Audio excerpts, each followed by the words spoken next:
effectively just over a month ago, took its first win yesterday, the number 16 Mercedes. And you know what? Maro Engel stuck it on pole again today, looking ominous for the opposition. It's a declaration of intent, isn't it? Morning, Bruce. Fantastic effort, as you say. Just a month ago, that team existed. We know it came out of Black Falcon, or a lot of its staff and its background. But its first official win, we know technically it won. I think the word you used yesterday was they were deprived their first win 2 weeks ago. They did win it on the road, but technicality, pit lane, seeding, no duration wasn't in pit lane, so they lost it to the Valkenhorst BMW. But declaration of intent. They nearly did it first time out. They did do it second time out. Engels took it on pole again. It's a brave person that would bet against that car having a strong result today. Well, just looking at its lineup, Maro Engel, Manuel Metzger, Adam Christodoulou, and Lucas Stoltz. You find a weak link in that one. And yesterday, even though this morning in qualifying, we got 4 cars dipping under 8 minutes, prizes for all of those, but they're very close together. The fastest time by Engel, 7 minutes, 58.675 seconds. So it means if 3 others were under 8 minutes, they're within a second or so. But the fact is, the races are 4 hours long, and it was perfection all the way. They got the tactics right, seemingly because the winning car was 34 seconds to the good, and that was ahead of the Walkenhorst BMW that won the opening round.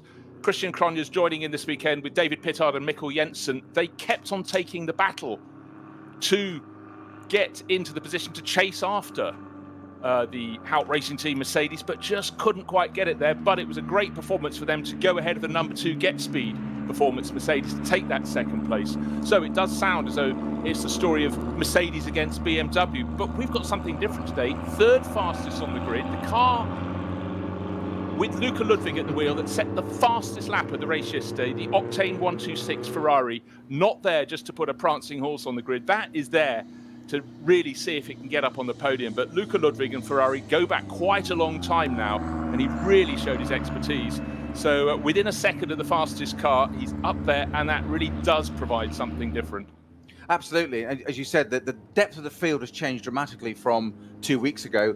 As you said yesterday, most of this is sort of pre-24-hour training run, exercise, work, whatever you want to call it. That's what they're doing in these teams. So such is the depth and quality of the field now that really top 10 normally, this is top 15, as you said, and that Ferrari, it had a good showing in that first race, even though it had 2 weeks ago, it had that spin on the opening lap. It got back up into the top 10, scraped inside to it there, but it didn't get its way back.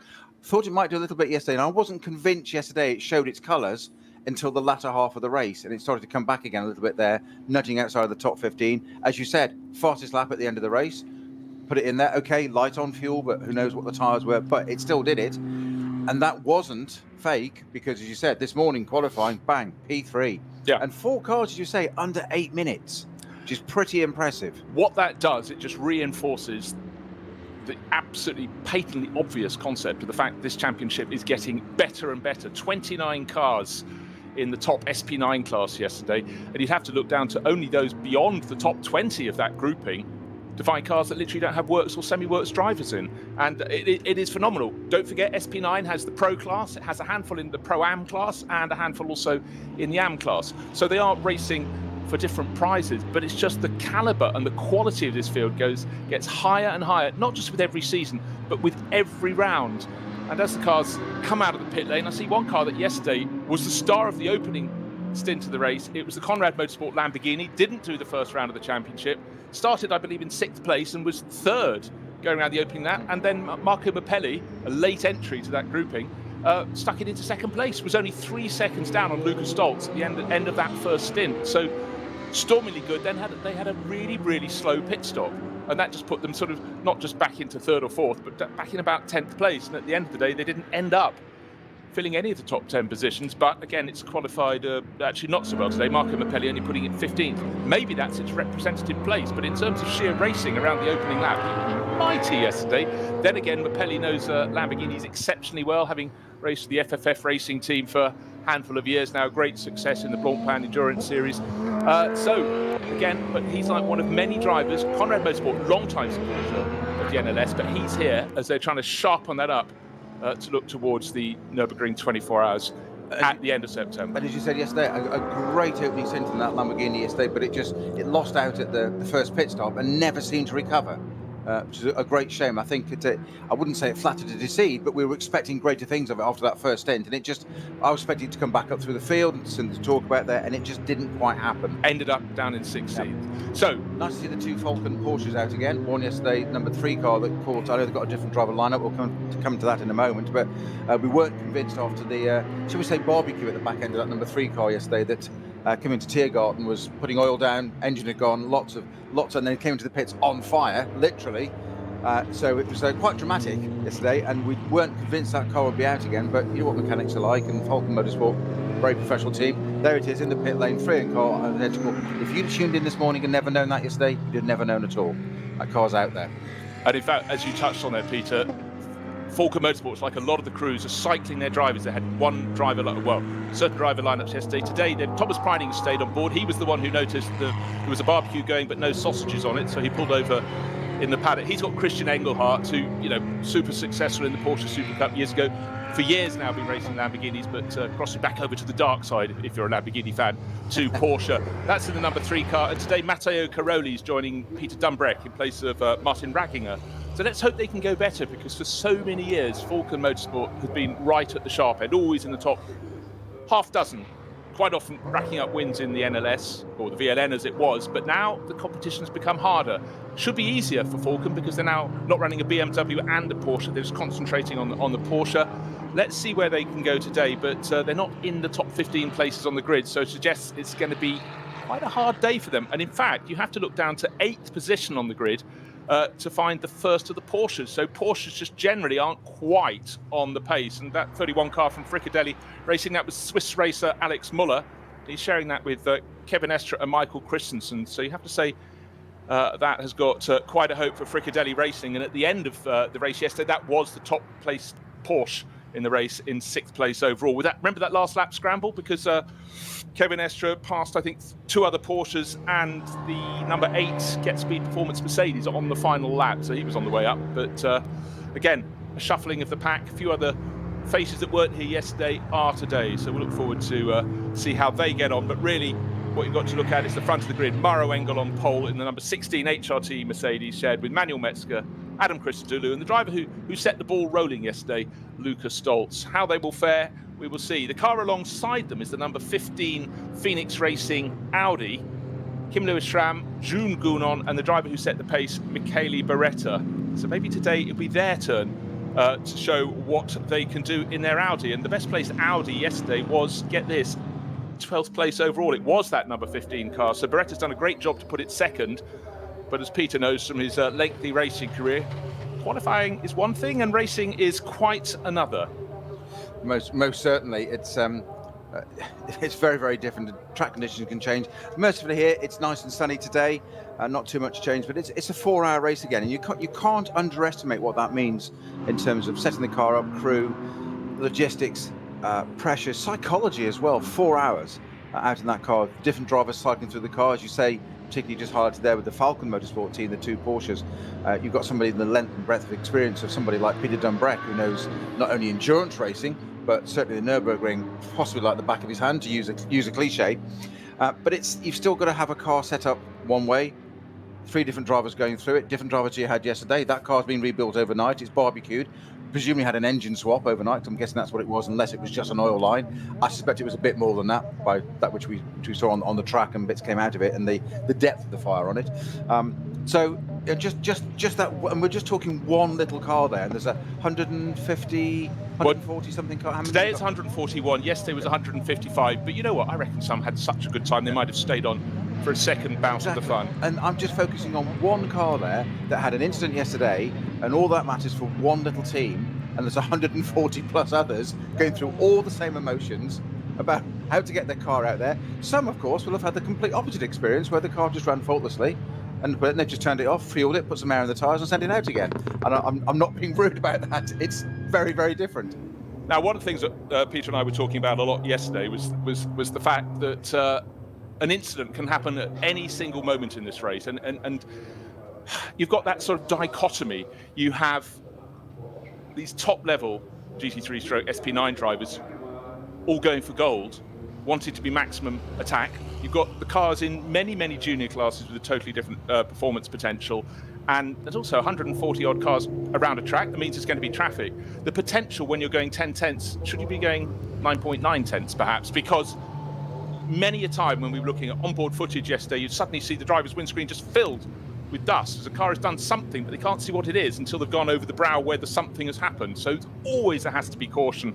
We've seen it again and again. And I tell you what, when John Hindhoff and I were covering the digital NLS, it was so realistic in that again, you'd have other people's incidents taking you out. So you find yourself flinching as something happening. Entirely. You're going to think, hang on, this is digital. But we witnessed a prime example, didn't we, yesterday, coming up towards the end of the race at Tiergarten, of one of the service vehicles on the track, and it was keeping over to the right-hand side, and the Porsche came over the brow, saw it, and realised to avoid it was better just a straight line across the grass and rejoin the twiddly bit after Tiergarten. And it was a heart-in-mouth moment for us watching and talking about it, never mind the Porsche driver. I think personally he did the right thing, because the service vehicle stayed where it was. He just went right, straight line it across the grass, and you're like, okay, but that could have gone so wrong. But and as you said, that was right towards the end of the race. You're driving along, mind your own business. It appears a clear track, and there's a service vehicle.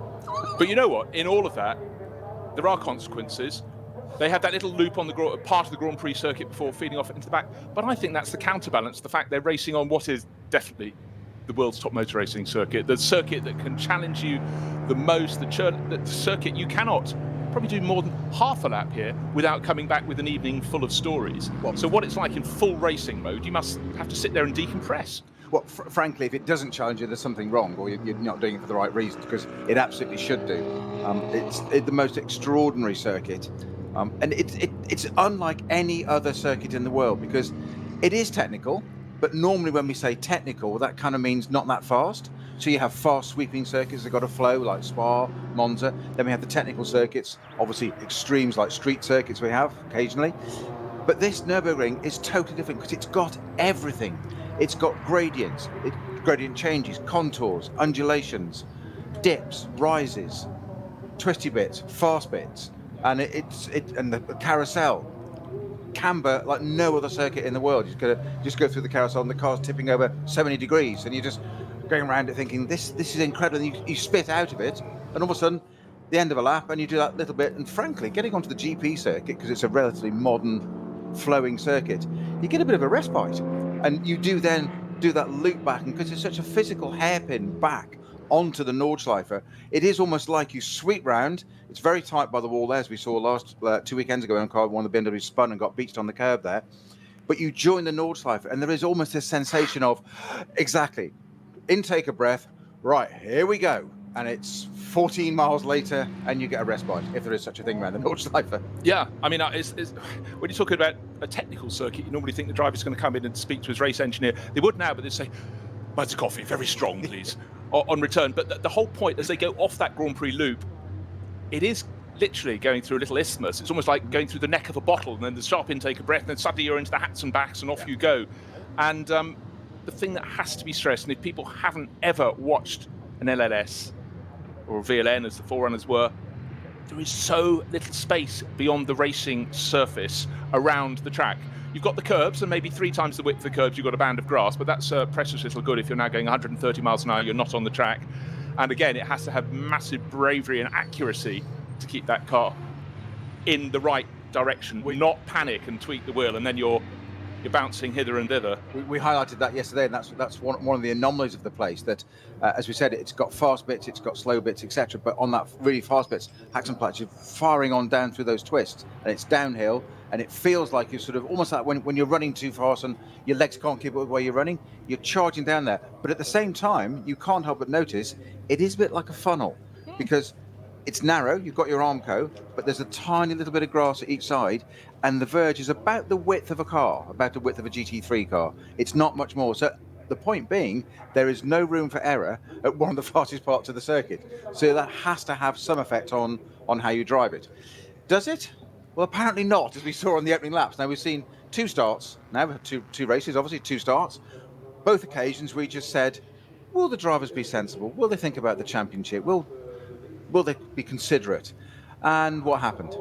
No. Opening laps, first 5 corners of the opening laps, first 2 rounds so far, have been extraordinary. Elbows out doesn't begin to cover it.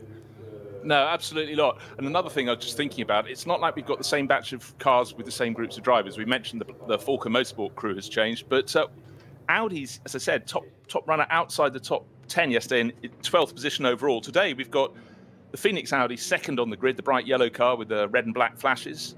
But down in 7th place, you might have heard this name before, Winkelhock. He's come on board today, the 32 Audi Sport team. Yesterday was Mirko Bortolotti and Christopher Haase. And today it's, I think they've beefed it up a bit because it's Mirko Bortolotti, which is great at any time. Haase and Vinky is on board royalty. to motivate the crew, because if anybody has ever walked around a paddock at any time of day, bar the moment he's getting into the car, Marcus is just an absolute scream. I remember doing an interview once with another Audi driver, and he walked past in the background. He pretended he was going down an invisible flight of stairs, getting lower and lower in the background while just walking through a pit garage. But he's in a car. Loving life. So rock solid and quick. And the fact he's 7th fastest this morning, just tucked in behind the Schnitzer BMW that Sheldon van der Linde qualified today. That was the one that was on pole yesterday. In fact, yesterday's front row of the Schnitzer BMW and the Walkenhorst Motorsport BMW 5th and 6th today, or 6th and 5th, respectively, because Cronjes is 5th for Walkenhorst. That's the car that's finished 2nd and 1st in the first 2 rounds. So ergo the championship leader. And we will see how they fare today. But it must be said, with Audi getting in the mix, Ferrari getting in the mix, and that 16 HRT Mercedes on pole again. Mind you, look who's in 4th place on the grid. It's the number 2 Mercedes with that epic driver lineup of Raffaele Marciello. Well, it should be Maxi Götz and Fabian Schiller. Sorry, yes, Maxi Buch drove yesterday, and Schiller drove in place of Götz. So we didn't know he was on the entry list, and suddenly there he was sharing with Rafa and with Götz. So they went well. They did finish yesterday in 3rd position, so up on the, well, not on the podium, because in fact what you have on the podium after the race with social distancing, you have the SP9 winners, the SP9 Pro-Am winners, and the SP9 Am winners. So it's not the case of the top 3, it's the winners of the 3 SP9 classes. But how are things looking today? Yesterday there was a hint of rain approaching all race. It just somehow seemed to blow around the circuit and not strike. Today it's a similar bright sunny start, but yesterday the clouds came in just sort of about an hour into the race, but they never did quite enough to produce rain. Well, not a million miles, well, actually quite a few miles away. In the Red Bull Ring, it was heaving down, and Monza was making Red Bull's rain look like a bunch of beginners, frankly. It was absolutely sluicing down on the Creventic 12-hour race at Monza. So we thought we might be getting some yesterday, might be getting some today, but for now, we'll take the sunshine, Peter. Was it never quite threatened, but never quite delivered, did it? And we did think a few times that it looked like it, but even brighter and sunnier today, which bodes well. But of course, we know it can change here so dramatically in a matter of minutes here at the Nürburgring. So we will be keeping us posted on that. As Bruce has just said, whilst it's a double header this weekend and 2 consecutive 4-hour races with lots of the teams there, there's a lot of driver rotation. It's actually a totally different race. It's not just a rerun. It's not sort of like the Grand Prix where it's a rerun of a week ago. It is actually a very, very different race. We've got different drivers, different lineups, and that's been proven in qualifying. Hence, just that Ferrari up into 3rd all of a sudden. Well, also yesterday, what we witnessed, we knew teams would take a different take on the race strategy. We had 28 laps in the race, but some teams divided their stints very, very differently indeed. We had a group of cars coming in at the end of lap 5, including the 2 BMWs that started on the front row, the Schnitzer car and the Walkenhorst car. And most of their rivals came in on after 6 laps, and some came in after 7. And it was the cars that did a 7-lap opening stint that tended to be at the very front end come the end of the race. But we saw some brave souls going for 8 laps, but that wasn't necessarily a winning tactic. And thereafter, we did have quite a lot of periods with slow zones, so it did suddenly make 8-lap stints possible, gave a bit more scope for the teams with their tactics. But we'll see how they split it today. It looks though track and air temperatures are very similar to yesterday, and the weather is fine, but because of course that can really affect how people cut their races. But I was surprised when we saw those BMWs coming in, but then again after 5 laps in that opening stint, but the fact that one of them came 2nd, the other came 4th, and they were the top BMWs, proved that was the right tactics for any BMW crews.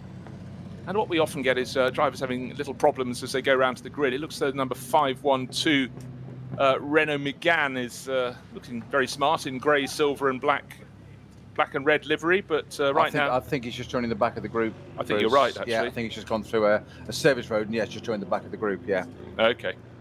Good spot, but good spot, but an inaccurate one. I think he's just getting to his rightful place. He's getting to the front of the group as well, so obviously he knows his position. So, or assumes his position. Assumes he should be at the front of the grid. He is in the third batch of cars. Just to reiterate that this race traditionally starts, like the Nürburgring 24 Hours, with separate batches of cars. So effectively, the third batch. Brendan McGann's actually going to join the second batch. Second batch, that's why he's coming through. The third batch starts around 5 minutes after the first batch has powered down to turn 1. And yesterday, all 3 batches of cars got through the first turn absolutely fine, which is pretty much a record. But let's see what they can do today. No excuses because the track is dry. But no excuses because they're racing drivers. And that whole thing, trying to explain to your team boss that you knew it was a 4-hour race, but momentarily it slipped your mind. But it must be said, there is a lot of space on the way into turn 1, Peter. Plenty of runoff there, and sort of less runoff as you go into the last corner of the Mercedes arena, where we see a lot of people pushing wide on that tight right-hander. There is rumble strip, but again, difficult. But then it's all very easy in comparison to what follows when you've gone out off the Grand Prix circuit onto the Nordschleife, but we do get lapping in short order because with a lap time of just over 8 minutes and just 3 minutes to go, it's very, very difficult indeed for the drivers at the back. Suddenly, the pack is upon them. Alles begann mit 2 Freunden und einer Vision. Unsere Initialen stehen für Qualität und Fortschritt. Wir schaffen den Technologietransfer von der Rennstrecke auf die Straße. Wir fertigen Gewindefahrwerke, Sportfedersätze, Stabilisatoren, Distanzscheiben und Gewindefedern zu 100% in Deutschland. Wir arbeiten mit Herzblut und Hingabe für diesen einen Moment. Wir sind Motorsport. Wir sind H&R.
Well, let's cross our fingers and hold our breath, see they can get it right. And I think one factor we have to focus on, this is only the third round of the NLS, but the fact that we're in mid-July indicates something has been awry this year. And certainly the coronavirus pandemic has put everything back. The season has been shunted back, but it does mean that they're having their early rounds of the championship on a track that's actually got some temperature that can be passed into the tyres, because certainly when you get the traditional start with almost flurries of snow around the circuit, in fact, last year's second round was snowed off, trying to get grip down into turn one is a very different beast when there is very little to be had. But today it should all be fine. And just to reiterate, the grid this morning is Maro Engel's car, number 16, the winning car yesterday from Haupt Racing Team, on pole, only by a short head from Audi. Audi hasn't shown its form as yet, or any decent form. Michele Beretta qualified second for Phoenix Racing. The second row, keeping going through the manufacturers, which is great, is a Ferrari. That's Luca Ludwig's car. That's the Octane 126 car,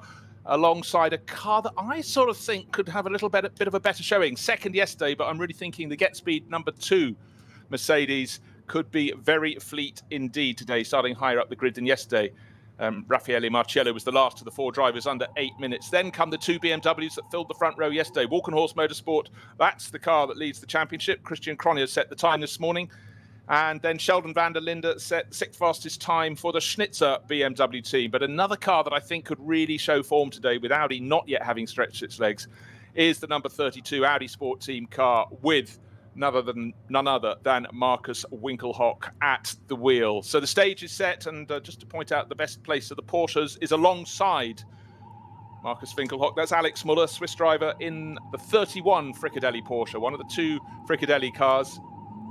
And still waiting for a top result from Porsche. This is the 52nd ADAC Barbarossa Prize, the Redbeard Prize, long-standing race. And the Porsches have quite a mountain to climb to find the form that will put them back where they have been so strong in the past when the series was the VLN. But since its transformation, renaming, rebranding as the NLS, the Nurburgring Langstrecken Series, Porsches have not been quite on the bubble. Let's see if they can find the form today. Blue sky, but there are clouds. It's always something you can pretty much always say at the ring, unless it's misty, foggy, and certainly many a race has been delayed by lack of visibility. But no excuses for the drivers today. Not too hot, perfect racing conditions. So 141 cars in the field today. Epic field. A lot of drivers have been rotated. Driver squads are being changed around to give everybody a go. The NLS goes from strength to strength. The level of competition rises ever higher with every passing round. And it must be said, the Haupt Racing Team formed out of Black Hawk, and they took their first win yesterday. They were first to checkered flag in the opening round, but slightly too short in one of their pit stops meant that they didn't get their time, or didn't get to keep their time. They got given more time to add to it, so ended up 6th overall. Here's a gift. Don't do that again. And in fact, we did have a penalty yesterday that had one of the cars disqualified from the race from the Pixum Adrenaline team. And again, that was misdemeanors in the pit lane. And just to explain, if you haven't seen what the NLS has been doing, it's inspirational to get around social distancing so we could go racing when it was still back in June. No pit stops in the pit lane in the opening round. All the cars would go under the pit building, into the paddock at the back, and stop in front of their transporter awning. That meant the teams had the space to conduct everything. This time around, and yesterday, the SP9 class cars, the top cars and a few others, allowed into the pit lane to do their driver changes and their wheel changes. So that gives a bit more space, but that was needed, Peter, because we went up from 140 cars to 155 for yesterday. So most championships, if you add another 15 cars, there's where shall we put them? But again, to the organisers of the NLS, we take our hats off, because they got it absolutely right. It was still quite incongruous though, watching the cars come into the pit lane, the SP9 cars coming into the pit lane through that filter system, all the way in the back, into the, as we call it, the shopping mall, down the back, down the plastic concrete, down the dual carriageway, cars going in opposing directions, obviously at limited speed and safety, of course, going to the roundabout, coming down, back round again, and then into the pit lane. So they do this whole bit through the car park and paddock. You say it's almost to go shopping and then come and rejoin and park up. Now I'll have some tyres and a new driver and some fuel. Well, actually, that was one of the problems as the second group gets underway yesterday, when the number 3 Falker Motorsport car, Porsche, came in with the rear end on fire. It couldn't get to its pit crew because it would have to go the whole way around the paddock, back into the pit lane to find its pit crew. But luckily, pulled up, and fire marshal was out there at a rate of knots, was there immediately. He definitely deserved a big pat on the back. He got that flame, all those flames put out really remarkably quickly. So it was great marshalling from him. Had to sort of go through a little gap in the concrete wall at the back that's been set up there. But again, attention to detail. But it was quite difficult for the team. They might have turned left in the pit lane and see their car arriving on fire, but then it went under the pit building. Couldn't get to it. But good work in the paddock. And the fact that number 3 Porsche has been repaired overnight. Thomas Preining will try all over again, joined by Christian Engelhardt today. So when you see the calibre of drivers being slotted into these cars for the second race of the second race weekend for the NLS, you just see why this championship is so well received and so well watched all around the planet, because it gets better and better. And whatever planet you live on, whatever continent you live on, the thought of coming to race in an event like the NLS, it's becoming more and more attractive. The series is becoming ever more cosmopolitan, and the number of cars just keeps on growing. What's not to like, and the evidence is there. The number of cars in front of us, people want to come and race it, and it's a great. We were talking about this yesterday about in terms of pro-am lineups and endurance car racing. It's the gentleman drivers. It's the phrase we still use. Has long been a backbone of endurance racing, and you have somebody that's made the money, wants to go racing, but they take it very seriously. It's not just for pros, so they'll tend to line up. And as you said quite rightly yesterday, Bruce, about some younger professional drivers that might want to get to Formula, might even want to get to Formula One, as I see in the pinnacle. But along the way, it's a very good thing to go and learn your discipline in endurance racing, line up with a pro that pays for the team and runs that, and that's what they want to do with their time and their money and their effort. But they need the pros. So they work together really well, and there are a lot of lineups like this in this. And I think it's only going to grow. And VLN, NLS as it is now, is possibly the best place in the world to go and do this. Well, if you can't be challenged by the Nürburgring Nordschleife and develop your craft, and I think a case in point is the driver who won the opening round, finished second yesterday, David Pittard. He started racing in the VLN a couple of years ago and impressed. Walk on Horse Motorsport signed him up, and he's right there now fighting against works developed drivers. And so that's really a massive achievement. A few years ago, he's running the British GT Championship in GT4, finished third in that in 2017. He won the Spa 6 Hours, so he tried a bit of historic racing in 2018. But from 2019, he joined Christian Cronjes, who he's racing with today, and Lucas Ordonez, and he's really made it stick.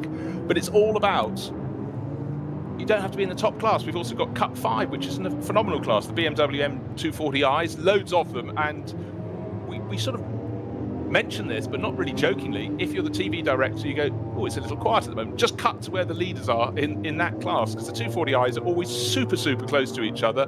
Very happy to run in 6-car packs up the Dottinger towards that final sequence in corners.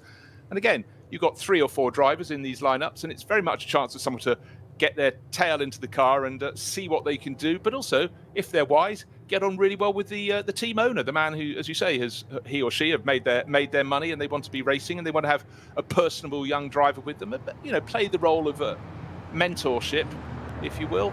And it can be come at from all angles. And the fact you've got potentially 150 odd cars to try and find a seat in is another good thing. One thing we didn't get to talk about a great deal yesterday was the new category. It's got its new class here.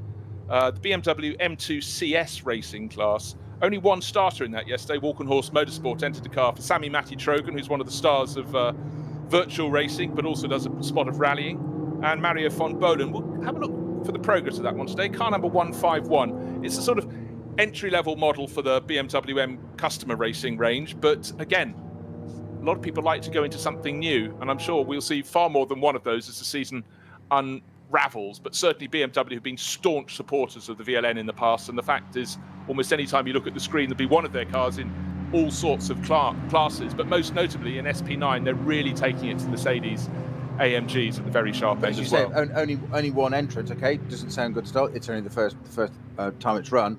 But if you're going to have one entrant, Falcon Horse Motorsport, that says a lot. And I imagine there'll be a lot of other people now watching their progress, and I imagine that will grow through the rest of our season, Bruce. I think that class will just grow and grow and grow, and I wouldn't be surprised if we start having 10 plus cars in that really quite quickly. No, and let's face it, in any championship like this, you have classes that are introduced, and they will run their course through maybe 3 or 4 years, and it's time for something fresh. The manufacturer involved wants to highlight another car, and BMW very much use the NLS for this purpose. And what do you want to do if you're running a competition department? You want to see your cars racing. You want to see them racing on a spectacular circuit. You want to see them racing in close competition. So that's 3 boxes ticked immediately. And certainly you have to take your hats off to the manufacturers that still really, really like a motorsport presence. They understand it's part of their backbone. Today we're going to be treated with a host of new in-car cameras. Number 2, the car that Raffaele Marciello qualified for, one of the Get-Speed Mercedes, will be carrying our camera, and one of the cameras, bright yellow car with the black stripes on it. And for now, it's going around behind a black Ferrari. It's not often you find a Ferrari these days, a 488 GTE in front of a Mercedes AMG, but that was the brilliant job done by Luca Ludwig to put the Octane 126 car into 3rd on the grid. Track conditions as we work our way around this formation lap. Don't forget, it's not just any old formation lap, it's 24.5 kilometers of formation lap. Conditions a little shady around the back of the circuit, sort of half sunny, but conditions dry. But also the other thing that just has to be mentioned to novices at the Nürburgring, conditions narrow. Certain points around the circuit, in fact almost all points, you have less than half of the width of the car between the edge of the circuit and the thing that goes clang when you hit it. Now, you were saying yesterday, you mentioned it a good few times, it was one of your favourite phrases, was the grunt of that AMG Mercedes, particularly coming out to the last bit of the lap, the Tiergarten section, out there onto the GP circuit, the grunt down the pit straight, as we said quite rightly. Not only that where the race starts, it's where it finishes as well. So it's quite important that. But they're having that good run down into turn 1 there. I'm going to be intrigued to see at the start of this race. We've got that AMG Marco Engel on pole position, yes, but as you said, that Get-Speed car. Now, what's the legs of that going to be like compared to the 488 Ferrari we've just been talking about right in front of it? I think the Ferrari is probably lighter, nimble, a little bit better around the twisty bits, but can't beat the grunt of that Mercedes. That could be very interesting to that first lap. Yeah, no, I think... Into that first corner, actually. Into the first corner, very, very valid point. Yesterday, we had the number 4 Falcon Motorsport Porsche starting from the pit lane. Today, it looks like it's the turn of one of the 2 Walkenhorst Motorsport cars, and luckily for fans of the 34 entry, it's not their car. Unluckily for Henry Walkenhorst, the boss, it's his car. He's sharing with Andreas Ziegler and I think Friedrich von Bohlen, just double-checking they've kept their lineup for today. Yes, they have. So Dr. Friedrich van Bohlen, hopefully that can be fixed. But don't forget, this is a very long formation lap, so they have got time to get it done. I didn't see anyone working on the car, though, Peter, when we had sight in the garage. No. But hopefully all is fine. And that will start from pit exit after the end of the first group has gone through. So it will still be ahead of the 2nd and 3rd groupings as they make their separate starts. So the stage is set. We have we should have it. Safety car, the pace car will bring them round. 7 minutes to go, 6 and a bit minutes to go. And then the drivers on the front row, as they come out of the final corner, will look at the lights on the starting gantry, and off we will go for 4 hours of racing for the 52nd ADAC Barbarossa Prize. It's going to be hot in the cockpit, hot in the commentary box, which is exactly how we like it. And for everybody involved, we're racing again. You started 2 weeks ago in the NLS opening round, and here we are 2 weeks later, and we'll have completed 3 rounds within 4 hours from now. So that is a real accolade, and for everyone involved, it's what we do. It's what we do, it's what we love, and this circuit is certainly somewhere that will never, never dim its delight for me. 12 hours of racing, 3 races in 14 days. Can't beat it. Can't beat it. At this place, of all places, it is a mecca of motorsport. You can't exaggerate it. It is an absolutely extraordinary setting. As we said yesterday on a couple of circuits now, that is, if you propose this circuit now, it wouldn't get beyond a conversation stage, never mind to a boardroom. It just wouldn't happen. It is absolutely extraordinary. Long may it continue. Well, but also another thing, imagine the cost of creating a circuit like this. You know, it was created back in the 1920s. Largely, you know, they wanted it for testing. You know, manufacturers to test on, in fact, on the Sundschleife rather than Nordschleife, but it was to create employment in a very, very deprived part of Germany. Which goes back to the very roots of motorsport in the UK. Brooklands was actually built as a proving ground. Yes, racing became a natural part of it, and it was a great place to showcase the manufacturers, etc. But it was built as a proving ground because of the restrictions on the roads at the time. Hugh Lockling built it out of his own money, £150,000 at the time in 1907. Think about that. But it was built to help the industry, the fledgling motorsport industry. A motor car, actually, and look at it now, and exactly the same with this. you say you just couldn't build it now. It's a different time, but thank goodness it's been adapted, and we can still run these wonderful cars on it. I think this is one of the best series in the world. I really do. I honestly can't argue with you about that at all. It's just that every lap provides something different, and no, you can't say that about many other circuits. They don't have enough challenges and enough variables. I mean, for the drivers, sometimes the variables are an absolute curse, but when you line up all your ducks in a row and manage to skirt around any of the problems that may afflict your rivals, and one factor that will, I'm sure, will be a factor again today, slow zones on the circuit when they're clearing up the inevitable damage and debris, and the cars will go off. They will, unless we're extraordinarily lucky. They will, they'll clatter the barriers. But if you get a slowdown, you've got to slow right down. But if you just got past ahead of it before the slow zone was triggered, then you're laughing. Looks as though, is that not? We've got a car going to pit exit, but that's not the walk on horse car. Trying to work out which one that is. So someone is going to be taking a pit exit start. Still waiting for the 36 BMW to pull out. In fact, it's one of the other BMWs from another class. In fact, it's a Mercedes by looks things. Anyhow, never mind. It is a Mercedes that does from the front. Oh, we had this in the opening round. Peter, do you remember this one? It looks very, very standard from the front end.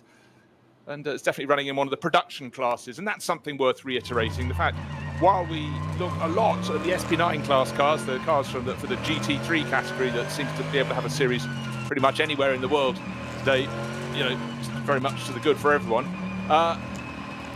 Out there will be cars that are a little more than polished, stickered up and taken onto the circuit, albeit some of which on the road would have phenomenal performance, but in comparison to the SP9 class cars, they're not quite standing still, but there is a yawning chasm in terms of performance, which makes drivers of both categories, all categories, have to stay right on their toes. Of course, but those drivers are no less committed when they're out there as well. We know it might be a Golf, it might be an AMG. They're no less committed. It's just a speed differential, which adds yet another dimension. We covered this yesterday briefly, didn't we, of the customer cars. So most of the BMWs, in particular, the classes there with their M2s and that 235s, that models, and it's basically a road car. As you say, it'll be a standard stock engine. They'll possibly change the ECU. It'll have safety equipment fitted, like appropriate seats, harnesses, roll cages, etc. Obviously racing tyres. But otherwise, you say it's a road-based car, and that it's again a very, very popular class.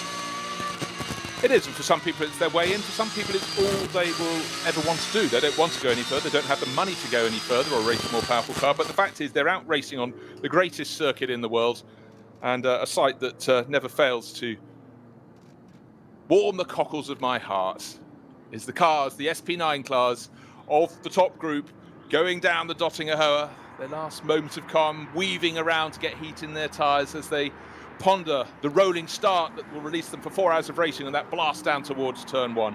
And just to run you through, it's the number 16 Mercedes on pole position, the number 15 Phoenix Racing Audi alongside, the best showing from Audi so far in this, the third race of the 2020 NLS. Then Luca Ludwig qualified the 126 Octane 126 Ferrari, third fastest. Could it be a feature not just in qualifying but through all the race? That is a very, very different factor indeed. Another Mercedes, number 2 from Get Speed Performance, in fourth place on the grid. Then comes yesterday's front row, but in reversed order, the 34 Walk and Horse Motorsport BMW and the 42 Schnitzer BMW. Row number 4, the 32 Audi Sport Team Audi. Markus Winkelhock jumped on board and put that time in. Then Alex Muller qualified, the best qualified Porsche, the Fricadelli 31 in 8th place on the grid. The top 10 completed by the number 17 Mercedes. That's also from Mercedes team HRT, and Lance David Arnold put another Porsche, the Pro-Am leader, car number 30, also from Fricadelli Racing, into 10th on the grid. Anyhow, that was qualifying. Now we've got racing. Last few cars getting into that Tiergarten sequence. It goes on and on, about 45 cars in that top grouping, the top grouping of 3. Sun bright on the bonnets and wings, conditions absolutely spot on for the third round of the NLS for 2020. We're delighted to be racing on this most magnificent of circuits on a bright sunny day in July. Let's see how the start goes today. Luca, the Octane 126 Ferrari could not get close at the tail of the pole, starting the orange HRT Mercedes. Second of the Mercedes hung back a little bit, but the lead Mercedes blasts through, gets a car length lead, but the Ferrari goes into second place, sticking rearing was a very good tactic indeed. Can the bright yellow Mercedes, the number 2 car from Get Speed Performance, get past the Ferrari? It's up into 3rd place. He's on the outside line. He's too far back. Phoenix Audi stays in 3rd. He's on the inside, about to be pushed by the Walkenhorst Motorsport BMW. The Ferrari really fancied having a go for the lead of the race there, not quite alongside Peter into the first corner. And the number 30 Fricadelli car, the Porsche, ran a little bit wide. But you know what? That's another clean start. No spinners, no sinners at turn 1. Absolutely, but that Ferrari's not done yet. That was a great start there. The Get Speed Mercedes, you say, we thought it might have a run, but it got tucked in. It tried left, it tried right, it couldn't quite get through, and everywhere was blocked, so he had to come out of it. But the Ferrari took advantage of that, and I don't think the Ferrari's done on this opening lap yet. He might just have a look still for that, trying to get that lead straight away on the opening lap. What a mark to set down. Well, I was looking for those behind who were gaining ground. Lamborghini kicking up the dirt, running wide, down in about 10th place, so he's gained a lot of positions already. But the car that really gained positions was the number 17 Mercedes. I think he's gained 1, 2, 3, 4, 5. He's up into 6th place, right on the tail of the Walkenhorst car. He started 9th up to 6th, so he was one of the winners down through the first few corners. But the field going down into the dip, up to the Vidal chicane, flicking through. Oh, this is easy, they're thinking. No, this isn't. You're just about to turn left onto the Nordschleife through the Nordkera. And we've got the Fricadelli Porsche, the one that ran a little wide, gained positions, but it must have picked up a puncture. The Monday dived into the back entry to the pit. So that is a massive, massive shame for them.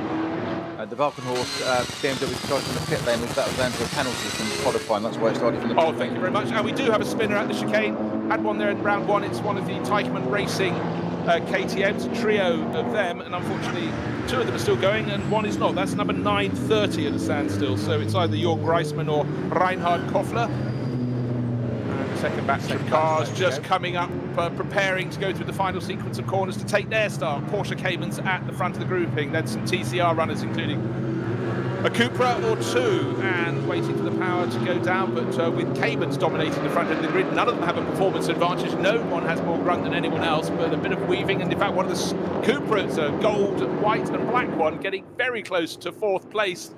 Cayman as it goes down towards the first corner. That was weave left, weave right. When they get to the corner, of course, the TCR class car has a better cornering facility. It's got more wings, but this is a tight corner, so the advantage isn't as great. In fact, he's driven to another county. The Cooper got it wrong, ran very wide out of turn 1 and has dropped a couple of the positions that he gained on the run to the first corner. Still 6th. It's almost they say went up to 4th and back down to 6th again at the space of 1 corner. It's a 4-hour race, and he's gained 3, lost 2 in 1 corner. That describes NLS for you, doesn't it? So again, all tidy in the Porsche Caymans that are increasingly popular, dominating the second grouping. 966 right in the mix. He's the one who constantly being harried by that pesky little Supra. That's a Team Mathol racing car, and doing enough to repel it for now, but once you get to the quicker corners, that's where I really start to think the Cupra will have a chance. Cupra's still hanging on, 5 Caymans in front of it, but the Cupra doing a very, very good job indeed as they go into the dip and up towards the Vidal chicane. Just behind that, 2 of the Caymans having a great battle there, and it's actually gone in the favour of, we will tell you in a second when I can actually get eyes on which number. But they've had a great opening lap, and just switched away at the wrong moment, but a great opening lap for 2 of the Caymans back there for, I think it was 7th and 8th in that category. Yeah, absolutely spot on. Well, unfortunately for Fricadelli Racing, the highest qualifier of the Porsches, number 31, that was the one that had to dive in the back entrance of the pit. Clearly has had a puncture. It's been replaced and he's got going, but he's going to have to go past the entirety of the second group of cars. He'll still be in front of the M240i led group number 3, which even now is just approaching the sequence of sweepers that are Tiergarten, the final sequence of corners on the start-finish straight. The clock is, we've almost had 3.5 minutes of this race. In fact, almost 4.5 minutes of the race. They still haven't got to start, but any moment now they'll be able to see the start-finish straight, get the hammer down, and see where they can end up down into turn 1. But right now, it's their chance to see if they can all get it right down into turn 1. So far, so good, must be said. As you say, our final group about to get going. You said there's almost 3 races within a race here with the different batches. Everyone's got their own thing going. Now, the lead car in batch 3 has got a heck of a jump there. The safety car peels into the pit lane, and he's shot ahead. Whether he's caught that a bit early, I don't know, but caught the rest of them absolutely napping. And if that was a safety car restart and restart anything else, you'd say that he'd absolutely outfoxed everybody else. But he's five car lengths ahead. And the rest down into turn one. Just trying to see if that's the new M2 CS. It looks like it's car 151, which would make the one and only car in the new class. Come what may, his advantage was 5 lengths in turn one. It's only 2 lengths as he goes through the left-hander at turn 2 as they go through the Mercedes arena. But yes, it looks like he had different specification of car. And then you look back to the regulars, the M2 40Is, and they are, well, as they're expected to be. They are nose to tail, side by side. So very, very tidy start indeed at the head of that group. But now the field is bunching up all over again. Quick in a straight line doesn't necessarily mean it's got the advantage of the rest of the short loop through the Grand Prix section of the circuit, where it's still wide and spacious.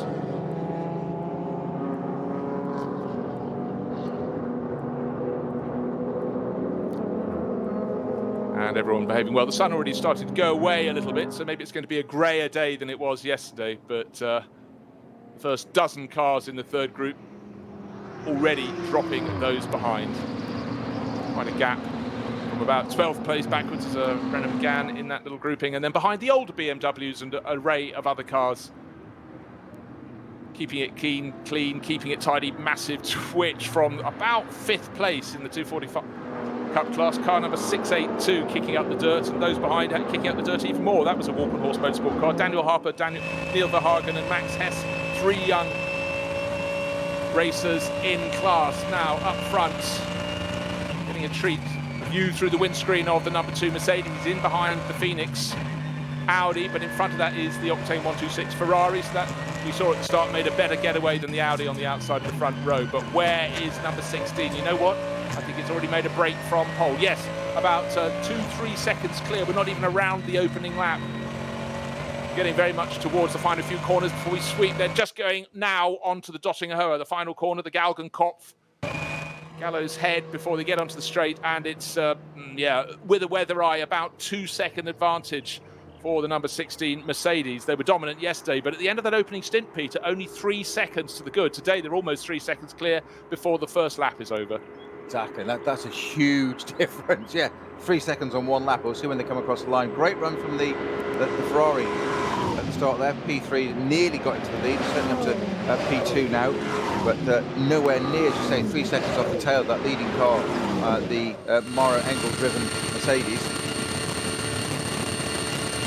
And on the opening lap, you get massive slipstreaming groups. You get them side by side. Just the number 3 Falker Motorsport Porsche going one way to get past an Audi, and then you get that little kick before you go into the compression. It doesn't show on the map, but it certainly does when you're in a car. And then you rise up and sweep through the Tiergarten sweepers. But it was advantage to the number 3 Falker Motorsport Porsche there. But you really have to work any scintilla you can get of a slipstream. But you could see how well that was managed, because we could hear the onboard, the throttle didn't lift one bit, so he got closer and closer and closer. And normally that little bit, maybe a bit of a lift, which you don't want, so he timed that to absolute perfection of leaving that full throttle on 100%, and just, as you said, jink right, jink left, sold the dummy and got straight out there and used the slipstream absolutely perfect piece of driving on the opening lap of a 4-hour race. Exactly so. And I have to apologise, I'm clearly not accurate. I said about 3 seconds was the lead. 2.672 was Maro Engel's advantage over Jonathan Hershey. Hershey in the Octane 126 Ferrari. Michele Beretta started second, down in third in the Phoenix Racing Audi. He'll still be pleased with that. And then Maxi Goetz, who started the number 2 Get Speed Performance Mercedes, tucked under his rear wing in 4th overall. David Pittard started 5th, remains 5th. Walken Horse Motorsport, and Hubert Hout, sorry, I've missed off Marcus Finkelhoff, who moved up to 6th place in the Audi, so he only gained 1 position. And the car that really lost out in that grouping was going back 2 places. That was Martin Tomczyk in the 2nd of the BMWs. That's the Schnitzer car, but clean and tidy and still very, very close indeed, right down to the tail end of the top 20.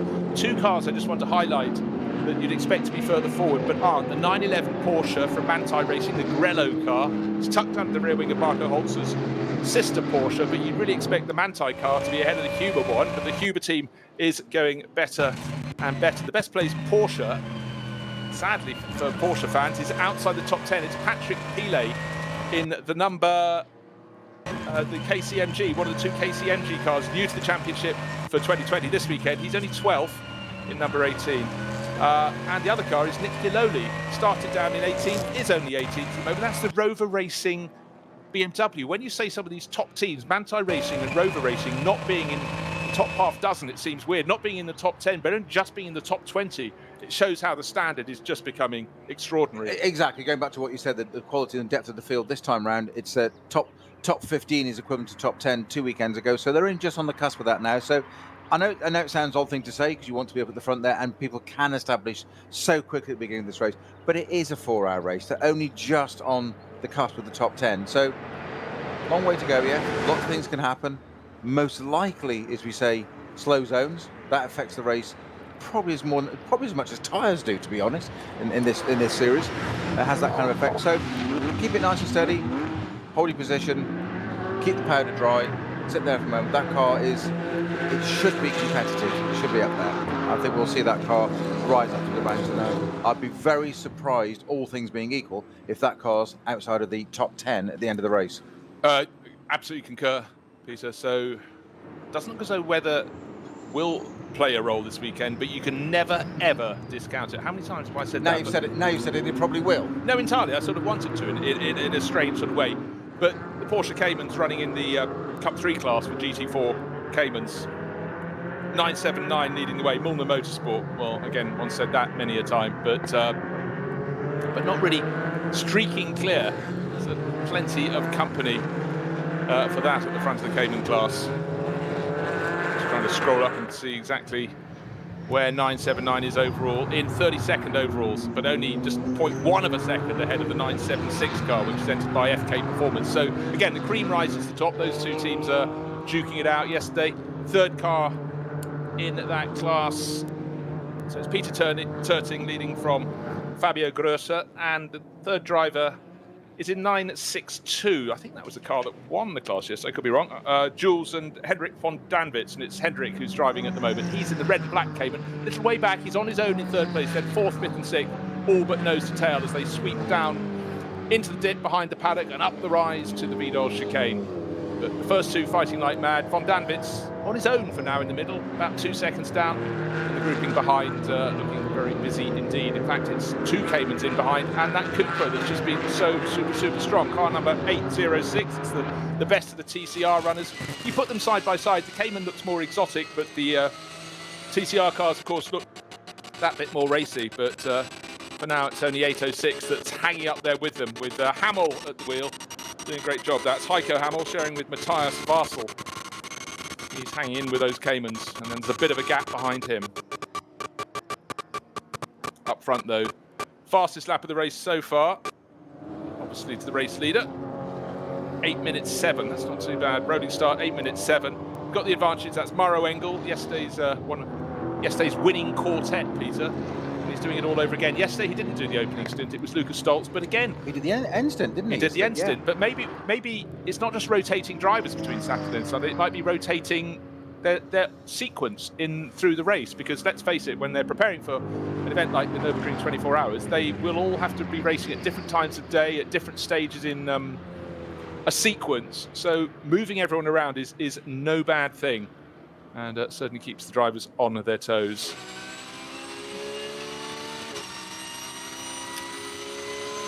Track conditions still absolutely fabulous, and the SP9 runners still super close to each other. The two Falcon Motorsport Porsches running nose to tail. They're in a 4-car Porsche stream. You've got the Huber car number 25 at the front of that grouping, so kudos to Huber. But unfortunately for them, it's 16th Huber, that's Marco Holzer. 17th, the Manthey Racing, the Grello car, Marco Holzer. Then Julian Andlauer tucked in behind for in the Grello car. Then Rover Racing in the mix, and the Falcon cars. And the driver who's lost ground a little bit, car number 30, another of the Porsches. That's from Fricadelli Racing. Batch 3 only now, Group 3 only now, just crossing the start-finish line. And it's BMW's at the front, as we expected. Which one? It's the gold one that leads them round. And just waiting to give you a placement on that. So the first car to cross the finish line. Just waiting for the timing screen to share the joy refresh there, but it's the one with the gold livery. I'm just quickly trying to get a number on the door, and it's hard to get a number on the doors of any of the following quintet, because when I say quintet, I mean septet. They're so close, I couldn't even pick out how many cars there were. The Avia Saw Grensport car in the mix, 651 Pixum livery car, that's Fugel. Really, really in tight, but at the moment... That car using a lot of what we call track limits, shall we say? Yep. Not exceeding them, so nothing wrong, no penalty, so not suggesting that, but certainly using all the track and as much as possible up to the boundaries, more than anybody else in that group, and doesn't seem to have got him any advantage because he's dropped to the back of that group now. He's lost about two or three places in about as many corners, so perhaps overdriving a little bit there, a little bit wide and running a little bit, maybe, who knows? Well, they need to make their space on the circuit, and the top car in the 240i Cup class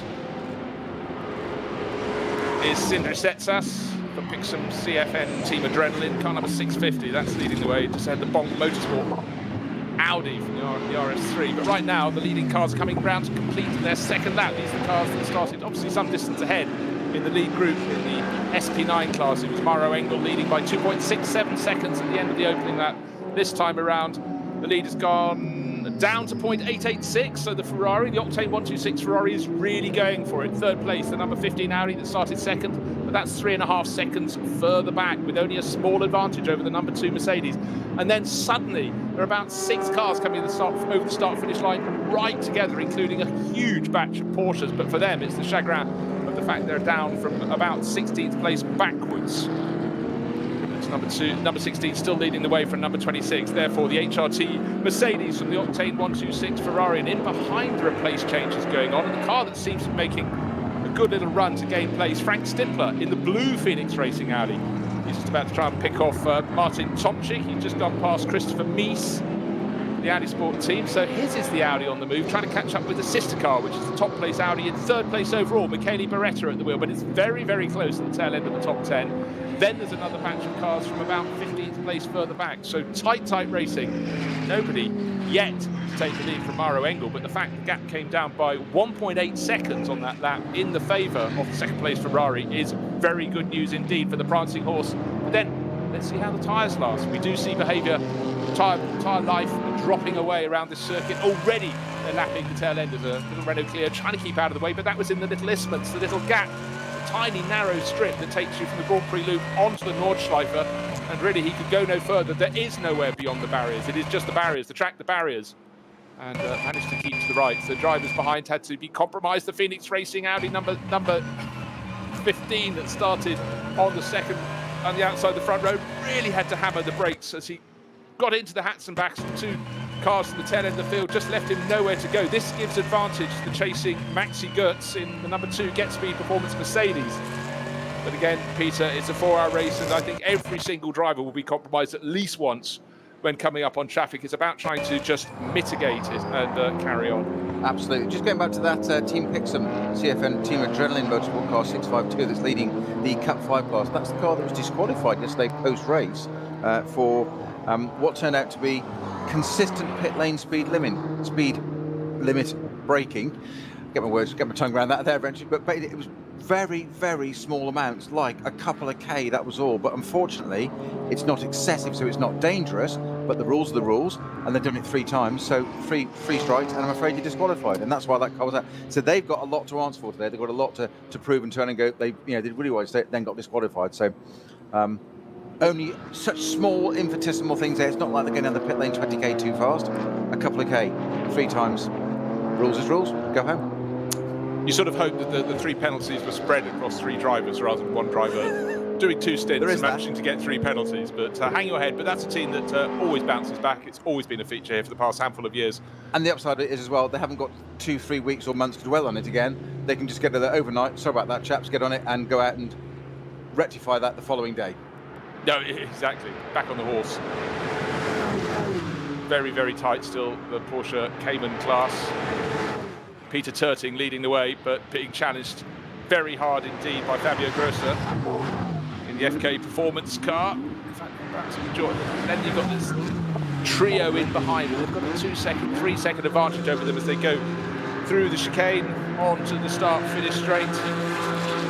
Bruce, we were looking at lap times yesterday. We commented a little bit earlier on that the two front rows in qualifying, the first 4 cars, were all under 8 minutes. We weren't seeing 8-minute laps yesterday. No. Today, the leading car across the line, 8-minute dead, 0.147. The second place car, that 488 Ferrari, 7:58. Sub 8 minutes on the opening lap of the race. So I have a lot of fuel on board, fresh tyres, admittedly, but that is a stunning opening lap from that Ferrari. That really is quite an extraordinary. But more to second lap, wasn't it? Second lap of the race. My apologies, second lap of the race. But the first 4 cars all on 8 minutes. We're still, and then the only other car actually is the Valkenhorst Motorsport BMW, driven by Pittard. You mentioned a few minutes ago, 7:59.9. Those, the Ferrari and the Valkenhorst BMW, the only 2 cars to be under 8 minutes at the moment. That said, the rest are all hovering around the 8 minute or 8:01, maybe 8:02. Once you got to get into 8:02, it's becoming a different thing. 3 seconds. Sounds silly, but they're all hanging around that mark, and I think we've got something to see. I think this Ferrari might well just be a little bit of a different view on this race for us. I think they've been building up to this from round 1 and round 2 yesterday. Okay, what I'm going to throw into the mix now, because that's sort of what I do, is the lineup of Luca Ludwig, the driver at the wheel of the Octane 126 Ferrari, Jonathan Hershey, Simon Trummer and Bjorn Grossman, as strong as the lineups in some of the other cars. Certainly some of the Mercedes lineups, some of the Porsche lineups are super, super strong. But also, how good is that Mercedes on tyre life? That said, it set the fastest lap of the race yesterday, right in the dying stages, so maybe it is, but I just think you have to have Ferrari did exceptional, strong, well-balanced driver lineups, and yesterday, looking at the winning quartet, they were super strong. Mara Engel, Manuel Metzger, Adam Christodoulou and Luca Stoltz. Not one of them is going to let the team down, and I would love to be proved wrong, but I just don't think the Ferrari lineup is as strong. I think it's a cameo role, but as cameo roles go, very, very impressive indeed. Qualified third was brilliant, but I did say before the race, is it a good qualifying car and a good racing car? Well, we'll have to see. It has moments when it's very, very quick indeed. 9th yesterday, but it's about spreading it out across 4 hours. It's about not getting anything wrong over 4 hours. It's about getting the right race tactics through 4 hours, none of which is easy at all. Very, very busy out on the track. And when you see cars like the Falcon Motorsport Porsches not even troubling the scorers, if you will, 20th and 21st positions for the Falcon Motorsport cars. Matteo Caroli, Works Porsche driver, and Christian Engelhardt. They'll be thinking, what are we doing down here? They've got to press on. They're right at the end of a train of cars that's getting longer and longer. And if you're a Porsche fan, unfortunately, it's lovely to see lots of Porsches, but the fact that the Porsches are running in 12th, bit of a gap, 2 Mercedes, 15th, which is one of the KCMG cars, then 17th, that's the Huber Motorsport car, 18th, Manti Racing, 19th, Bricadelli, and then the 2 Falcon Motorsport cars, 20th and 21st, and potentially the fastest of the Porsches. Don't forget, 31 was the one that had to come in and get a punctured tyre replaced at not even the end of the opening lap, the end of the Grand Prix loop on the opening lap. So that'll be working its way back through the field. But the Porsches look great on the circuit, but the Mercedes look greater simply because the way they just don't seem to be compromised at any particular point, any type of corner around the circuit at all. Well, these 2 Falcon cars, they're actually working together. I hope they're working as a team. They're coming through the back markers, through the different category there, the BMWs, and they're having to weave their way through traffic. You said a little bit earlier that at least at some point once in the race, I'd say almost once every lap, potentially, you're going to get balked, blocked, something. You've got something to deal with. And everybody else has got their own race to do. That's absolutely fine. I'm hoping the 2 Falcon Motorsport drivers are working together to get themselves through that bit. That's what we're going to again try and take one another. That said, the second of those 2 cars, the number 3 car and 4 car, the second of the 2 cars, Engelhardt, driven by him, looked like he was a little bit more pacey. He was actually just looking for opportunities to surprise Cyril on front in the number 4 car and maybe sneak by. It's early days yet. They're not right up in the running yet. I'd have thought working as a team to get through the back markers is sensible. Engelhardt appeared to, by, let's just say, the body language of the vehicle, have some other ideas that, yes, he'd go through, he'd stay behind, but if the opportunity presented it, I don't think he'd bat an eyelid at taking it. No, I think you're absolutely spot on. I just had a little look to see where Christensen was. Michael Christensen in the number 31 Fricadelli car that had to come in for the puncture replacement. Listed as 91st on our screen. When he gets to complete the third lap, as the race leaders have just done, I'm sure he'll have picked off a few, but he's had to be super, super busy. Almost arcade game mode for him as he picks his way up the order. So 3 laps on the board. The gap between first and second, it's gone back out again. It went down to just under 0.9 of a second. It's now 2.5 seconds. But the Ferrari's still super, super quick, isn't it? But it's just losing a bit of ground. Phoenix Racing, Beretta holding on to third place. A car that's really pushing hard is the number 5 Audi, down in 9th place, Frank Stippler, but he's in the second of those Phoenix Racing cars. He's in the blue one. He's all over the back of Martin Tomczyk. Can't quite make it stick, but he's certainly giving it everything around the Grand Prix loop. So expect him to go up. So it's here's the race order. 3 laps on the board. Car number 16 for the Hout Racing Team, yesterday's winning car, leading by 2.5 seconds with Mauro Engel ahead of Jonathan Hershey in the Octane 126 Ferrari. Then Michele Beretta started second in the yellow Phoenix Racing Audi, holding on to third place, but just 1.25 seconds behind him. Maxi Götz in the Team Get Speed Performance, bright yellow Mercedes. They've got a red one as well. And while we have flags coming out around the circuit, yellow ones including one at Schwedenkreuz, let's just run down to complete the top 6. David Pittard, yesterday's second place car. He's 1.8 seconds down on the number 2 Mercedes in his Walkenhorst BMW. And Marcus Winkelhock had that really good opening lap. He got up to 6th place in the number 32 Audi. Only 1 position gain in the race, but looking quite feisty as he's trying to hang on to the back of Pittard and keep Hubert Hout behind him. Hout just a second or so in arrears. That's the top 6, and Hout gives you an extra corner. He's in 7th place. Slow zone upgraded to code 60, I noticed, at Schwedenkreuz. So again, for the drivers, the teams will hopefully be warning them what is up ahead. It's a really big role for the teams to keep their drivers aware of potential trouble. And of course, you've just gone through Flugplatz. When you get to Schwedenkreuz, you won't exactly be hanging around at that point, Peter. Not at all, not at all. Just going back to the lap times we were mentioning there, Bruce, that we were looking at them and just saying that those qualifying times, first 4 cars, under 8 minutes, we didn't see those times that low yesterday. Second lap of the race when the track was still clear, Ferrari got down to under 7:58, very impressive. Then we get into traffic, and look what happens to the lap times. 8:19, 8:20 for the first 2 cars. It's that difference, and that's what we're trying. That's what we're trying to get the context of.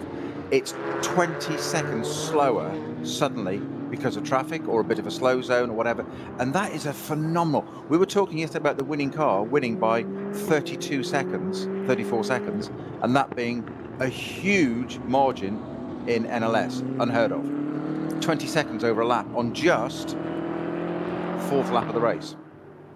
And that's the difference it can make. And that's the whole point. The whole race, the face, it can change so quickly, not just in a lap, because it's such a long lap. It can change in a corner, never mind a sector. It can change in a corner.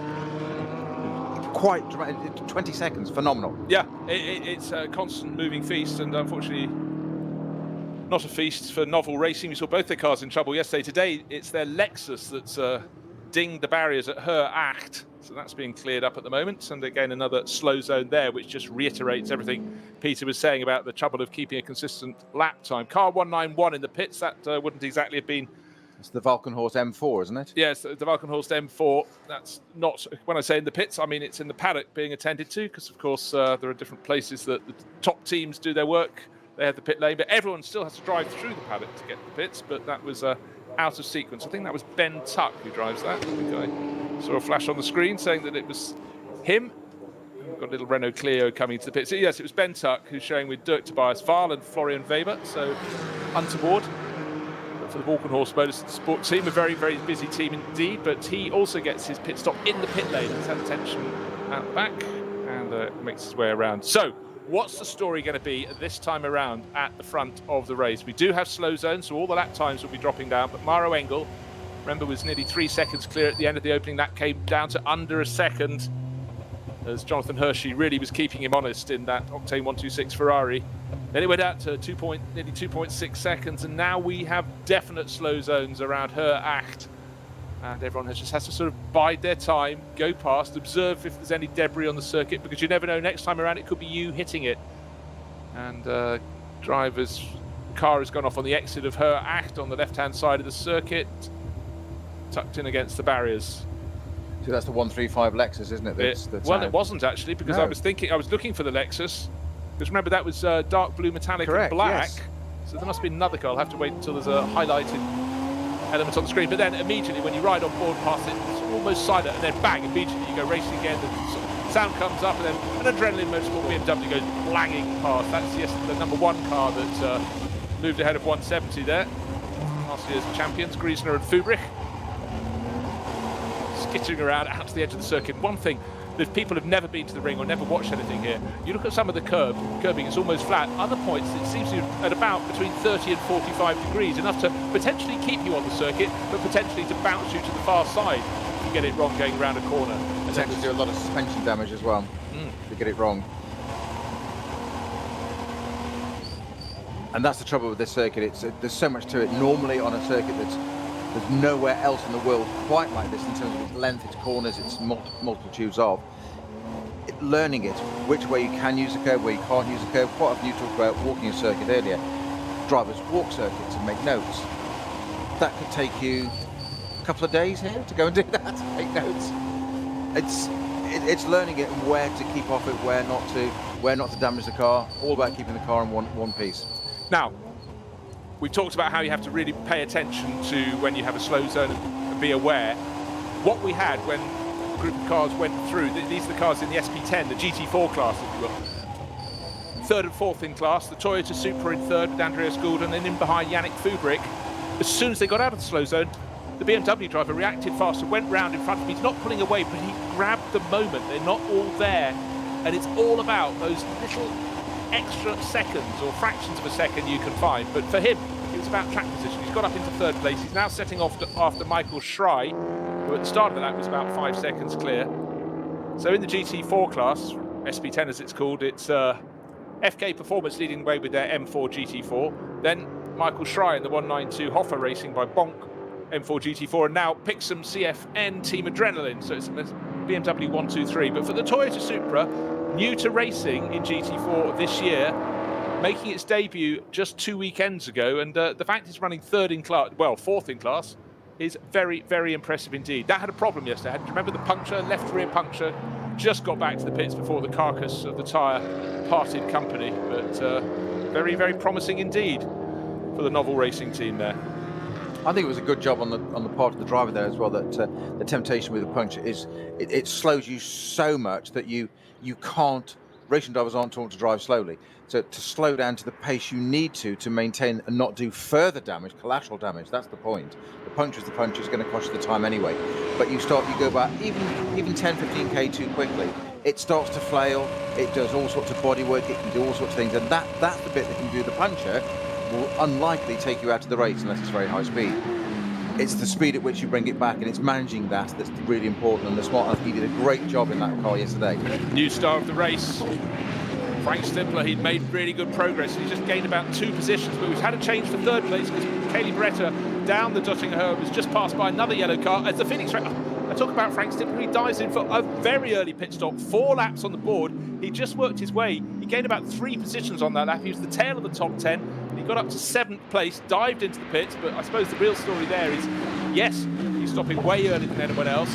And yes, we've had a change for that 3rd position. So I didn't expect to have number 4 written in a ring, which is my denotation for when drivers come into the pits. That's the end of the lap. But diving in super early, Frank Stimpler. That was very, very unexpected. And also followed in by Patrick Assenheimer. So the number 5 Audi from Phoenix Racing and the 3rd of the HRT Mercedes diving into the pits. That is very, very interesting indeed. So are we going to have everybody coming in a lap earlier than they did yesterday? Let's see. So yesterday's stoppers after 6 laps, will they come in after 5? 7th lap stoppers yesterday coming in after 6, we will see. But that's a real shame because I thought Frank Stimpler was really putting the cat among the pigeons. Well, we talked about this at end of show yesterday, didn't we, about the strategies that the teams had trialled yesterday, of the BMW's doing 5 laps, the Mercedes doing 7 laps in the first stint. And what we talked about driver cycling and this preparation for the 24-hour, what might they do today? So we're going to keep an eye on these BMWs. Very, very early stop, as you say there, for Frank Stimpler at the end of 4 laps straight into the pits. That's a little bit surprising. So But do they know something we don't? Are they trying something different? Is it a problem? Is there a malady they need to sort out as well? So they're taking it at this point. And as you say, one lap extra isn't just like normal. Here at the Nürburgring in NLS, one lap is, with a pit stop, it's 8-9 minutes. It's a giant leap, and it didn't look as though, certainly the way he was driving, as though he had to come in to change a puncture. But the fact that Patrick Assenheimer came in as well surprised me. Well, they both surprised me, but clearly they can't both have had punctures. And looking at Stifler's pace, he was picking up. He's about to pick up. He picked off Winkelhock. You've got Jeffries making his way forward in the Lamborghini. He'd gone past him as well. So really good run from Stifler there. Gap between first and second. We didn't even talk about the gap between first and second, between Maro Engel and Jonathan Hershey, between the HRT Mercedes and the Octane 126 Ferrari. 3.39 seconds, and then an equivalent gap back to the new third place car, Maxi Goetz in the bright acid yellow Mercedes from Get Speed Performance. But he's got company. He's got past the yellow Audi from Phoenix. That's Michele Beretta's car, which has gone second on the grid to third to fourth. But that's still with him over the start as it went past the start-finish line. But you feel that the Mercedes had a bit more speed, and hopefully, Goetz's point of view, he'll be able to stretch his legs around the remainder of lap number 5. Still quite early for them around the course of the lap. Slow zones 1 at the moment, code 60 zones 4. So we've got a slow zone at Schwedenkreuz, code 60 at Arenberg and Schwedenkreuz. A few cars already coming into the pit area, including one of the crowd favourites. I'll mention now the number 601. I didn't want to upset the viewers, but the 601 Opel Manta is in the paddock area, and the work being carried out on it doesn't suggest there's a great hurry to get that back in the race. But we know that car will live to fight another day because it's done that for decades now. Well, something mechanical by the look of it, because the car's completely undamaged, sitting there, and they're actually draining the fuel tank out into a jerry can. So now the Audi leaving the pit lane, Bruce. It wasn't. We mentioned that the number 16 car with Patrick Assenheimer. No, not number 16. Was Patrick Assenheimer's HRT. Number 6. Number 6, yes, not 16. Came in as well, but also the 98 Rover Racing BMW. Don't forget that was at the tail end of the top 20, so maybe they do need to do something different. But of those cars, the number 5 Stifler-driven car being shared with Kolb and Westbrook today was the best place for the cars to come and make that first pit stop. It's Maro Engel leading the way for the Haupt Racing team. I wonder how many times we're going to say that this year, because they really do seem to have a grip with the car, with the circuit, with their tactics. Can they make it 2 wins in 2 days? We will see, but certainly they're laying a very strong foundation at the moment. And where is the challenge coming from? I think the Lamborghini is now starting to pick up its skirts and make a bit of a move. But that's now with Stifler having pulled in for a pit stop, has risen to 8th place overall with Axel Jeffries at the wheel. To get that started down in 15th place, so he's gained 6 positions and been handed 1. So that's a good run from the Zimbabwean. His target next is Markus Winkelhock. Now that will not be the work of a moment, because Markus is good at going forward. He's also very good at defending his position. I'm just going to have a little scroll down and see. I talked before about Michael Christensen having got the number 31 Fricadelli Porsche that got into about 6th position in the opening sequence of corners. Last time I looked, he was down in the about 91st position. I see. I'm just going to go on down. He's now up to 46th position. Not a bad lap for him. And his next target, as I look at the timing screen, is not his next target because he's already passed it. But he's got a long way to get anywhere towards the front. Slow-moving vehicle on the circuit. It's a Audi safety car with the lights aboard, but everyone behind is behaving as it goes down towards the end of the Dottingher. One of the Audi RS3s coming up behind it, and fortunately, could see it very easily indeed. And the Audi safety car coming up now into Tiergarten, keeping out of the way. It's the Audi multicoloured lime green, orange and blue combination of livery. Works its way through the corners and no problem at all on the start straight. In fact, it looks like it's in a test session. Nobody in front and almost nobody behind. That's almost a unique experience in a NLS race around the Nürburgring. Got the whole start-finish straight to itself as well. That's the Bonk Motorsport car. Herman Bock and Michael Bonk car number 310. That's running in the SP3T class for cars with turbocharged engines between 1750cc and 2 litres. Yeah, it looks good. That would stand out in any weather conditions. Just looking to see how that's placed in class. Running well, can't quite find it as yet. Running second in class, the leading car in the SP3T class, some way further up the track. It's that Seat Leon Cupra TCR car. Obviously, they're all TCR cars. That was Heike Hamill, Matilda Racing. That was the one that hung on the back of the Caymans on the opening lap and stayed there as long as it could. They're gradually pulling away from it, but a really, really good run for the Cupra there. That's car number 806.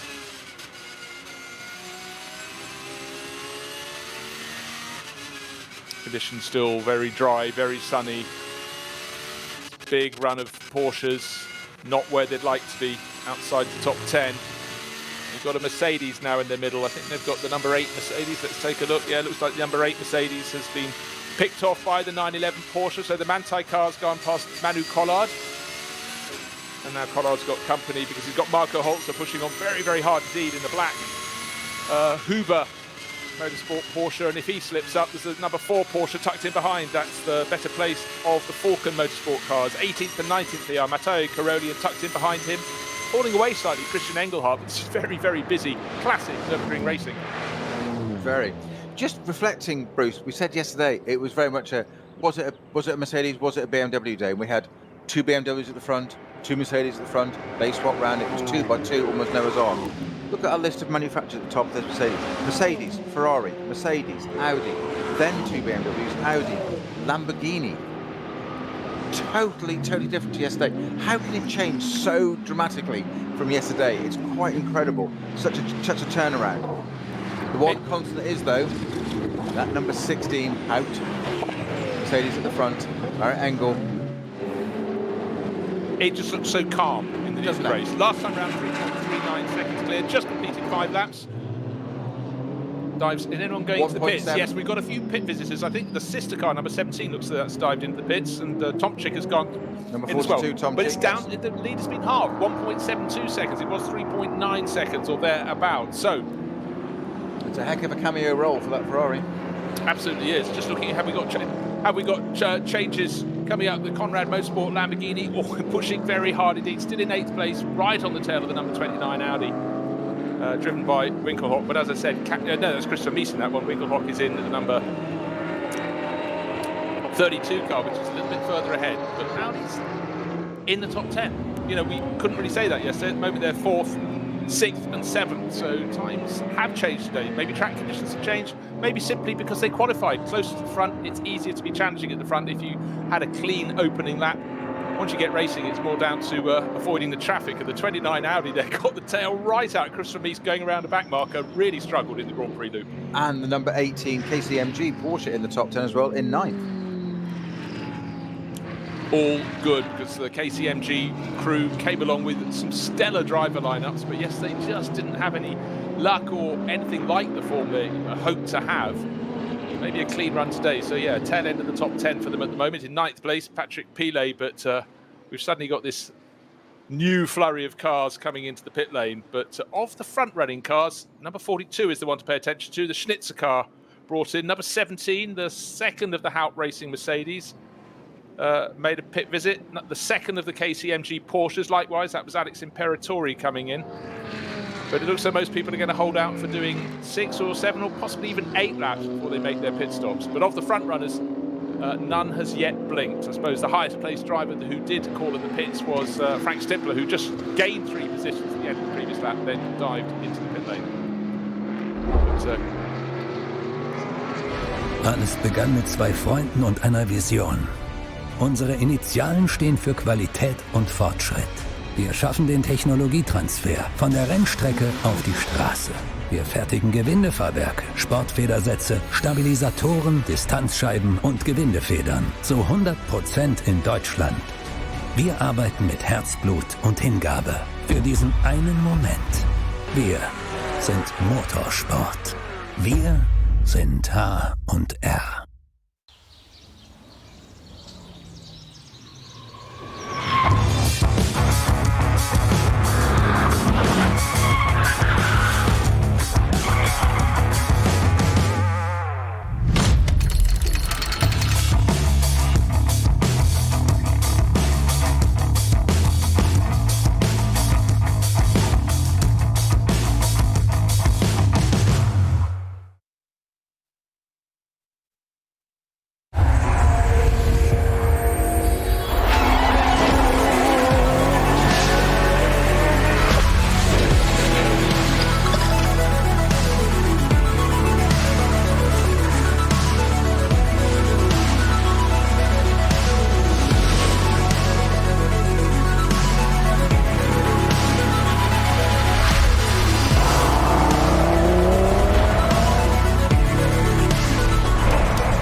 time will tell.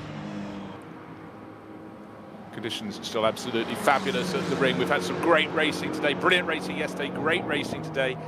And as ever, when you watch a race here, Peter, you can watch for 3 hours of the 4 hours, and you suddenly see a car that you haven't seen before. I think that's the beauty. It's hardly surprising with a field as thick as this, but one of the cars that catching my eye, SP8, it's the specials class. WS Racing got an Audi R8 LMS, and when in that class, in the SP8 class, so not as bewinged as the overall superchargers at the front of the field, but Nicholas Craig, Carrie Schreiner, Henrik Boleslev and Torsten Williams looking great in the Gitti sponsorship. They seem to be on quite a few of the cars. We saw it on a VW Golf yesterday, and they look very, very crisp indeed. But just great to see the variety. It's not just the different classes, it's the different variety in each of those many, many classes. And I'm sure still as the cars come in at the end of the race, I go, I haven't seen car number 630 before, which would be quite like, because I'm looking at it right now. It's a Renault Clio running around, glinting in the sunshine, keeping out of the way of the super fast cars at the very, very front of the field, running in the SP9 class. That's running in the little Group H2 for production cars of under 2 litres, and it's a well-supported class. That's the one the Opel Manta's retired from, or in the paddock from, the Renault Clio, Honda Civics, and the BMW 318 IS. So you can get cars that aren't the very first flush of youth, not the top level of performance, and you can have a cracking time. And that's exactly what the beautiful little Renault Clio is doing, looking fabulous. Again, another colour scheme that works very well. Anything with orange works quite well in my eye, but set off against a sort of, what would you call it, a sort of anthracite metallic background. Looks pretty dandy. Gunmetal. Gunmetal, that's a better term. Yes, indeed. But as you say, they're under 2 litres, so we've referred to it as a little Clio. The Clio isn't a very big car. It's bigger than it was when it first came out, but as all these cars seem to grow and grow over the years and decades. But it was saying it's a little car, a little 2 litre. That's because we're thinking of AMG GT3, M6, 488 Ferraris, 488 Ferraris, Lamborghini Huracans. But they're all on the track at the same time. And there's the magic. Absolutely. There is the magic, and looks as though David Pittard might have gained another place. Going around the outside, trying to get 4th place from Michele Beretta as they go into the sweepers. Didn't quite manage. He got his nose in front, but the track was then jinking the other way. So the yellow Audi holds on to 4th place. But the person who seems to have lost a bit of ground is the Ferrari in 2nd place. He's now got Jonathan Hershey's got Maxi Gotts all over his tail, but not for long. Gotts dives into the pit. So here's our answer. 6 laps now on the board. And the pit visitors include the number 2 Mercedes, the number 34 Pittard-driven BMW. Who else is coming in? The 29 Christopher Mies driven Audi Sport Team entry. So more teams have blinked, have decided that's the tactic. 6 laps. It really does seem to me that whatever number of laps they did in the opening stint yesterday, they're taking one off it today. But the team that just didn't blink yesterday, it did a 7-lap opening stint and just seemed to control it from the front, is doing the same again today. 3.5 seconds to good now, ahead of Jonathan Hershey. Again, that gap goes from 1.9 to 3.4 to 1.8 to 3.5. It's stable in its instability. To use your phrase, to throw something into the mix, though, you just said that whatever they were doing yesterday, they've added one on. Taken one off. Not the BMW, not Vulcan horse. No, they've gone the other way. They've gone the other way. 5 exactly. laps. That's what I'm saying. They've been front runners. They won the first race. They were 2nd yesterday. They're up there all the time. But they've done a different strategy today. And we're saying 1 lap normally doesn't make much of a difference in your strategy. Over the Nurburgring NLS, it makes a huge difference. So why? What is their thinking in that team camp? What's made them say, right, put Pittard out again at the beginning, and we're going to do 1 lap longer, 8.5 minutes longer than we did yesterday? Because that's a big consideration. That's not just a let's just do a lap. There's a lot of thought gone into that. I'm intrigued to see why they've done that and where that might pan out later in the race. What that decision might produce later. Every race in this series is there to be won.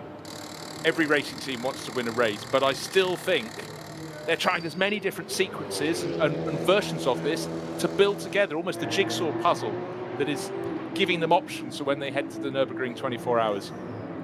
And so the cars in the pit lane at the moment, including the Mercedes that was in 3rd place, that's going to have a driver change there, brought in by Maxi Gotts.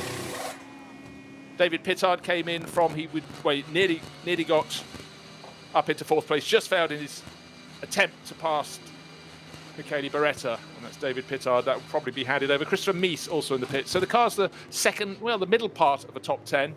And again, the strange image as the cars go into the pit lane, turn right under the pit building through Garage 1, double back around a loop in the paddock, and then come back into the bright light of the pit lane. Falcon Motorsport cars turns immediately right again for a driving change. Their pit garage and its refueling point is up closest to pit in, but other teams like the Get Speed Performance crew with that bright yellow car venture all the way down towards pit exit before they pull over, pretty much at the final pit garage. So the number 2 car sitting there on the jack, the 30 Porsche in the background from Fricadelli Racing, also in the pit lane. And in fact, I'd say the majority of those SP9 cars at a standstill in the pits. Yeah, the 911 came in as well. 911 Porsche from Manthey Racing, the number 30 Fricadelli car, I just mentioned that. So quite a tranche of the 20 plus cars in the SP9 class at a standstill. And for number 3, that's Christian Engelhardt. That it's all a learning experience for him as he gets used to Porsches all over again. But don't forget, he was a driver who was super, super strong back in the days of when he used to race in the Porsche Super Cup. The number 3 Falcon Motorsport Porsche having I wouldn't say slow, but a very calm, considered pit stop, everything organised, as you'd expect of a team of that calibre. But even the driver change, I'm not saying it was slow or languid, but it was just got out of the car. Everybody knew exactly what they're doing, what they've got to do, and when to do it, and keeping out of each other's way, in, out. The standard thing of a driver. One driver gets out, the second incoming driver sitting there waiting. I can't tell you how difficult it is to get in and out of one of these cars with a roll cage and lid and hands device, etc. on. But it's the second driver's responsibility, the first driver's responsibility coming out of the car to secure the second driver, so belts, water lines, radio connections, all that kind of thing they need to do. But you just watching them there, seeing that, there was a nice bit of a shot on that. But it was just so calm, considered. Everybody knew what they were doing. The car was turned round, and it was absolute precision of a surgeon's knife, just sitting there watching that driver stop. Now, just as you were saying that, Peter, I was sort of grimacing because the Get Speed Performance number 2 Mercedes coming out ahead of the 34 Walker-Norris Motorsport BMW. So as the order they went into the pits, so was the order when they came out. What we're seeing is the cars that made an earlier pit stop, like the 98 Rover Racing car, have gained track position, because that is now in front of the 34 Walker-Norris car.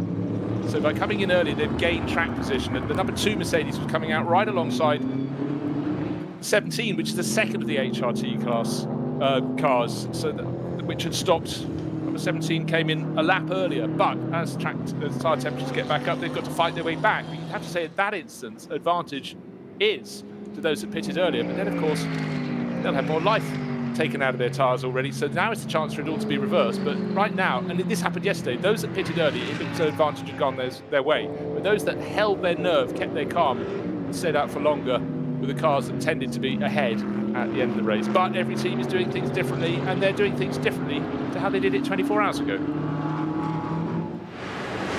So much to think about. A race that is 4 hours long. So much can happen. These teams all trying, as we said, different things. I'm intrigued to see now the Walker-Norris BMW number 34 that you just mentioned, Bruce. That was qualified by Christian Kras. David Pittard started it with that amazing opening stint in our first round 2 weeks ago. Yesterday they didn't put him in first, they put him in last. Today they switched around again and put David Pittard in first, and the qualifier of that car is now in the car second. So again, the psychology, the thinking, what's going on with the people when they sit down and do their debrief at the end of the day. Why did we change it? What's the point? You mentioned yesterday the possibility that we waxed lyrical about the amazing opening stint that David Pittard did in the first round. In fact, I think we called it the angry dog, didn't we? The attacking approach he had, and he was like a little terrier. He was unrelenting and beautifully done, nothing wrong. But maybe that was a bit too aggressive. They put him in at the end yesterday. Today they put him in at the beginning again. And it's just, I'd love to sit there and be a fly on the wall in some of these debriefs and go, why are we going to do this? What are we going to do? Is there a reason? Or do they just roll the dice on the table and say, there you go, David, you're in? No, I was about to joke. It's a bit like playing a game like Prudo. You've got dice in the cup, you shake them up. Oh, David, you're in first today. And Christian, you've got to do the pole lap. And then we'll come in after. Hold on, I'll tell you how many laps. Shake, shake, shake. Maybe it's as simple as that. It could be. but I somehow doubt it. And you know what? Through the lockdown, when we had no racing apart from virtual racing, a lot of the engineers involved in this championship and others started engineering cars for the virtual series, like the digital NLS. You might think, what could a real world race engineer gain? There was one who used to race cars, then he became a race engineer, then he started engineering for that, and he said, I'm learning. I am learning all the time. And nobody involved in any level of racing can ever afford not to keep learning. Exactly. I was just going to say, that is the absolute key phrase. No matter what you do, you never, ever stop learning. You mentioned yesterday that we have to call it digital racing. It is not a game anymore. We did think of it as gaming at one point, but it's not. It's digital racing. It's online, e-racing, however you want to term it, but I think digital's probably the best way. But that just proves the point. Somebody that's gone from driving cars, and therefore probably preparing his own if he's an engineer, engineering cars, and now engineering digital online cars. Never stop learning.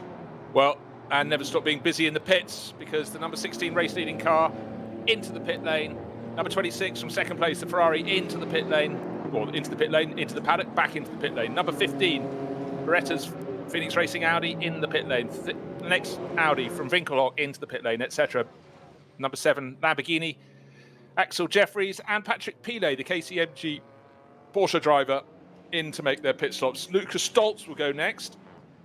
He will take over from Maro Engel, who did that opening stint. So we're told. In fact, it's only just come up with him as the named driver, but Stoltz hasn't got into the car yet. It was certainly Maro Engel at the top of our timetable for timing screens for a very long time, and I've just noticed it said Stoltz, but the car hasn't even got out of the paddock into the pit lane. It's efficient. It's ready. Well, it's a virtual, oh my golly, a virtual driver change in a real world race. You had it here first. There's a crossover. So again, for all the drivers in the SP9 crews, they have to feed their way through other cars that come in from SP9 for pit stop. Manu Collard, who's leading the Pro-Am class. Marco Holzer, the Huber Porsche driver, right under his tail. And Matteo Cairoli in the number 4 Falcon Motorsport Porsche. The sister car came in last time around. All eyes on the number 16 team, HRT. That's the Hout Racing team, the new crew in town. They drive right down towards pit exit, still being listed as Lucas Stoltz. Just looking to see who's getting on board. How good are you on racing drivers' helmets? Number 16, I'll give you a choice. Maro Engel. Actually, I think he might be the one that has the orange helmet, but tall figure of Lucas Stoltz getting out. Oh, can't tell. Similar heights. Adam Christodoulou, Emmanuel Metzger are the other choices, but let's just see if they made a glitch early in the race and it was Stoltz all along. Can't confirm that as yet. I'm intrigued to see who goes into the Octane 126 Ferrari. Jonathan Hershey doing a great opening stint on that. You mentioned about the number 16 lead car, the screen updating already with a virtual driver change, as in Mario Engel starting that car, and it's already got Stoltz named in it, even though it has only just stopped in the pits now.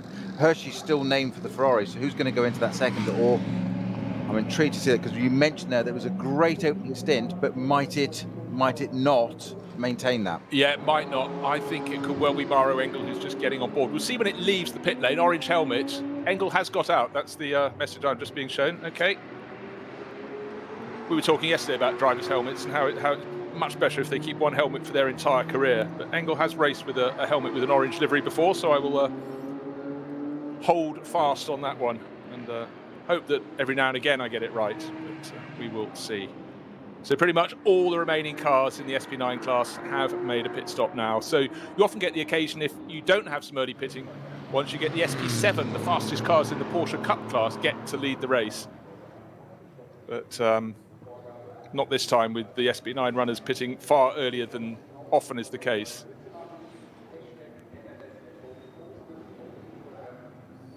And just to let you know, the gap when the cars came into the pit lane and was the number 16 HRT Mercedes leading from the 26 Octane 126 Ferrari that had such a brilliant opening stint in the race. 5.3 seconds was the gap, and that's the biggest it's been, largest it's been all race. Now, it's not only seeing where they came in, it's seeing where they come out, because we've got some front-running cars that made a pit stop last time around, most notably the number 2 Mercedes, which hasn't got far to go, and it's got the number 17 HRT car tucked in behind it. So number 2 Mercedes hoving into view as they approach Tiergarten behind a GT4 Mercedes AMG, which hopefully will show a little bit of Mark love and let it through. It does. He also lets the other HRT Mercedes, the red one with black bonnet through as well. Now, let's see pit exit. Is the number 16 car going to emerge back into the lead? It's not even on the move as yet, as the bright yellow nose of the number 2 goes over the start-finish line. So let's see the race order. Now the HRT's orange car gets going in the pit lane. The Octane 126 Ferrari also on the move. So that looks like it's actually gained a second or two during the pit stops. And for some of the others behind, unfortunately for them, there is a speed limit in the pit lane, but the little gold BMW from one of the junior classes, and Stoltz has apparently got into that car. I just don't know, they jumped early by putting it on the timing screen. Now that is a good thing. Get your driver change out of the way before the car has reached the garage. It just makes it so much simpler. Especially for us, poor commentators, yes. 5.35 seconds was the gap between the first and second cars. We have got confirmation that the driver change in the Ferrari is to Trummer. Michele Beretta has handed over to Mike Rockenfeller in the Phoenix, the 15. That's the yellow Phoenix Racing Audi. And Markus Winkelhock still listed as staying on board at number 32 Audi. He didn't get to race yesterday. One stint just wouldn't be enough. You know, if you're a Winkelhock, you're supposed to be out on a race circuit. So he's pointed it out on his contract, and he's staying on board. It's probably law, isn't it? Probably in German law. Yes, yes. So just regional law through the Nürburgring, you know. The number 16 HRT Mercedes remains in the lead with Stoltz now at the wheel. The second place car, the Octane 126 488 Ferrari, had a great start, an opening stint there from Jonathan Hershey. That's now been pedalled by Simon Trummer, but as Bruce spotted with his eagle eyes, that in the pit stop they came in with 5.3 seconds apart. Came in on the same lap, so it was all down to pit stops, and that they appear to go out of the pits probably a couple of seconds apart at best. So quite literally, potentially, I'm judging on the eye, going out, potentially 3 seconds saved. Now 3 seconds on the track is a lot harder to find than 3 seconds in the pit lane. Most certainly is. Now the cars I'm really looking for are the bright yellow Get Speed Performance Mercedes. Looks like the second stint is also being handled by Maxi Goetz, but he's got Jelmer Berman all over his tail in that number 17. That's the second of the second of the 3 cars from Team HRT, the Hout Racing team, and Jelmer really getting a move on. Jelmer, again, the team arrived out of Black Falcon, and over the years now, Jelmer's been one of their go-to drivers. He's just super consistent. And, you know, from a professional's point of view, he's also one of those guys who gets out of the car, always interviews well, and it's refreshing. In fact, vast majority of the drivers that are racing in this championship and top-level GT racing are good in front of a microphone. Yeah. They also know there is an element, it's a team sport, and that means a team within a car. Until that point in their careers, particularly if they've come from a single-seater background, it's all about them. Now, you just stole my line, exactly. They cannot succeed.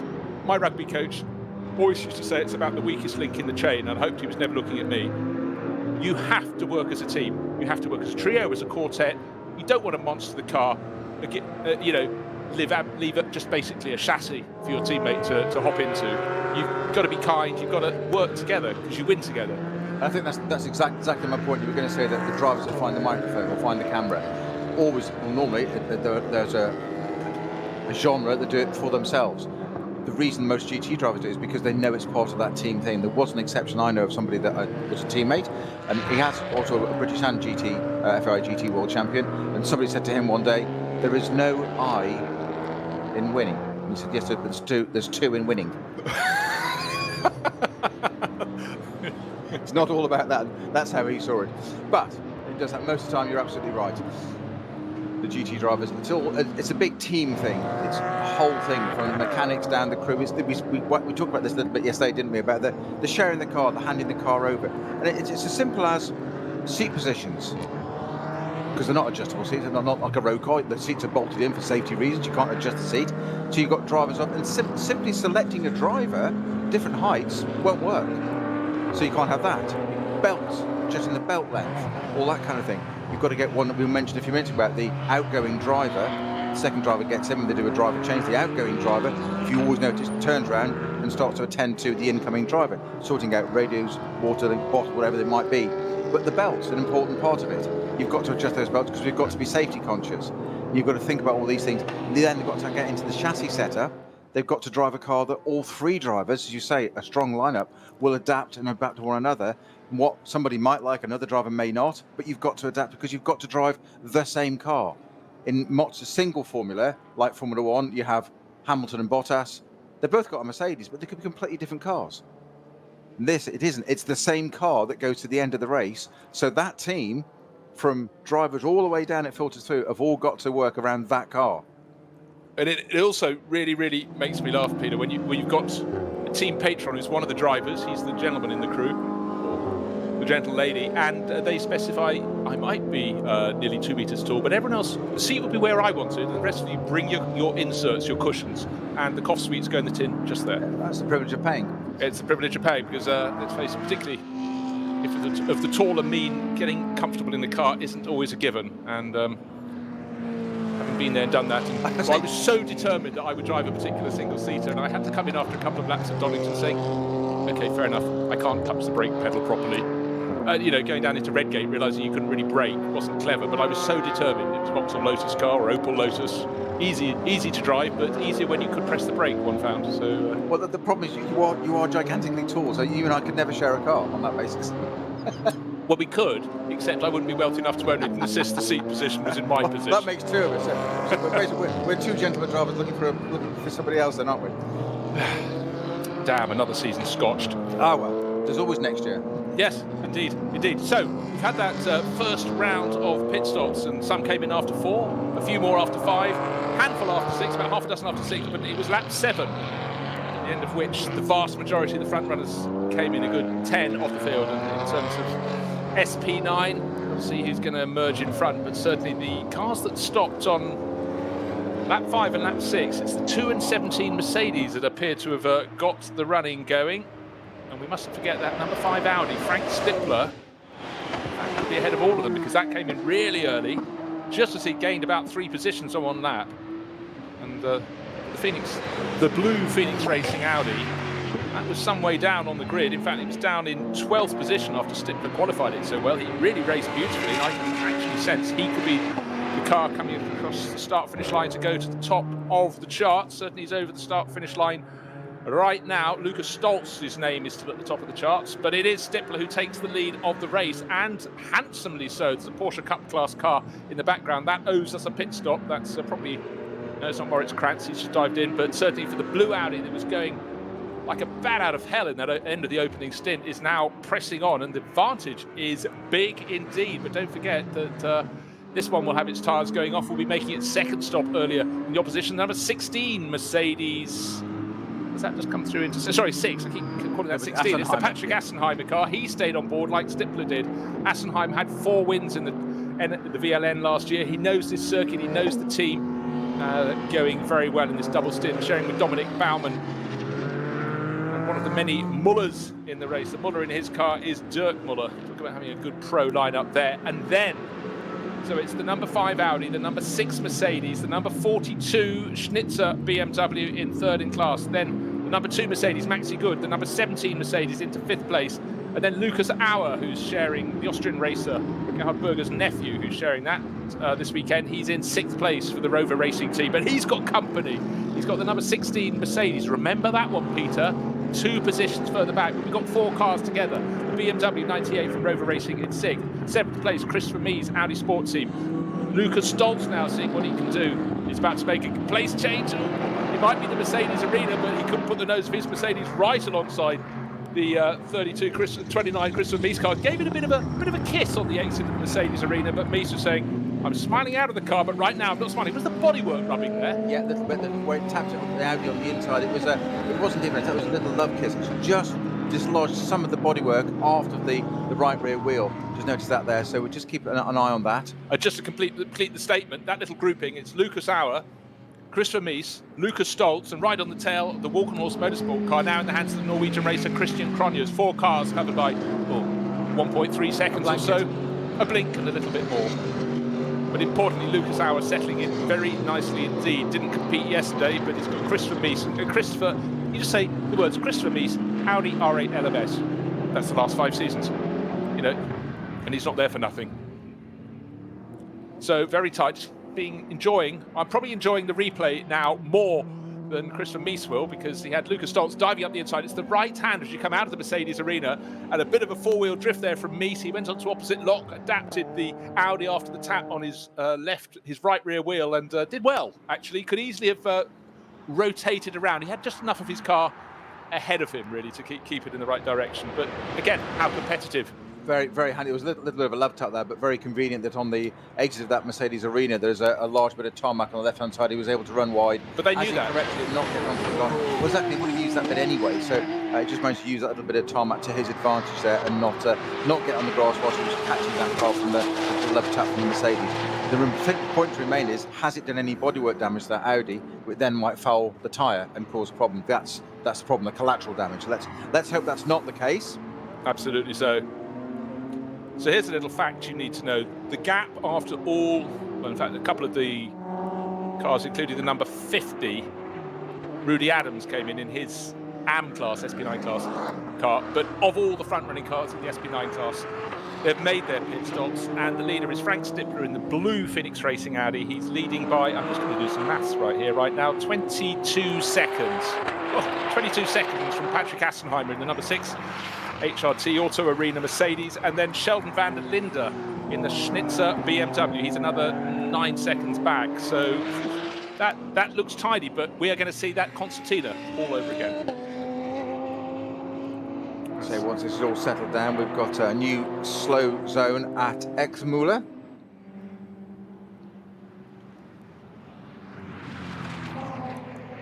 Can we see why? Just looking for a quick blot on the map. Nothing, no clues as yet at Exmüller. I have a clue. There's a car waiting to. It's bounced into the barriers on the right hand, and before that sharp right, and yeah, I couldn't see which car. I think there's a car moving slowly away from the scene of the crime, if you will. Yeah, you got that sort of twisty downhill section of Kallenhard and Versreifen into Exmüller before Bergwerk there, which just caught somebody out. There, one of the KTMs running particularly wide there again, but it's the 927 car that had a puncture two weeks ago, didn't it? The first round, one of the cars that it did had the rotation, but this time around it's being shared by Stefan Bodmerkel, Michael Munch, and Erkan Kara Osman. But it was the 930 sister car from Teichmann Racing we saw in the gravel, 6 corners into the opening lap of the race. But the 927 car going rather better.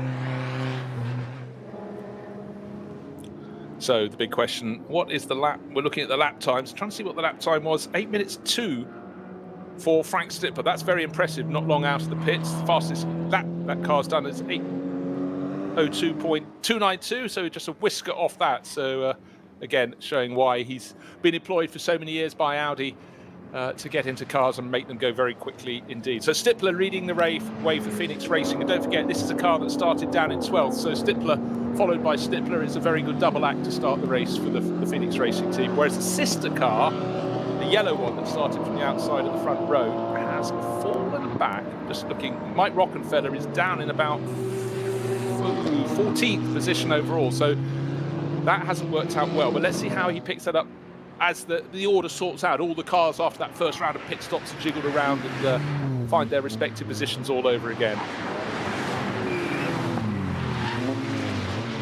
Frank Stippler, that is a very tidy lap. Just trying to see the others as they settle into their form. Vast majority are about to complete their first lap, flying lap out of the pits.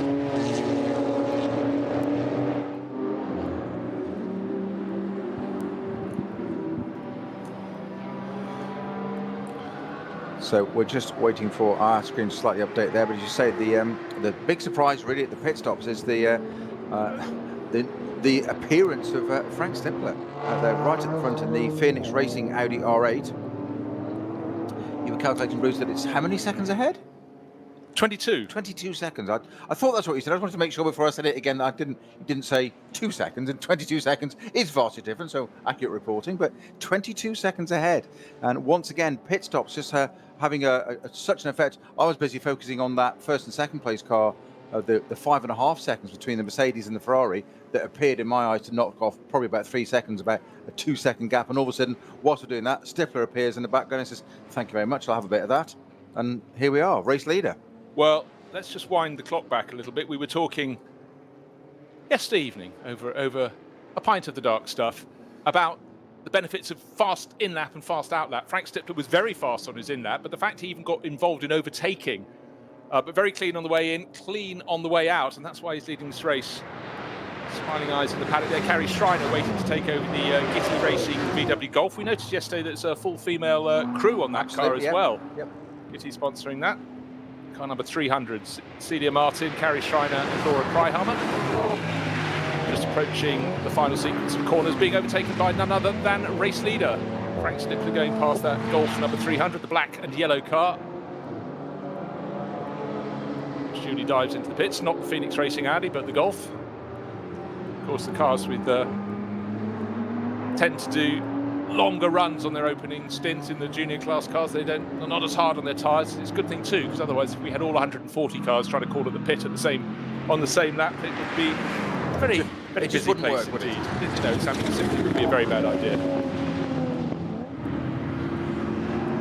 Now, cars that advanced post those pit stops, let's just run down the order. Frank Stippler leading the way, the number 5 Audi, the number 6 Mercedes into second place, 23.5 seconds down now, so a little more time lost by Assenheimer, or you could look around it the other way, gained by the race leading car, Frank Stippler. Sheldon van der Linden, the Schnitzer BMW, I still love saying those words together, Schnitzer and BMW. Charlie Lamb may have departed last year, much missed, but still great to see that team laying down some history. And then we get a really close little battle for 4th place. 2 ahead of 17, Mercedes ahead of Mercedes. Maxi Goertz just in front of Jelmer Berman, just half a second between them. The yellow Mercedes ahead of the red one from Team HRT. Then Christopher Mies in 6th place. 7th place, still Lucas Stoltz hasn't managed to get past. Christian Cronjes is next, and then down into 9th overall is Lucas Auer. So he went from the front of that group in the Rover Racing BMW, that quartet of cars to the back, completing the top 10. Marcus Winkelhock in the number 32 Audi.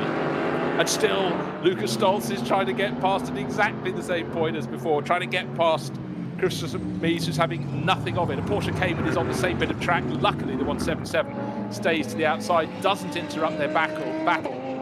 But it's getting very close indeed. And sadly for Rover Racing, their number 98 car in the background, Lucas Auer, is getting smaller in their rearview mirror. It was a quartet. He was at the front of it a lap ago, but the Austrian, sadly, not finding the pace, falling away. So on the Grand Prix loop there, just out of the Mercedes arena there, the Mercedes, ironically, absolutely monstering the back of that Audi there. Christian Mies having nothing about it. Absolutely no variation, no directional change, dead straight. I'm going where I'm going. You monster, you can intimidate, you can fill my mirrors as much as you like with that very aggressive grille of that Mercedes. Yeah. Definitely done that, designed that way. It would scare children on a dark exactly. evening. Was he affected? Not in the slightest. Straight as a die, I'm going there, and that's where I'm going to on the track, and that's why it's your job to get round me. No, entirely so. Oh dear, the number 512 McGann, Renault, we saw that making its way to the grid at the start. It's now making its way back to the pits and looked a little bit down at the front right, unless I'm wrong. It sounds certainly like making nasty noises, but it's can't quite pick it out. But the Lameche backside, Renault McGann keeping out of the way, now out of the final corner, but heading to the pit lane, but not at the sort of pace suggesting it's going to be front right puncture, running cleanly. Coming in behind a car that looks like, grief, what is that car? Is that a Logan? Trying to work out what that is. And the 169 BMW at the side of the circuit. This is a car that ran very well in class yesterday. And unfortunately, the M4 class... that's going again. That's FK Performance, orange and black. Let's see the names on the window. Christian Konov, Nico Otto, and the Bulgarian driver, Pavel Lefterov. But that's in the Mercedes arena, so he's got the remainder of the lap to go. If you want to have a problem, have it just before the pits, not afterwards. So the yellow hazard lamps on. This is a car that was running, I think it was running third and finished third in class yesterday. Not sounding altogether wonderful, but again, it's just no pace at all. It sounds like it sounds sweet enough, but it's just on low revs. Alt Control Delete, but can't he take the back entrance into the pits from here still? Yeah, get back in that way. We'll be able to do that. In fact, what I was about to expound and expand upon was what you don't want to do, even more so, is have it just while you pass that back entrance. Get onto the Nordschleife, then you really have got a long way back. So the M4 making its way round, that will rejoin, hopefully get into pits to see what the problem is. It did look like got his hazard on. It sounded okay enough, but just as you say, possibly in limp mode, as in the car's overheated. It's put it into the road, what we call limp mode, get you home safely, get you off a motorway for safety, and that still applies to these cars because they're still production cars, so they're physically drivable under its own steam, but just not at any kind of pace, probably very limited on its revs. Oh yes, when I describe, we've now got a close-up shot of the 512 Renault Megane, and when I described it as having a flat front right, it doesn't have a front right. It has a rim, but the rubber. Well, it's very flat because most of it's been worn away, dragging on the track. Yes, it probably is very flat. So it's exactly the right description. Yeah, just pulled the wheel off that, and mechanics immediately going in straight under it. And this is what we said so many times again. We mentioned it about the Subaru yesterday. The puncture, collateral damage. The puncture is not the major problem. Yes, it's time consuming, of course, and it's frustrating. But how you then manage it afterwards, that's the issue. And that car being looked at straight in underneath it. How much damage? Has the disc been dragging? Has the bottom arm been dragging? Because it was making some horrible noises. So they're straight in there, and that's what causes the problem. And it's a simple puncture that it could just be a tyre failure, picked up a piece of debris or something, and there we are. You've got to go and find out what's underneath it, and that can take the time. As we said, how do you win endurance races? Stay out of trouble, stay out of the pits. Entirely so, and also always have to check for where the rubber has gone within the wheel arch, and wave yellow flags on the Grand Prix loop, trying to identify why. It's in the drop down to the compression before you rise up to the VLN chicane. We've got a course vehicle out there. Oh, they're just tailing around behind that limping BMW as it goes in towards the back of the pit lane. It has to go through the chicane first. But very good work there from the marshals. Yeah. Really clever work indeed. The 169 FK Performance BMW only now sweeps in. Well, it doesn't sweep, it turns into the pit lane. I think there's a slight difference in terms of the velocity of those two elements. So the oil Fino car, lights are flashing, the hazard lamps flashing as it comes in, and hopefully it will live to race on. But sadly, in a competitive class, well, they're all competitive, but the SP10 class cars for GT4s is competitive, and you cannot. In fact, it may not even get into the back entrance of the pits. It's all but stopped. Now that was very strange, because we talked about this limp home mode, as in it's get you off a main road, an autobahn in the normal world, what the cars are designed for originally. Limp home to get you home safely, get you there. That was the limp you home. It was going all the way around, and obviously, you see, as soon as it got into the pit entrance, it needed to stop. So I wonder if it said enough. Very strange. Look at us, the 169 M4. We'll have a little look out for that and try and keep you posted on that to what happened to that car. It's very strange. It just stopped, having done the vast majority of the Grand Prix circuit, got itself into the back entrance into the pit lane, mercifully not having to go onto the Nordschleife, but now it's just stopped in the pit lane. So we'll find out what's going on with that. So again, when you see incidents like that, you realise how important it is you've got your flagging marshals posts in exactly the right position to understand scenarios like that. The fact there is a back entrance to the pits does mean that cars that take it will invariably not be in the best of mechanical health, and that was a good example. They very quickly had a flag marshal there warning anyone else who was coming in fast to the pit lane from the regular approach or the other way around. So we've talked about the things that the Nordschleife can throw up of slow zones, cars parked, service vehicles. Something else you don't really expect is to come into the pit lane, because you actually think your mind is almost job done, racing almost finished for a minute, because as in we turned the racing brain off for a bit, into the pit lane. Now you're going into driver change mode, pit stop mode, and all of a sudden there's a stationary car in the pit lane. How would that catch you out? You're not expecting that, are you? No. You've done your job. Frank Stittler is still doing his job. His last lap, he was leading by, after 9 laps, he had a 23.5 second advantage. He's crossed the line, having completed 10. Just waiting to see his lap time come up. I'm going to be really interested. 8 minutes 4. The lap times are very good. They're all going past, cars still having to go past that waving flag marshal and the stricken 169 BMW. It has got a bit further down though. It goes and it ebbs and it flows. Yes. It goes and it stops. Still waiting to see if it's Patrick Assenheimer who'll be second to the start-finish line, or will it be Sheldon van der Linde? Van der Linde in the Schnitzer Motorsport BMW was third at the start of that. Assenheimer in the 6 Mercedes goes through. He's lost another 3 and a bit seconds. He's 27.2 seconds now down on the race leader. Has he managed to drop Sheldon van der Linde? Yes, he has. He's gained a second and about a second over the best of the BMWs at the moment. And then we've got a fantastic charging battle coming up next. Number 16, Lucas Stoltz, driven Mercedes, 7th at the start of the lap, still behind Christopher Mies. They've hardly been separated by more than a car's length for about 2 laps now. Walkenhorst Motorsport BMW trying to hang on behind Christian Cronjes.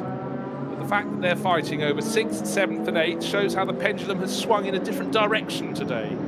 Don't forget, it's a 4-hour race. Now, didn't we talk earlier about the word you used, such a description yesterday, the grunt of that Mercedes? And the Audi then knew that coming onto the pit straight, and then just at the time when Mercedes needs to jink over to the right, he's gone over and covered it to the right, and he's absolutely driving to perfection. One directional change, perfectly allowed, perfectly fair, perfectly professional. But placing that car, thinking, what at that pace, with that massive grille, as we said, that would scare children, behind you in the mirror, sitting there, knowing that that car's quicker in a straight line, and he's still thinking, if I just move over there, you've got to go around the long way. So off you go. Then switches around the next, but no jinking, absolutely beautiful driving from the Audi driver there. I just want to tie that in with a fantastic quote that I read in the wake of footballer Jack Charlton dying yesterday. He said, obviously in comparison to brother Bobby, says, I can't play football very well, but I'm good at stopping people playing football. And that was his role, and he played it to perfection. So right there, Christopher Mies was doing what he needed to do to stop that Mercedes coming past, all fair and square. And I'm sure that which is fine in itself. Absolutely. Yeah. And as I said, he didn't do anything wrong, anything unprofessional. He just did it absolutely neatly and properly. But as you said, it's that preventing it. And there are some drivers, I'm not suggesting that Christian Mies is one of those, but there are some drivers that don't necessarily overtake that well. Again, but once they're at the front, they can control properly and professionally the race from the front. It's may not always be able to get there through the lack of machinery, sometimes just performance of the car. But great job there from the Audi driver, and we'll keep an eye on that. I think the Mercedes is quicker in a straight line, but it's not getting enough opportunities to take advantage of that. No, exactly. So just had a quick glance in a paddock shot, and there was a flatbed truck. I'd seen one come in, but I couldn't see what was on the back of it. Unfortunately for Team Avia, saw Grensport running in the M240i BMW class. Theirs is the car on the flatbed. Heiko Eichenberg and Moritz Oberheim. No more racing for them today. Probably won't be the last car to be on a flatbed, but good job from the recovery crew. Got it off the track, and right now we're running with no slow zones, no code 60 zones. I'm just going to have a quick look at the respective lap times of the front-running cars. 8 minutes 4.4 seconds for Frank Stippler leading the race. Quicker than that, 3 places further back, Maxi Goetz in that number 2 Mercedes, 8:04.1. In behind him, 8:04.7 for Jelmer Berman, the Dutch racer, right under his tail. Who else is quick? I have to go down to about 10th place. In fact, precisely to 10th place, Marcus Finkelhock, 8:05.6. But a lot of their rivals doing lap times 8 minutes 8 seconds, 8 minutes 9 seconds. So again, we know that any point around the Nordschleife you can be slightly tripped up by one of the slower cars, but it's about just being consistent, hoping there are no code 60 zones, slow zones, and just keeping it sweet, keeping the tyres alive. Because let's face it, how many corners around the Nordschleife? Well, it depends what defines a corner, but let's say a minimum of 120. So you think of those loadings, left and right, right and left. It's consistent. It's not as hot. I think it's a few degrees cooler than yesterday, perhaps. So maybe they're eking a bit more tyre life. But it's about keeping things sweet. Well, you say you're talking about tyre management there. What are we meaning by tyre management? We're talking. You're saying a minimum of 120 corners. We could say 170. So let's go somewhere in the middle. It's a lot of turning. And that's where your tyres do the work. So tyre management, it's about keeping the pace of the car, along with your teammates. We know what the car's capable of, but not wearing those tyres out that quickly. So not leaning on them, not bouncing over curbs. Curbs can damage the sidewalls, which can cause problems, cause punctures, but it's about just the degradation. Using the tyres at absolute maximum, but of course the tyre has a life. So it's great to start with, then as I said, performance falls off a cliff. Now it's not quite the same as Formula One with all your different compounds and things there. So they've got a tyre to last you here, how many laps? Between 5 and 7 laps, which is quite a lot around here.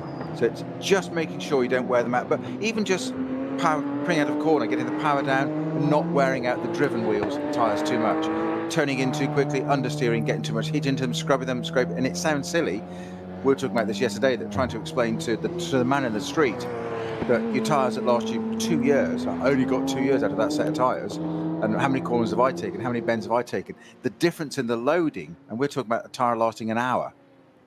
So that's why it's critical to do that management of looking after it. Yeah, 100%. And of course, that becomes more and more critical when we get to some super, super hot summer days. It's not super hot today. It's much more comfortable for the drivers. But again, it doesn't matter what the temperature is. Your rivals are still competing in the similar conditions. So however kind you are when the track temperature is 40, or however kind you are when it's 30. It's still relative to Same your for everybody. rivals. Keep Yep. it sweet. Keep it sweet, keep it living long. So we have 10 laps on the boards, 11 at the end of this one. Frank Stippler leading the way by 27.2 seconds. We have a timing sliding scale for pit stop minimum times. So again, it does have a factor, it does have a bearing on this race, because you have to have a different minimum pit stop time according to the number of laps you accrue before you go in, and this is going to be a big factor for Frank Stippler. He pitted the first time after 4 laps, caught us surprised, not napping, we were right on it at the time. Very few of the front-running teams did that. The number 6 Mercedes crew did that. That's why they're first and second. The number 98 BMW from Rover Racing also came in after only 4 laps, but that's fallen now down to 9th place overall. Just doesn't seem to quite have the performance this weekend. And other teams taking a very different bite at their tactics. But all the teams have to read the rule book. We've already seen the team that won the first race of the championship, given a time penalty, didn't understand or failed to comprehend and perform accurately the task of the minimum pit stop time. They were first the flag ahead of the Walkenhorst BMW 2 weekends ago, but alas, given a time penalty. It's in the rules, they didn't get the rules right, they got the time penalty, first on the track, became 6th overall. So for that number 34 Walkenhorst car, for David Pittard and Mikkel Jensen, this weekend they're joined by Christian Cronjes, but they took that first place. They took 2nd place yesterday. In a championship, it's about putting those points in the bag. They've done it. Consistency building. As you said yesterday about David Pittard at one point when he was running for 2nd. Driver's mentality. Do I go for position? It's only the 2nd race of the season. I've won the first race. We're in 2nd in the 2nd race. That's 1 place off maximum points in 2 rounds. So do you hold back? Think for the championship. You mentioned about pit penalties there. The adrenaline racing car yesterday. 3 pit stops. 3 penalties yesterday. Sadly, it was the one driver that got the 3 penalties. That unfortunately just 2 kilometres over at one time each time. That's all it was. That tiny. It's such a simple error, and that must be so frustrating, because it's not a flagrant breaking of the rules and coming in far too quickly and risking it or trying anything. There's no risk there. It's just a slight error. Unfortunately, say rules are rules, and you're out. I had my eagle eye to see whether a 4-lap stint would be followed by a 7-lap stint by Phoenix Racing and Frank Stippler. It hasn't. He's gone on to an 8th lap. Still leading the race. His advantage pinged back very slightly by about half a second. It's just 26.5 seconds over the number 6 Assenheimer driven Mercedes. But that also came in after 4 laps last time round. That also is doing an 8-lap second stint. And in between them, just behind them, the Schnitzer BMW, that came in a lap later for its first pit stop. So if it finishes on the end of this lap for its pit stop, it would have had 1 lap less on its tyres. So teams are doing things differently.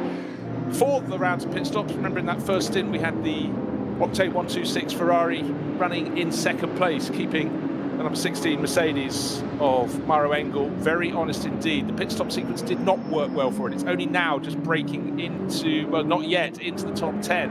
It's being pushed very hard by the Conrad Motorsport Lamborghini, so that's Simon Trummer being pushed by Michele Di Martino, but what went wrong? It was like yesterday, remember the Lamborghini, you just see it on the screen now, that was the one that was in 2nd place. Hello, similar story. First pit stop and ended up way back down the order outside the top 10 all of a sudden.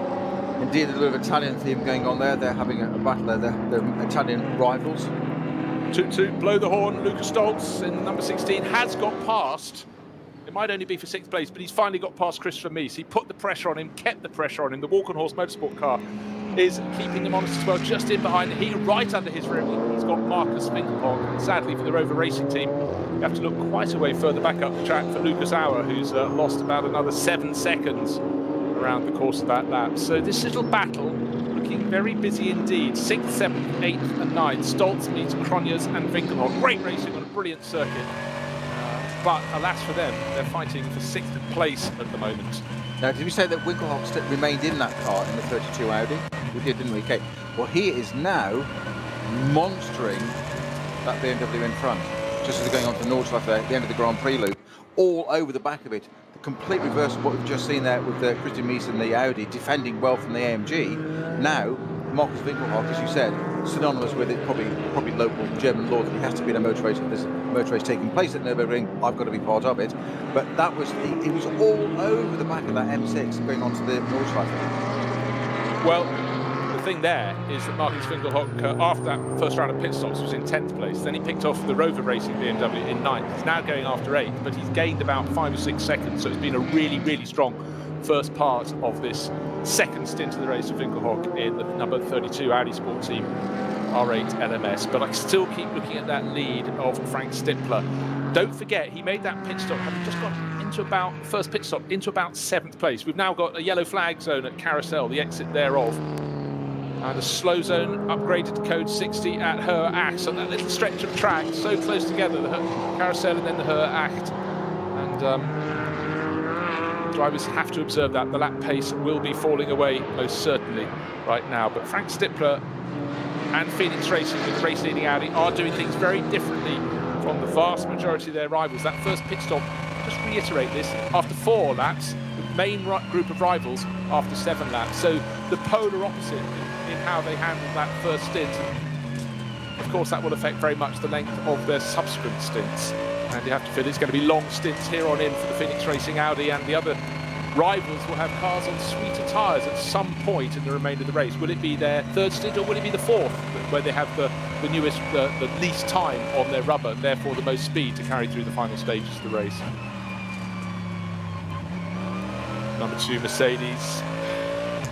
Still got Jelmer Berman behind him, but Maxi Götz in the bright yellow Get Speed Performance Mercedes has gained about 1.5 seconds over him. He's 3.2 seconds clear, so he's actually shaken the Dutchman off his tail and now can concentrate on getting off up the track after the Schnitzer BMW. But that's in there, 9 seconds ahead of him, so he's just got to do his lap times. They're on very, very different lap sequences, pit stop sequences. The number 42 car came in after 5 laps, whereas the number 2 Mercedes came in after 6. So again, different ways to split this race. Maximilian Götz driven number 2 Mercedes there, weaving his way through traffic, and we keep referring to this. You can't underestimate or undersell how much this is. Cars going through Bergwerk now, heading up towards Carousel in a moment, but cars on traffic in front of him, of the Cup class cars, and he's not just taking one side, he's taking both sides, through the middle, left, right. I know it says race taxi on the dashboard, but it's a heck of a ride, and Maximilian Götz there just absolutely just making instant decisions and getting on with it and getting the job done. More importantly, I have to say, it's a two-way street.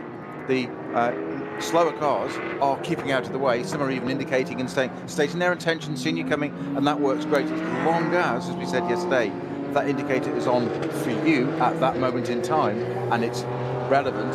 If it's not, and it moves out of the way, that's a problem. But Maxi Götz there doing an absolutely fantastic job, and a real treat watching that car driven at that pace through the back markers. No hesitation. Again, it honestly looked like almost like the qualifying lap. It's almost irrelevant though, the cars around him. His pace was unchanged, and that's the skill of a driver of that level, being able to read it coming up and make an instant decision and get on with it.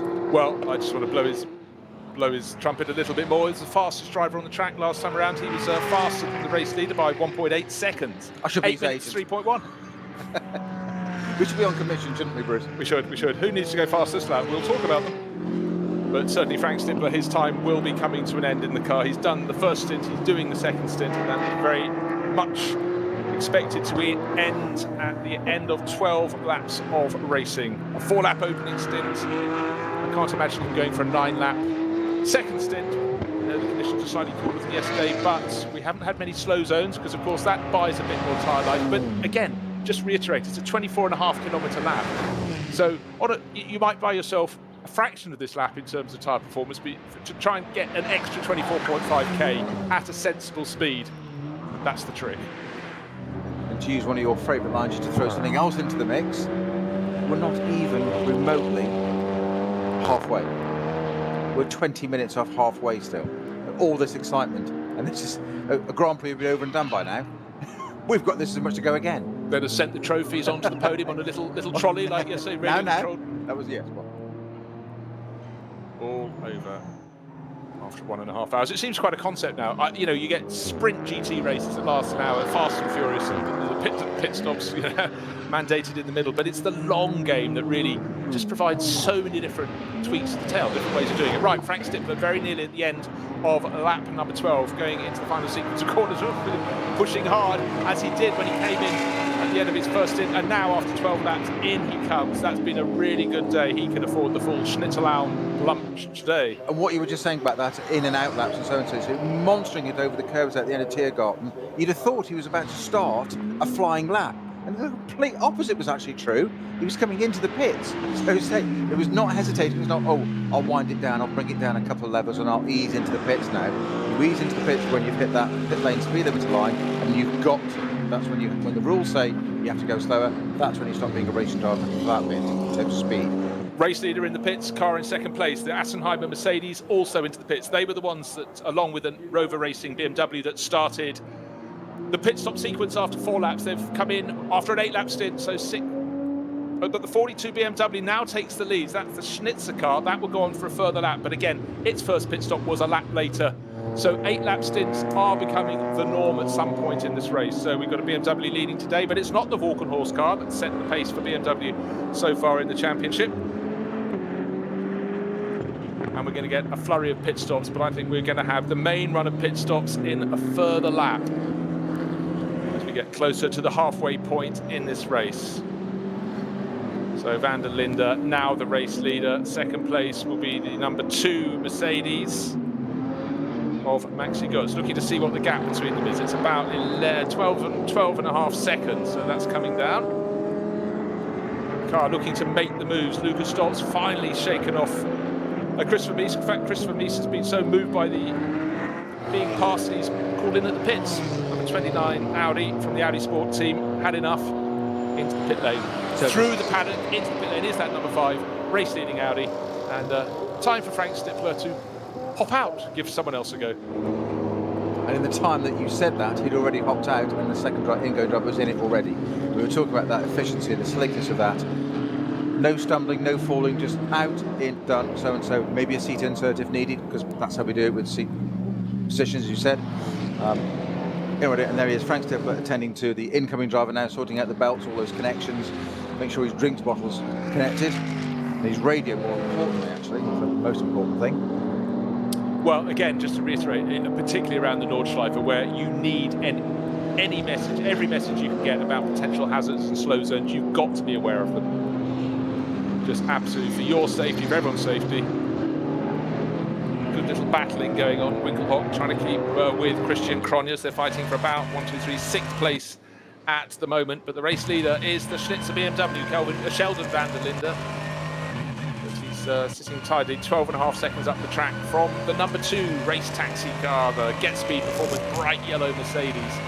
And Maxi Götz pressing on. Just going to look at their respective speeds, lap times last time around. They won't be quick laps because of the slow zones. In fact, advantage to the Schnitzer Mercedes, 2 seconds faster, but they were lapping in 8 minutes 16, 8 minutes 18. Clearly, they had to slow for a slow zone in that. And we've been talking about different elements of this endurance racing and just how different it is. And you just mentioned about the radios, that information, how important it is. I can remember having to do things like radio checks where you were able to assimilate information, but you'd do a whole lap of the circuit talking to your engineer, so A, they could prove the radio worked in the valleys, the dips, the rises, wherever, so and so. Not as easy here, I grant you, but I'm sure in modern day technology it does it. But more to the point that you could drive the car at a pace. And it was one of the things that had to cycle through was a procedure of, can you drive the car at this pace? Or can the car be driven at this pace by the drivers while still communicating? What if they communicate to you and say, gearbox temperature now, want to check this, and so and so. And it was done that to deliberately catch you out and see if you could not be put off by that. And that's the quality of a driver, having to do that, as a not be put off by suddenly an engineer saying, can you give me a diff temperature? As a what panic, look down. You can't have that, and it's another string you've got to do whilst pedaling cars around at this pace on this circuit. on this circuit, exactly. I want to go back. This is almost a black and white memory, but in the very early days when people could actually record things in cars, I won't give you the driver's name, but he was competing in a Data Post Fiesta in the British Touring Car Championship, and they asked him to talk around a lap, and unfortunately when they listened to the recording, all he did was mimic the car noise. He didn't realise when he raced, he'd sort of hum away, making the engine note of the car, which probably meant some fantastic tidy gear changes and nothing mixed in that because he matched the engine note to his own humming. But very alas, revealing. in terms of describing the lap, it wasn't noticeably wonderful. So the race-leading Audi back out onto the track. This is the Phoenix car that's just been handed over or given over from Frank Stippler. The number 5 car is back out on the track, and that has now got Vincent Kolb at the wheel. They came in with a 25-second advantage. As you said a couple of laps ago, they lost half a second. Now, you don't want to lose half a second anywhere, but if you can afford to give away a half a second, when you've got a 25-second advantage on the Nürburgring, it's not too much of a percentage, is it? It's nothing to worry about excessively. Right, but we've had a change of position for the 29 Audi from the Audi Sport team. Has got the jump on the number 6 car that Mercedes that Assenheimer brought in. So good pit stop for the Audi crew. Not so good for the HRT Auto Arena outfit. So we know how hard it is to make a passing maneuver, but we also can see that it seems almost wrong, doesn't it? You do all the hard work out on the circuit, but you can also do something you couldn't do on the circuit without tremendous fortune and form in having a really, really clear pit stop. Well, so there's two ways of thinking about that, isn't it? Why? I guess the pure, hard, brutal sense of it is, why not have the advantage? It's all about winning. Why not have the advantage the easiest way possible? But as you say, it just doesn't seem quite real when you do all that hard work out on the track, and that sort of overtaking in the pits just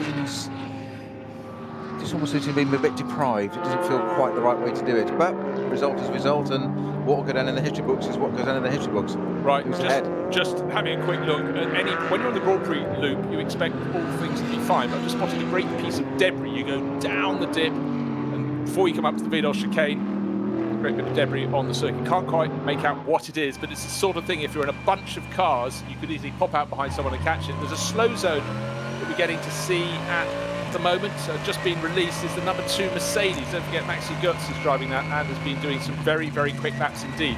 Did the car in front of him, Dominic Baumann, Bauman's just come out of the pits, but the car he was chasing, Sheldon van der Linden, was that also slowed by a slow zone, or was it created just after he got through it? Because if that is the case, then van der Linde and Team Schnitzer will be going, thank you very much indeed, but I would suggest it's a slow zone that's just being cleared up at the moment, and it probably caught the 2 of them. But in this race of small increments of time being won and lost, that could be something that really, really affects it for any of those drivers out there.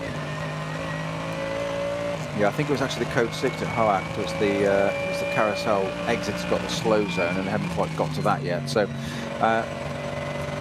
nevertheless, the number 2 Get Speed car on its way again. The Gotts-driven Mercedes.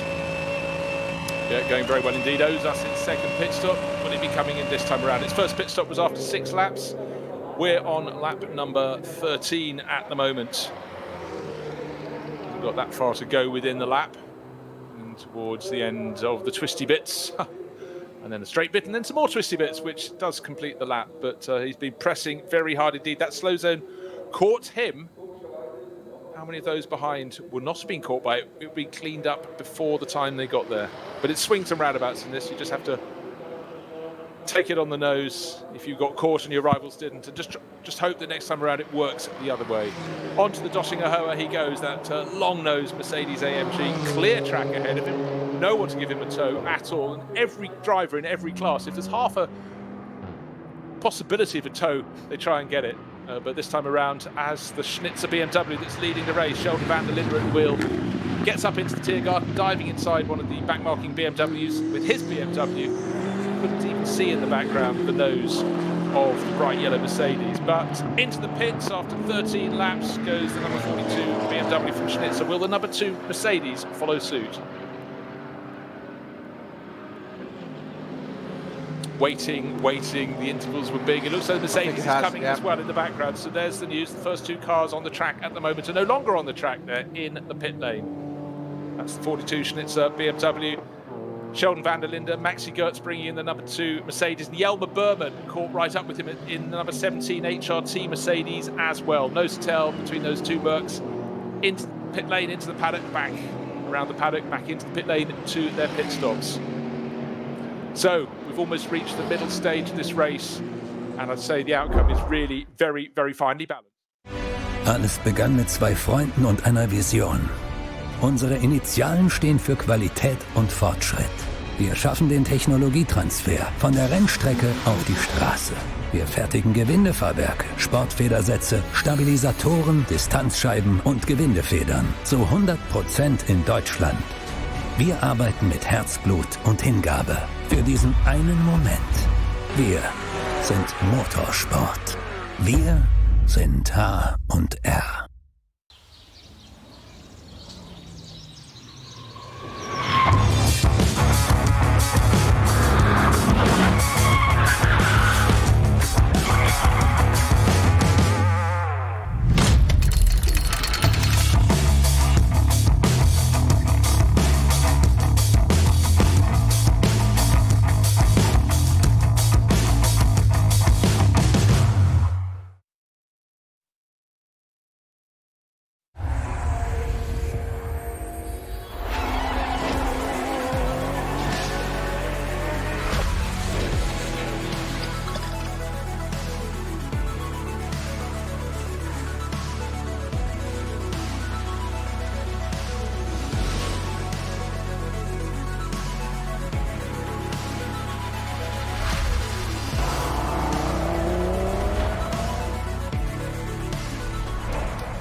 Pit stops have a mandated minimum amount of time. All the work is complete, and yet that Schnitzer BMW sitting on the ground waiting for the signal. Sheldon van der Linde did the second stint. Thumb up from the mechanic. That normally means leave in my world, but maybe in his other hands he's saying stay. He's got a board saying stop. I would have said exactly the same. Normally it's hand flat is no, and then go. Possible a countdown valley special stage thing. We count the numbers down maybe, but certainly a thumbs up to me would be go. And I was quite surprised to see that car still stationary there. Yet others get going. The 32 Audi that was brought in by Winkelhock about to go back into the race, but one of the sister Audis has just blasted past, putting another lap on it. But in front of it, it's the number 2 race taxi car, but that's closed right up in the course of those pit stops. The 29 car closing right onto its tail.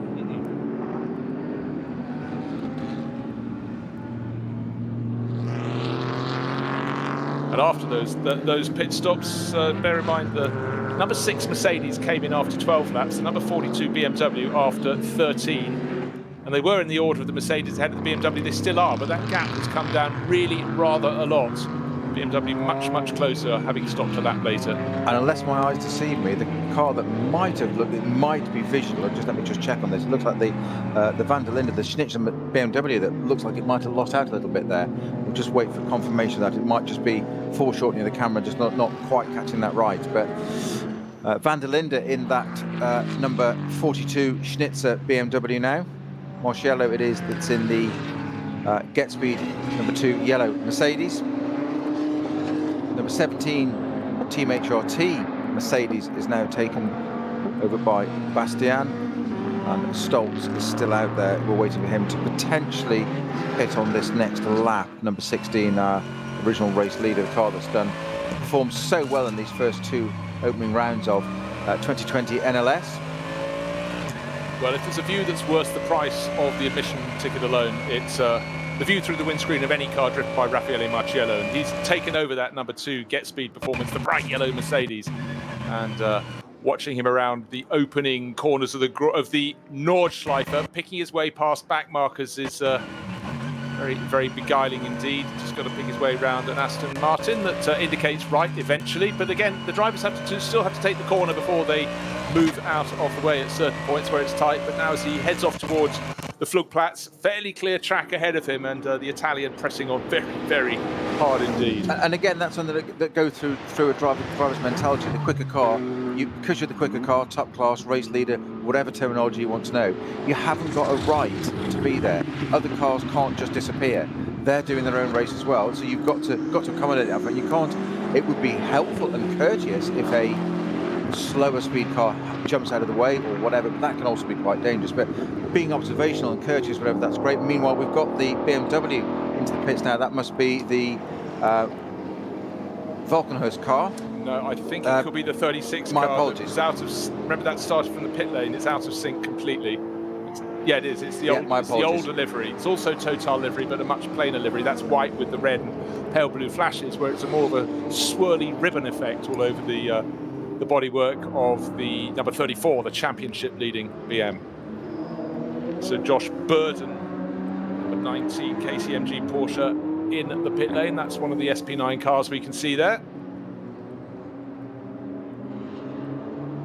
And another one going on past. So just waiting for the second round of pit stops to be completed. Just going to throw this in to the mix, if I will, Peter.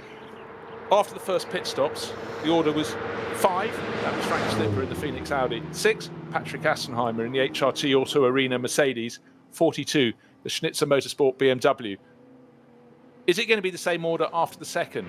Well, we'll find out in another lap or so. But it just means the other crews have been doing longer first stint, longer second stint, and if they can do, that means they can then have shorter third and fourth stints, which definitely means they'll have more tyre life at the end of the race. I just want to keep you up to speed on the the current standings in the V4 class. That's full of BMWs, but there's an E90 BMW at the top of it. Car number 701, which we know very well. Rink Brink and Philip Lyson leading by not 1.3 seconds, 1 minute 13 seconds, or was it 1 minute 32? It's flashed off my screens, but that is really very tidy. And the car in second place in class, in the V4 production class, is car number 744, but really it's Advantage 701. We see it so frequently at the sharp end of the field with Rink Brink and their mate Lyson. Need to get someone called Dink and they join them, but it's a Pixum adrenaline car, and it really is the gold standard in that V4 class. Slightly strapped up, the front bodywork, but going very well indeed. Into the pits, just been ported. The other Walkenhorst Motorsport cars come in, 14 laps on the board. So that is a key move. The Ferrari in as well. Simon Trummer's run completed. The number 15 Phoenix Audi, that's the one that started on the outside of the front row. That has come in as well. And who else is calling in? The second of the KCMG Porsches as well. So we're getting through those runs of pit and the stops. Ferrari. Yeah, sorry, my popped that one in, Trummer. It's a 4-driver team, so don't expect him to do a further stint. Martin as well. Yeah, as I said, the second of the KCMG Porsches. Who else is coming in? The 911 Porsche as well. Lars Kern, his run has come to an end. So the big question is, I make it the Lamborghini. Michele Di Martino and Lucas Stoltz are second and first. So that number 16 Mercedes is leading again. Owes us a pit stop, but as you predicted, a flurry of activity at the end of this lap.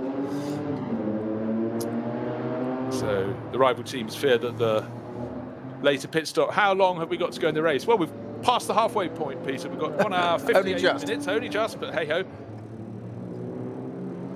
So don't forget that the final pit stop, the times are really adjusted according to how long before the end of the race you come in. If you make that final pit stop 1 hour and 9 minutes before the 4 hours are completed, you have to be at a standstill for a minimum 357 seconds. And that goes down with every subsequent minute towards the finish. If you come in with 10 minutes to go, just 202 seconds.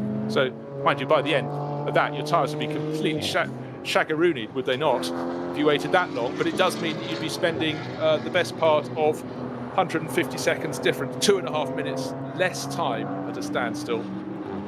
So, expedient circumstance for anyone coming in very near the end of the race. But if you come in a fair bit earlier, we've got a car being towed in down the Dottinger Höhe, then of course it can be very different indeed. It's up to the team chief and the statisticians and the tacticians to work out when it is best to pit. Oh, a red and yellow, was it purple and yellow car at a standstill in the compression? It's a looks like one of the standard BMWs. Yeah. The 240i, I think it's a slightly older one. At a standstill, it could be a 325. I couldn't see which it was, and that was in the compression before the Vidal chicane. But if something happens on the Grand Prix circuit, you tend to have a lot of space to see it in advance. Again, the flag marshal is doing a great job. For them, can they get it going and get it back in that rear entrance to the pit lane? So it's interesting to look at the pit stop strategy. You're saying that basically every lap longer gives you 2 to 3 seconds longer in the pits. That's what they're going to start working out, and that's where the strategists and the people with the laptops and the spreadsheets and the garages and paddock in this case as well, and the transporters will be working things out. And that's the difference. So as you said, quite a variance there. Just that one extra lap, a little bit longer in the pit lane. And in fact, it's within that you can lose. If you have a slow zone that slows you by 20 seconds, that could take you another minute closer to the end of the hour, and that could add another second or two. Yeah, exactly. That could be a huge difference. Yeah. And these are the sort of variables that are just so hard for a team tactician to work out. It has to be there or thereabouts, because the variables here are so huge. But they will have software that's running this all the time that has the variables, and they'll have different permutations, and they'll suddenly throw in a slow zone, and they'll just click it, and what does that? How does that affect our strategy that we've set out already? And that's what they do, because it has to change throughout the race. So it's plan B, plan A, revert to, and that's what they'll be telling the drivers as they go through. So we're waiting for our cars to, those are all in the pits, to settle down and see what we've got out on track. It is that number 16 HRT. It's just a name that's been just dominated the first 2.5 races we are so far, aren't we, basically? Yeah. It's been the car there, but so I still say. But you say that Christian Krones, the Norwegian in the driver in the Valkenhorst Motorsport, that car is also looking very strong. It's always up there. It really is. I just want to go through the drivers who haven't made their second pit stop in their cars. The number 16 race-leading Mercedes, Lucas Stoltz, due in shortly this time. Second place of those that haven't made a second pit stop is Michele Di Martino, that Conrad Motorsport Lamborghini. Third of the runners, but he's not going to be third overall, is Peter Dumbreck in the number 4 Falken Motorsport Porsche, listed in 10th place at the moment. And Francois Perrodo, leading the Pro-Am class, is one place further back. Leading car in the Am class of SP9 is, I scroll, car number 14. It's the Racing by HFG Audi. We haven't really talked about that very much. Bernhard Hensel at the wheel, Christian Bollrath and Rahel Frey. Rahel, the Swiss racer, she's very much the hot shoe in that car. But that is leading the way in the Am class. And now we're waiting for the end of this lap, when surely Lucas Stoltz will bring that number 16 Mercedes into the pit lane, the car that has taken the checkered flag first in both of the first 2 races, but had the first victory taken away when a time penalty dropped it to 6th. Yesterday it won. It didn't just win, it trounced the opposition 34 seconds after 4 hours of racing. Very, very impressive lineup. It's unstoppable, isn't it? We don't want to give it the curse, but halfway through the race, but it seems to be the act to follow. I am also mightily impressed at the consistency of that, the Valkenhorst BMW. We've mentioned a couple of times yesterday and 2 weeks ago at the first round that the AMG just seems to be a consistently competitive car. That sounds an old thing to say, but just put the context into that, or that it's quick everywhere over the lap.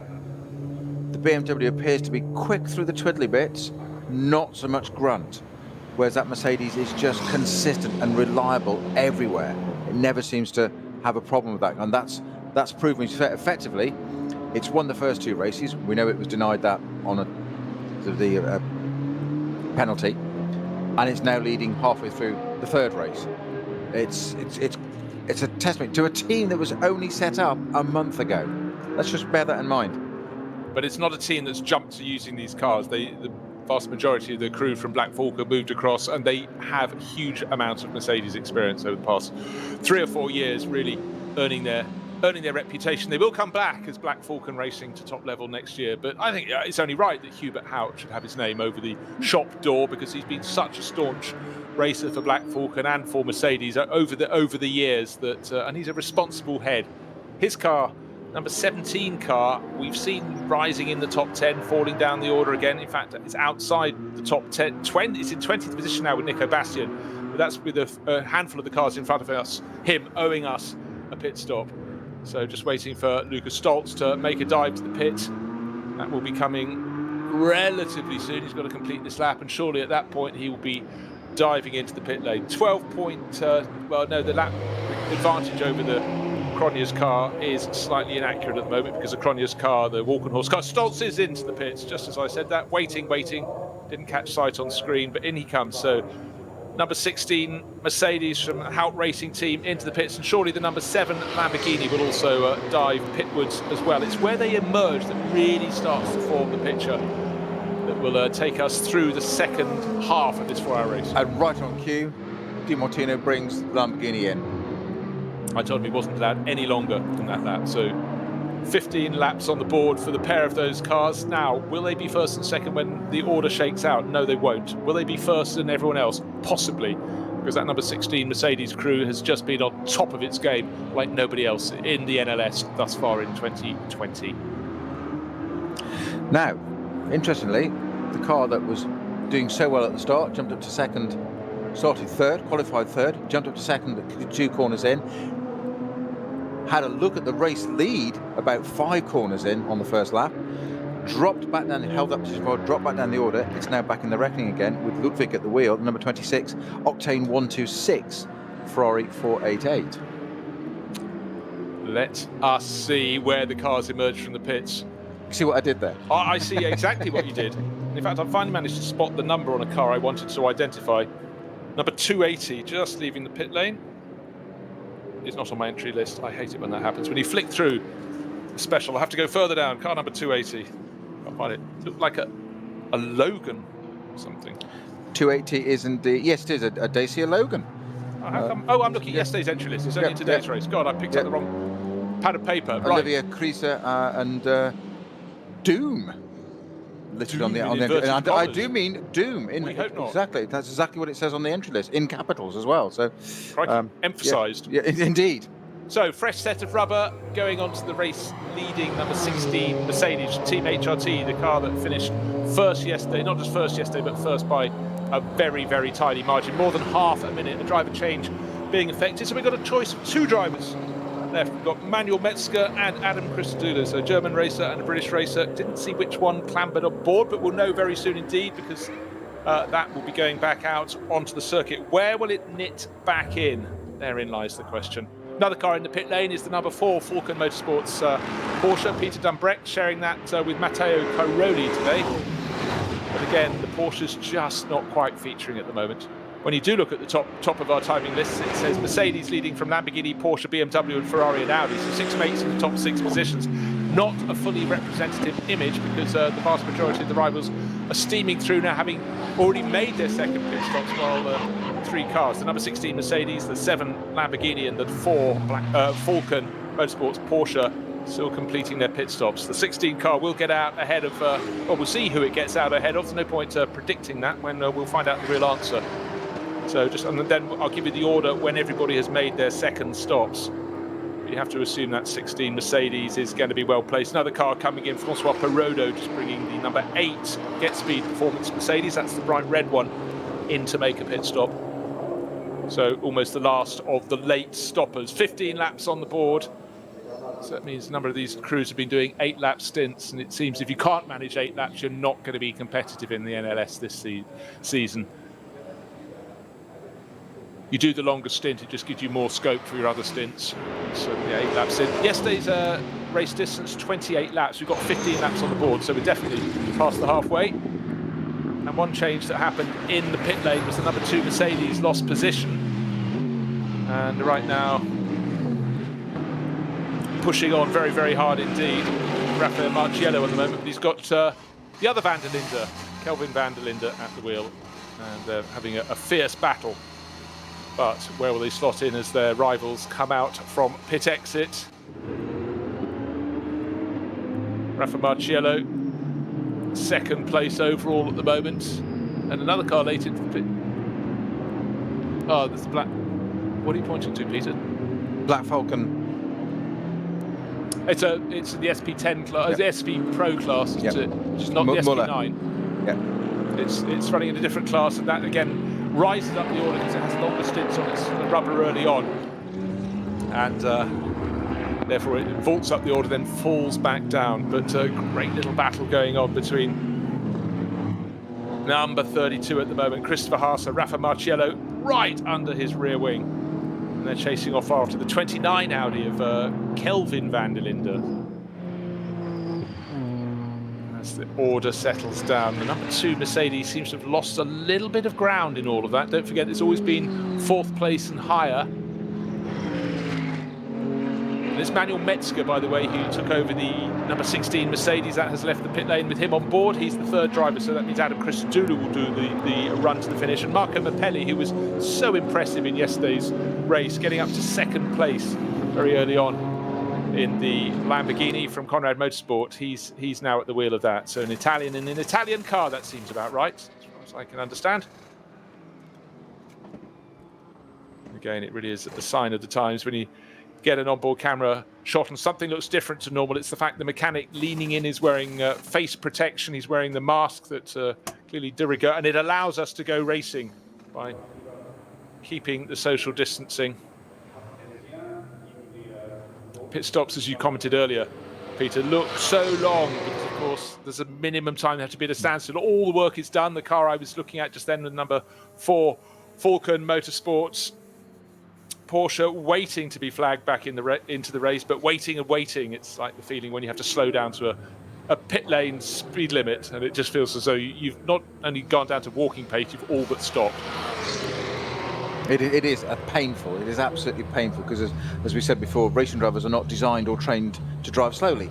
It's not what they're about, and it's that's suddenly that pit lane speed limit and that. But driver pit stops, you can't imagine the amount of time pit crew spend practicing this, in, out, do it again, in, out. And I'm talking 20, 30 times sometimes sitting there with the helmet on and kit, because you've got to do it in the kit, because it's not accurate. And it's completely alien, because you're wearing a crash helmet, hands device, etc. You're getting into a very small aperture with a roll cage. It's lovely and comfortable and feels like home when it wraps around you when you're in there. But exiting and entering it is not necessarily that easy, and you say there's belts to sit on and all this sort of thing, and it's one simple error like that can just cost so much time. And also the pit stop window, we're talking about what you were just saying there, of an extra lap on the strategy adds 2 to 3 seconds on the pit stop towards the end of the race, and how vital that can be.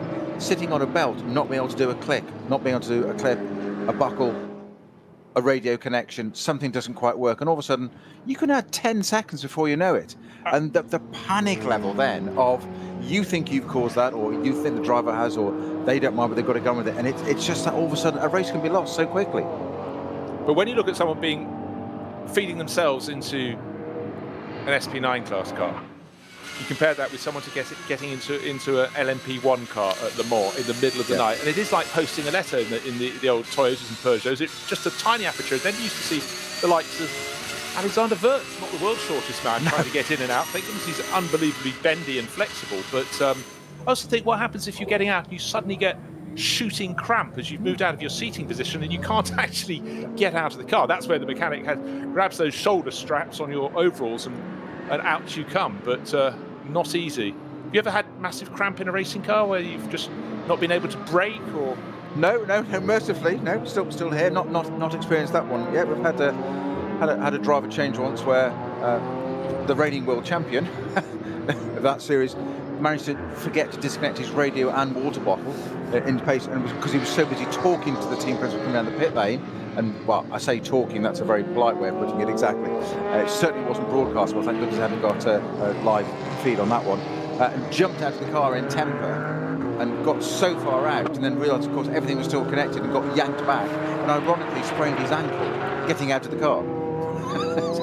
Quite extraordinary. So how did he manage to do that? Well, actually getting out of the car at the driver change, but somewhat ignominious to say the least. Yeah, had to bring the blankets out, surround him, and finish him off. Exactly, and the foil and all that, yeah, ice packs and all that.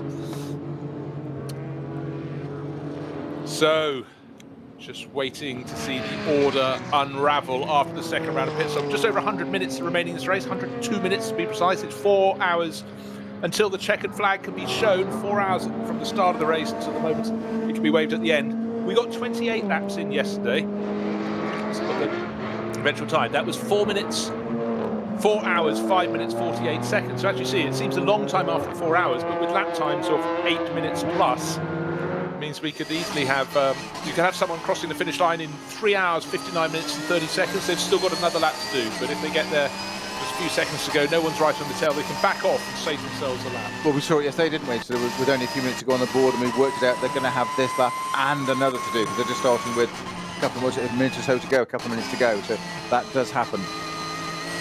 So the leading car, number 16, is Manuel Metzger is at the wheel of that car, the Team HRT. We keep mentioning that car, but you cannot underestimate what they've done. I know Bruce has quite rightly said that a great deal of the transference of skills and whatever, and history and info comes from Black Falcon.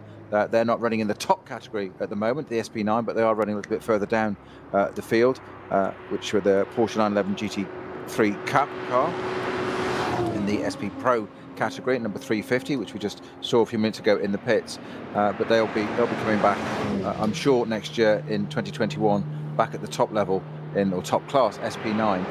That car, say, HRT now, a team that was built just a month ago out of a lot of Black Falcon staff, personnel, intel, etc., and that has proven its worth its weight in gold. Frankly, they've just dominated everything. Conrad Motorsport currently in second place in the Lamborghini Huracan. Does that car always pit stop, or is that? No, everyone's done their pit stops now. Thought not. So these are representative because that was their positions at the end of the previous lap. And don't forget, the 16 Mercedes and the number 7 Porsche, Lamborghini were in the pits at the time, along with the number 4 Falcon Motorsport Porsche. But a great battle going on. Don't forget that number 5 Phoenix Racing Audi. We've got Kolb and Kolb out there at the moment. We've got number 5 Phoenix Racing just having been overtaken there. We've got a change of position out on the circuit. The Phoenix Racing number 5 car with Vincent Kolb being passed for position by the number 29 Audi with Kelvin van der Linde. So these could be the first and second of the start finish line. Just waiting for the timing beam to be tripped. No, it's after 15 laps, it was the number 16 Mercedes. After this, the 16th lap. Just waiting. It's now Kelvin van der Linde from Vincent Kolb by 0.3 of a second. The move was made on the run up the Dottinger Her. So tight indeed, just 0.3 of a second. But the important thing for the Audi Sport team is their car is now in front. Third place, another 7 seconds back, is the number 32 Audi Sport team. So 2 of their cars in the top 3. We said Audis would be nowhere. They're filling the first 3 positions. I wasn't prepared to listen to Peter when he said that, but I know it was me that said it. However, number 2 Mercedes in 5th. Not far behind, another 5 seconds down on Christopher Haas in that third place, number 32 Audi. Number 6, Dominic Baumann.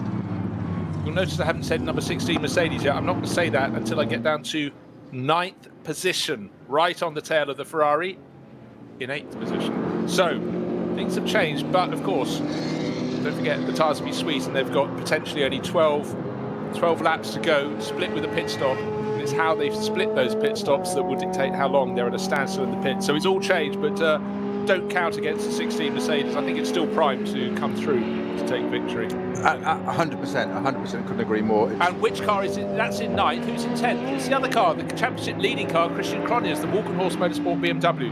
Don't forget, it's this concertina effect, this balance will be changing, and I think fortune always favours those that have the longer early stints. And interestingly, because we've seen these two battle, as we said yesterday, 2 Audis, 2 Mercedes, 2 BMWs, whatever we all thought. 3 Audis in the front now, which we wouldn't expect to have said now, but as Bruce has just quite rightly said, down in 9th and 10th, the number 16 HRT Mercedes, but right behind it, 1.7 seconds right behind it, is the Walkenhorst BMW. Christian Kron in the wheel of that car now, started by David Pittard. You cannot rule out either of those two for being not just in the top 3 on the podium, taking the top step. It is most likely, I would say, and I'm not risking it here now, but the 16 car, the form it's shown the last 3 races, including this one.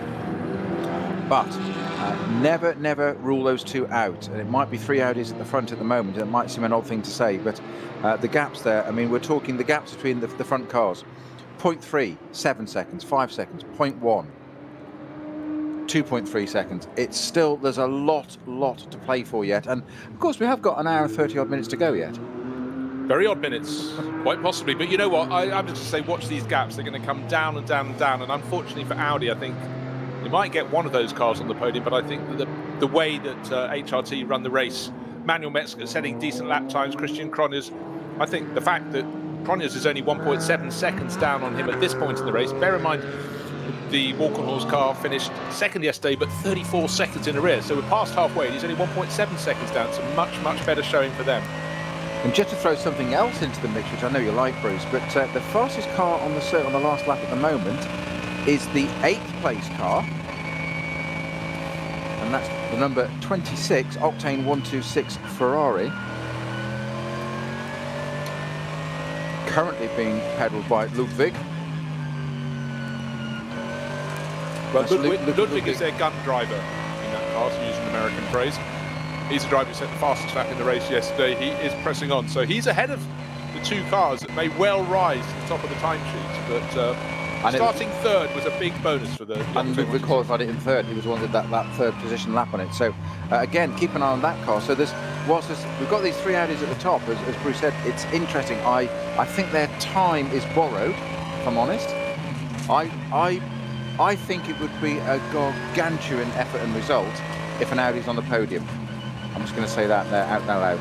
Yeah, and I also just want to point out within that grouping, the number 5 Audi is the one that's struggling at the moment. It's second in that grouping, but Vincent Kolb has got more laps on his tyres than his rivals. That car made its 2nd pit stop after 12 laps. We've now got onto lap 17. And last time around, those around him, the car that's now in front, which is Kelvin van der Linde and Christopher Haas behind, were 8 seconds faster on the previous lap than he was. So his tyres are going off. Theirs are going off, but he's further down the sort of journey towards not having any grip anymore.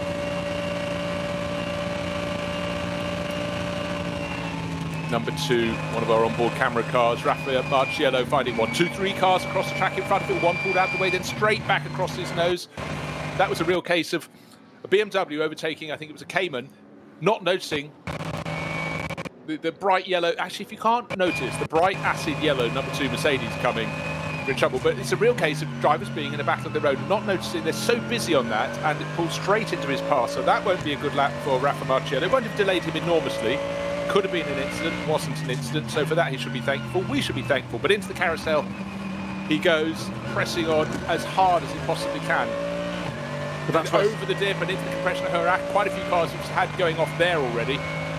Now, clear track, which is the thing all drivers want on the Nordschleife. But that's where you've got to process that really quickly. And here's the situation there. It's frustrating. It's so easy, and this becomes, it compounds the whole problem.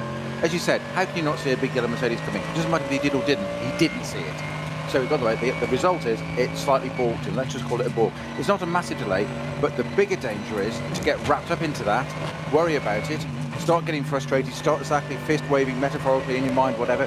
Don't. You've got to get out of that and sit there, and that's what he's doing now, just saying, right, done, out of the way. It's frustrating, but park it, no pun intended. but get past that, carry on, and just get on with the race. And that's what you've got to do, because it just compounds and makes it a whole load worse, which you don't need. And again, bang, car in front of Rafa Marciello, clips a curb, kicks up the dust. He's processed that, he's getting closer and closer. He will pass it, it's one of the Porsche Cup class cars. But the thing about someone like Rafa Marciello, you'd sense that he's driving with a fury, but his is a cold fury. When you speak to him out of the car, he's so understated. Little wry jokes, but doesn't like being in front of the camera. But in the car, he is one of the best passers in the business. It's clinical, isn't it? When he converted to GT racing a handful of years ago, you know, he had to learn the ropes, but it took him all of about a couple of practice sessions. Went to Misano in particular, tiny, tight, scratchy circuit on the Adriatic coast. Precious little space for anything.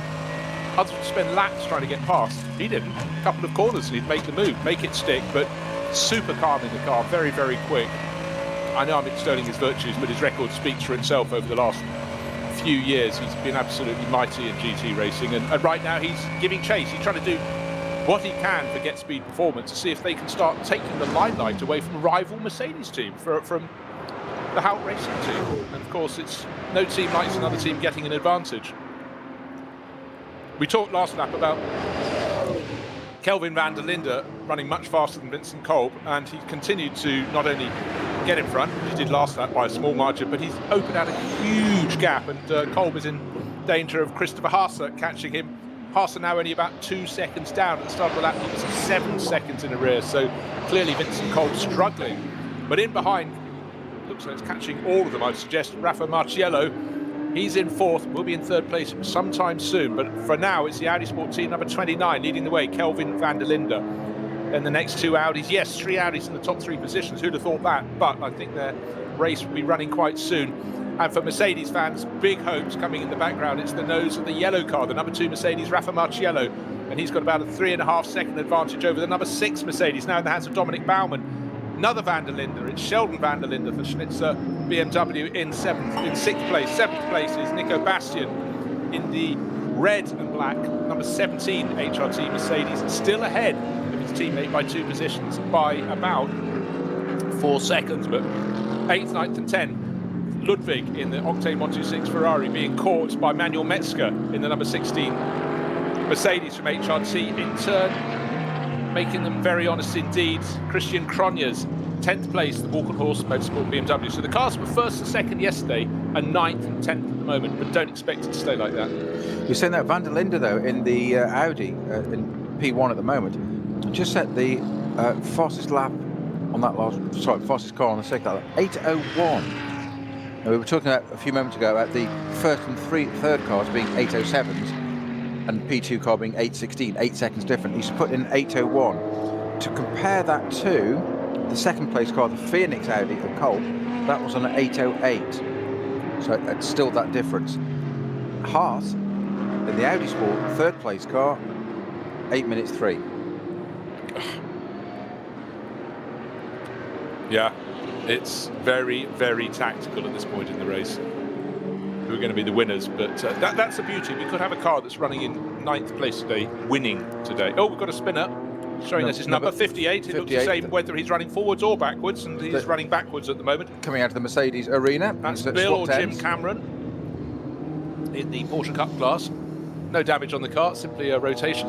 So he's got to rely on the marshals to see when he can spin it around. But again, there's space at least to do that on the Grand Prix loop. So. He will need to flick it around though, because it hasn't got that much lock, and the problem is you're on the inside of the track there, pulling out into oncoming traffic, and that's not where you want to be in a racing car on the circuit. So you need to just flick that round if you can, and get it out of the way, restart his race, but not cause any problems to anybody else in the process.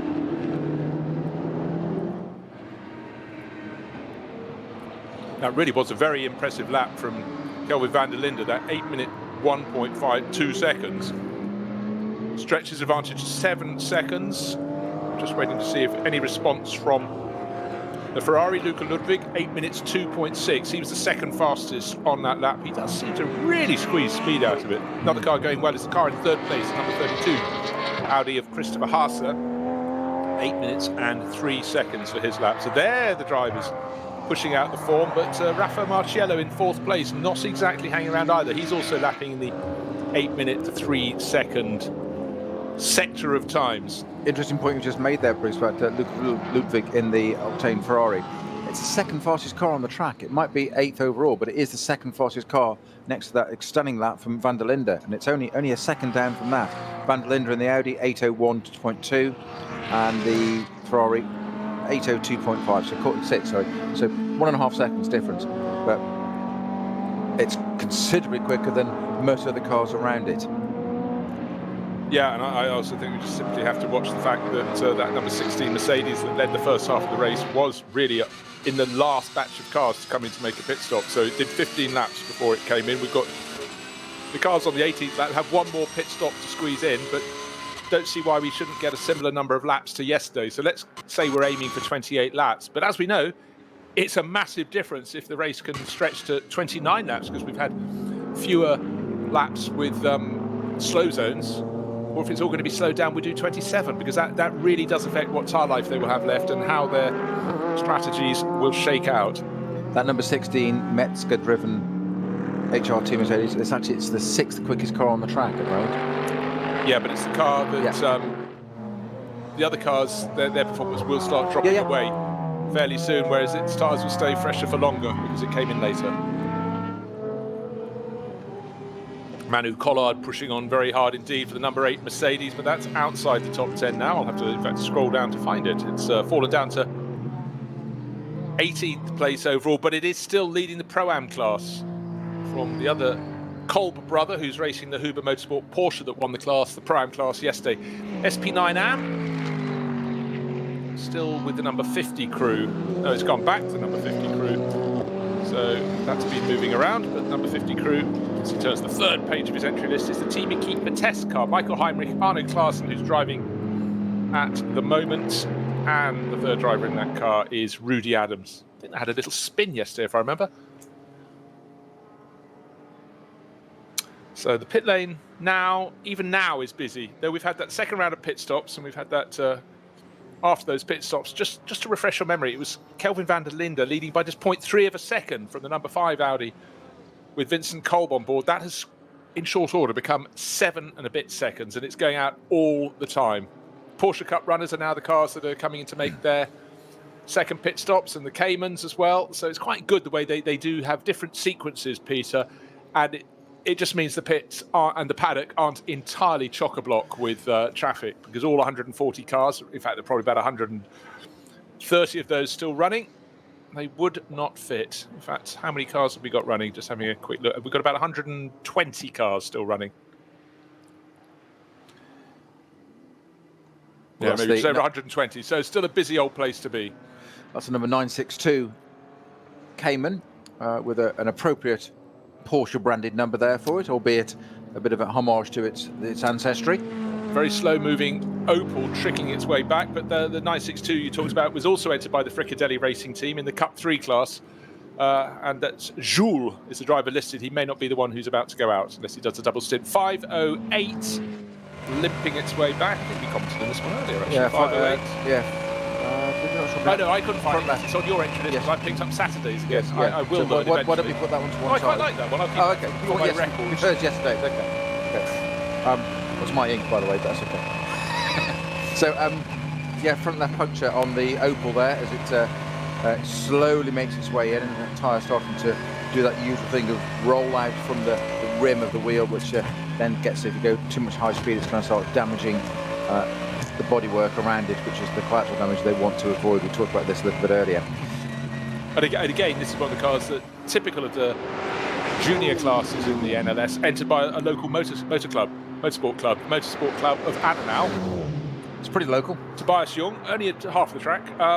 Jean-Philippe Imperato and Olivier Leibel-Prenoir. But what they want is just rubber on their car. Now we've got some battling cars coming down the Dottinger Her, and it looks as though Vincent Kolb is about to be picked off for second place in the race. It's going to be a change of attitude, which surely was coming. Christopher Haase right on his tail, and who's catching both of them? It's the bright yellow Mercedes of Rafa Marciello. He's got a back marker to pass, and then he'll be on their tail maybe as soon as turn 1, because that famous Mercedes grunt. And Rafa isn't fighting anyone at the moment. He's about 2 seconds down on them now, so he won't catch them by turn 1. He's sure to get a better entry to the start-finish straight, and will gain a few more tenths. So the move is made.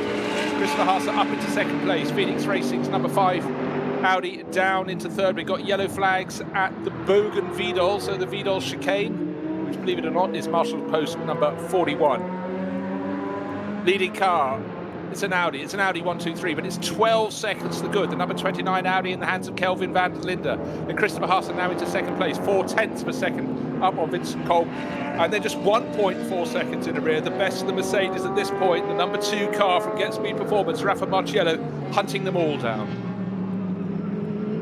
He just lapped in 8 minutes 4 flat, which is quicker than all 3 cars ahead of him. And just trying to see who goes through next any quicker. Well, the person who does actually the quickest of the next lot is Manuel Metzger in 9th place. So he's now started to catch Luca Ludwig in the Ferrari. So it's all closing up very nicely indeed. 1 hour and 23 minutes remaining in this race. One more round of pit stops. Weather looks today as though it's going to stay absolutely fair and square and not trouble us with rain. We thought about it yesterday. In fact, I thought about it constantly yesterday. The Renault Clio in the way of the 2nd, 3rd and 4th battle. The car now in 3rd place, flashing the headlights. That's Vincent Kolb in the Phoenix Racing Audi. Have we also just had a change of position further down the order? Christian, oh no, sorry, that's the wrong Walkenhorst. BMW got me caught again. I thought that was Christian Conyers being passed. No such thing. Where else are the changes coming? Sheldon van der Linde running around in 6th place. He's got plenty of company. Dominic Baumann is near him. In fact, I think we might have just had a change of position. I'll have to quickly grab a look at that as well. Baumann started that in 5th place in his Mercedes from Team HRT. Van der Linde 6th for Team Schnitzer. So at the moment, Van der Linde, the leading driver in the race. That's the Audi Van der Linde. That's Kelvin. And Sheldon, the leading BMW driver in the race in 6th overall.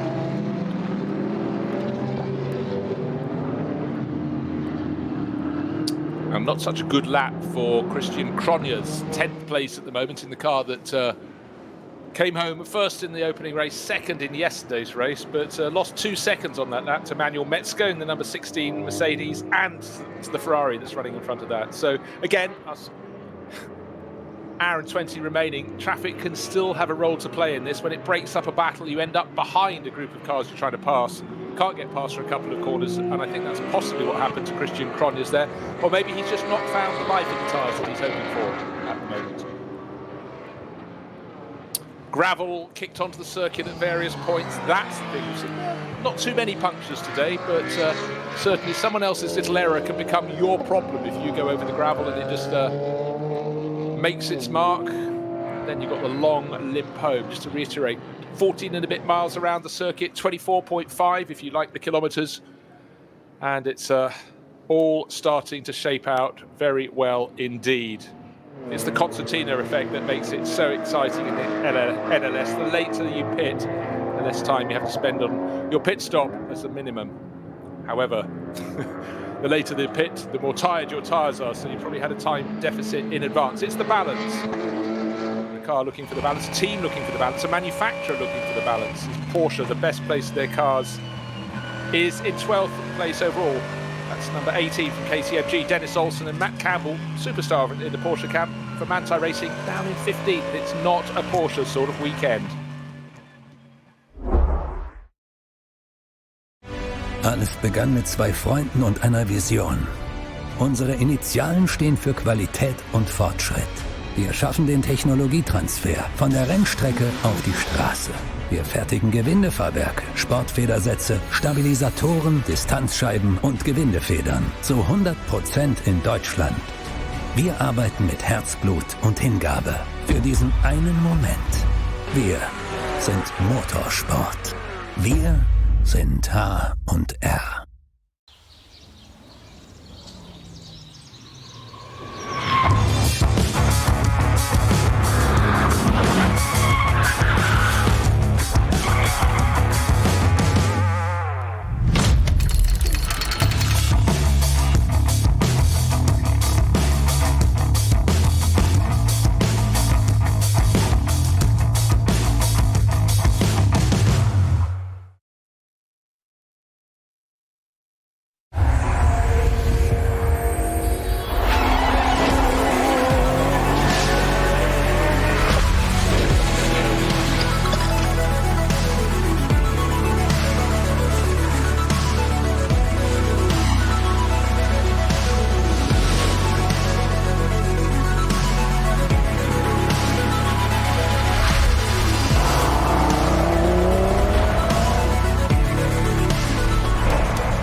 Sun is still shining over the Nordschleife. Riding on board with the number 2 Get Speed Performance Mercedes. He's about to go up into 3rd place, right on the tail of the Phoenix Audi. Vincent Kolb running a little bit wide, going past one of the Porsche Caymans. And the momentum definitely with bright yellow Mercedes bouncing over the curves. This is Rafa Marciello. As you say, a lot of these moves come about 4 or 5 corners earlier. It's finding that extra bit of pace that then you hope when you get to the braking zone that you can pull off. But out of the Galgenkopf, it's now the next braking zone is when they come into Tiergarten. Right now, getting the toe down the Dottinger Höhe. Mercedes, as yet, not really feeling the effects of the toe. And just now, as we get up towards the kink, he's just drawing in, getting closer and closer. Rafa Marciello all over the tail of Vincent Kolb. It's about 1.5 car lengths down. They haven't got to the kink yet. They're about to go under the bridge. Here it comes. Here comes the move. He's got to go to the outside. Kolb's not showing the inside. This is the long way round, but the pace is there. The toe has been pulled off to perfection there, Peter. Move is done before they get into the final twisters that we call Tiergarten. You know, I was about to say, I'm not sure he'll do that before Tiergarten. It didn't look like he did, but you said timed it to absolute perfection. And having to go around the outside there, that left-hander under the bridge, it's more of a corner than you realise. It doesn't look much when you see it like that, or we're trying to talk about it. It just looks like a kink. In reality, sitting in a racing car, GT3, having a toe off another GT car in front, that is quite a manoeuvre around the outside there, and that's absolute credit to both of them. The Audi just sitting there and saying, well, if you're going to do it, you're going to go the long way, you're going to have to work for it, sunshine. And it's like, okay, I'll work for it then. And all the way around the outside, pulled it off. I didn't think he was going to get that done, but that is absolutely critical, because we said about that grunt of that Mercedes. If he didn't get that done before Tiergarten, he'd have slowed up in that twiddly bit, and therefore got no advantage to use that grunt down the pit straight. So it'd be another half lap around again on the GP circuit before he got anywhere. Now, going on the outside line is a tactic being used at the moment by the Ferrari, trying to wrest 7th place on Nico Bastian in, well, what is the leading HRT Mercedes at the moment? No, in fact, it's not. It's the second of the HRT Mercedes, because I've got the number 6 car in 6th place, Dominic Baumann at the wheel. Then you go back 20 seconds back to number 17, but with Nico Bastian. And then Manuel Metzger in the 16 car that could do no wrong is another place further back with the Ferrari in between. So really looking for 7th, 8th and 9th and trying to hang on, but nearly 4 seconds back is Walkenhorst Motorsport BMW. Intense, so it may all seem odd, but all will become apparent as we get into the final stint of the race. But right now, some fantastic racing. If you told me this was the second lap of the race, I would believe you. And just to put the perspective there, the 2 cars there, the 7th and 8th place cars, 17 and 26, Bastian and Ludwig in the Mercedes and the Ferrari, talk about equally measured. They've just lapped together a 10th apart for 24 kilometres. They've managed to do that all the way around, and they're still carrying this on into the next lap now. So no slow zones, no traffic, no anything there. They've had a relatively free lap together, and they've managed to lap just a 10th apart. But you know what? Their times were 8 minute 8 and a half. The car in second place just has been at 8 minute 1.6 second lap, 8 minute 1.86 second lap. That is Christopher Haas. That's why he's closing the gap. It's down to 10.4 seconds. So he's now starting to take chunks out of Kelvin van der Linde. He lapped nearly 2 seconds faster that time around. So that was impressive. Marciello, impressive in getting into 3rd place. His lap time was an 8 minute 6. And that is what you cannot afford if you're trying to whittle away the advantage of the race leaders. He's 16 seconds down now, Marciello. It's a long way, isn't it? It's a long way, 16 seconds, and that's in third place. But we've got a round of pit stops to come yet. It can all change. I was going to say it can all change in the blink of an eye. It can all change in the blink of a pit stop. We've seen how much that has changed the fate of this race. Each of the pit stops we've had so far this time, it's come out not in an order that we just necessarily predicted. As in, I'm not saying we're perfect commentators. It's not a spreadsheet. It's not a mathematical thing. But you read it, you look at it, and you think, all things being equal, this will probably happen after the pit stop. And then the pit stop throws up something totally different. A bit of a delay, this or that, somebody stumbles, whatever it may be, and all of a sudden, it's totally different. To the point that we got, gosh, there's 3 Audis at the top. Didn't see that coming. What I don't understand is when you get to the first round of pit stops and you have cars coming in on the same lap, so they've got the same minimum amount of time to the standstill, and yet you get people losing 5 or 6 positions. That's what really throws me. if ever there was a car that looks like it should be sponsored by Track Taxi, it's the 484 Mercedes C300 that's, Gary, I think you mentioned at the very beginning of the race there. It does look like it's just like a road car, just like a taxi. Yeah, it's driven by Alexander Meixner and Bernhard Weber, but it's driven with some gusto. It doesn't necessarily always want to go the direction that they'd like it to, but it's being very, very well driven within the confines of what they've got beneath them. Totally unfettered by wings or anything like that, anything sporting, nothing aerodynamic, hasn't even got a splitter on the front. It just looks like it's come out of the showroom. I rather like the way the main sponsor on that car is 5-star Fitness. You feel they're getting a 5-star fitness session as they go around the ring. It will give them quite a workout, despite whatever driver aids it may offer. It's going to be a heavy beast to play with. But I will guarantee this: what fun that will be to drive around the Nürburgring anyway. Absolute oodles of fun driving that car around. And that's the beauty of this series.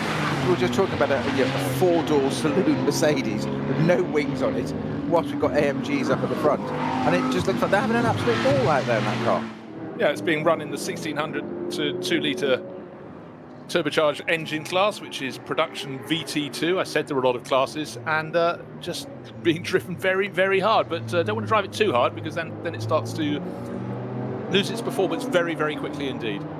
Just going to have a quick rundown to see how we're going in the SP9 Pro-Am class. Last time we looked, it was Manu Collard leading, and that has stayed the same by a margin of a minute or so from the Huber Motorsport Porsche. 25 Porsche being beaten by the number 8 Mercedes. In the SP9 AM class, its car number 14 has moved ahead again in that class. That's the racing powered by HFG Audi, driven by Bernhard Hensel, Rahel Frey, and the driver at the wheel at the moment, Christian Bollrath. Let's have a little quick look to see who is leading in SP10. That's car number 192, Hoffer Racing by Bonk Motorsport, BMW M4 GT4, Gabriele Piana at the wheel in that class. Next up is the Pixum Team Adrenaline M4 GT4 of Florian Naumann. That's car number 1. He's showing with last year's champions.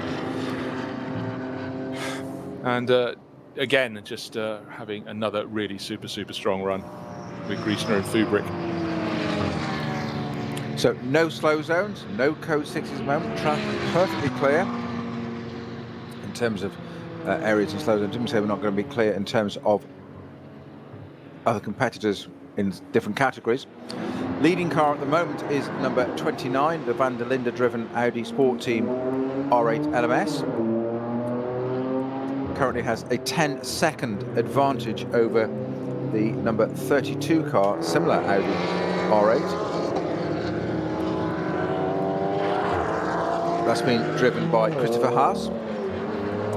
In third place, the number 2 car, the car with the Get Speed yellow Mercedes AMG, driven by Marciello. Cole, it is in the Phoenix Racing Audi again, so Audi's 1, 2 and 4 at the moment. The Schnitzer BMW, Van der Linde, doing a stellar stint in that car at the moment in 5th position, number 42.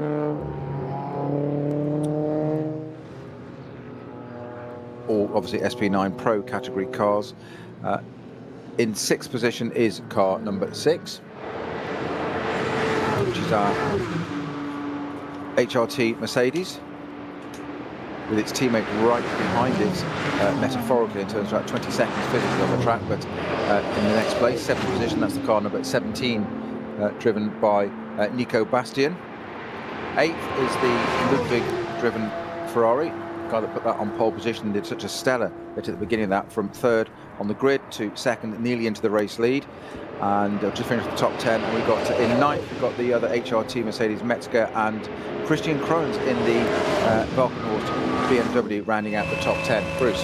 When a lap ago we saw Rafa Marciello going past the Phoenix Racing Audi of Vincent Kolb, the job deal was done. The move has just been reversed the next time around. Kelvin van der Linde into the pits. Maybe the Phoenix Racing Audi is going to come in as well, but it's got back ahead of Rafa Marciello. That jinx into the pits, as I predicted it may well do, and Marciello continues on his way. So the new race leader is Christopher Haas, the 32 Audi, but the car really making big strides is the other Van der Linde, Sheldon van der Linde, got very close, 1.1 seconds down on Rafa Marciello as they went past the pits. I didn't understand why Marciello had sort of fallen back into the grasps of Phoenix Racing Audi that's just come into the pits with Vincent Kolb at the wheel. I thought he was going to leave it absolutely way back in his rear view mirror, but we've got 20 laps on the boards. The pit stops have started all over again. Bear in mind, 29, the Audi has come in. It's blinked first if you want, so let's just do the times. It came into the pits with 1 hour and 6 minutes remaining.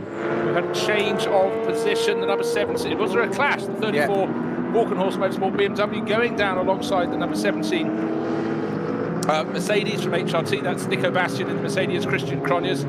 And it's still in that order, but it got a bit busy down into turn 1. Certainly did. There was a bit of trading paint going to turn 1 there.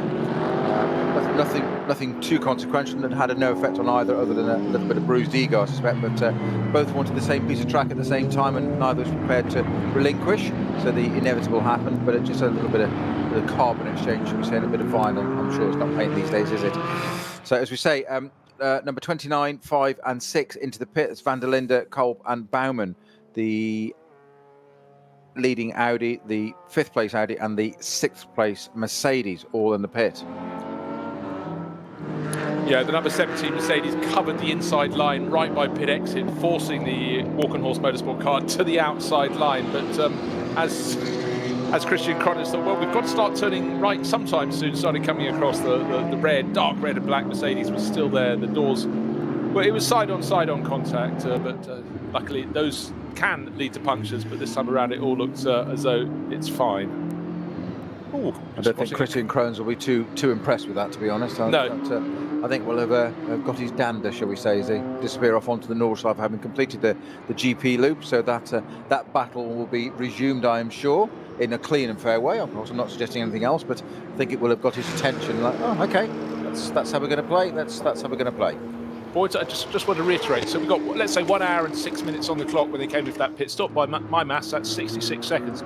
The cars in the pits now have to be at a standstill, and that includes the Rover Racing BMW for 349 seconds. So that's what, 5 minutes, 49 seconds. Those coming in later will have a shorter amount of time at their pit stop. So suddenly cars that seem out of the reckoning because they were, a distance further back, that gap will be reduced, because they'll be pitting later, therefore their minimum pit stop will be shorter. And if they're doing another lap, that's another 8 minutes. That'll take us down from, what we say, 1 minute and 5. So we go down to 57 minutes, which 326. So you're looking at a big old swing of time there, 20 seconds. It's huge. 20 seconds. We were saying yesterday that a 34-second win is phenomenal. So 20 seconds suddenly in the pits makes a huge difference. Yeah, but the one I'm really interested in was the fact that the 29 blinked so quickly. What it did, the car that was leading with Kelvin van der Linde setting really good lap times, it pitted after 6 laps, then did a 6-lap stint, then a 9-lap stint, and then only a 5-lap stint. So that has really swung itself around. But of course, from here to the end of the race, it's going to be about 7 or 8 laps. So that is a massive variation, but it's just they've decided to do their short stint now. Whereas often in the past, if someone's done a short stint, their next 2-3 stints have all been even length. But this is certainly, a lot of that is also trying to get track position. When you're not at the front of the pack, you decide to get out of it. And that was what I think why they pitted so early. The number 5 crew, for example, Frank Stippler, pitted very early at the end of the first stint because he was at the back of a train of cars. He passed 3 on his in-lap, which was phenomenal, to get up to about 7th. But, that may not have happened. He could have been going around in 10th place for a fair while longer. So the number 29 car is about to leave the pits.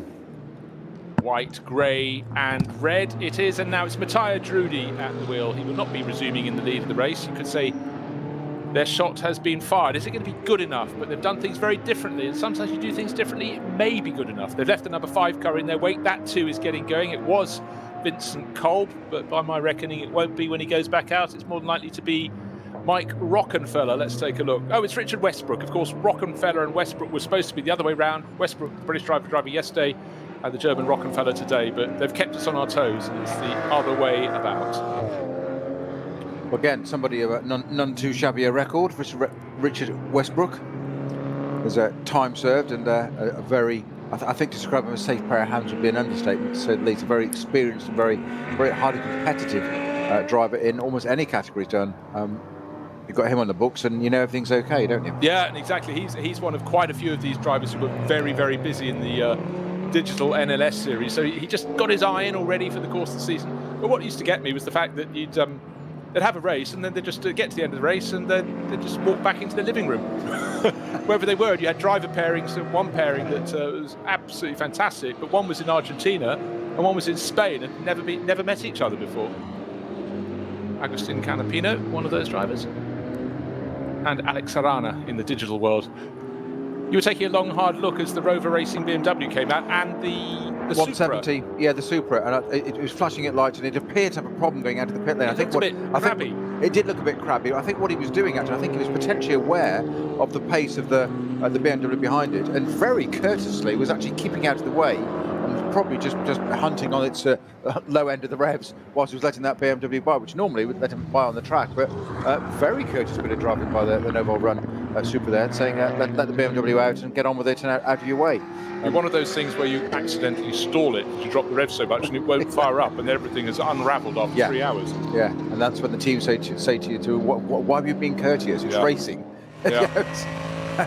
You do your thing and they'll get round you. But that's what we've just witnessed anyway. So the number 29 Audi is now pedalled by Drudy.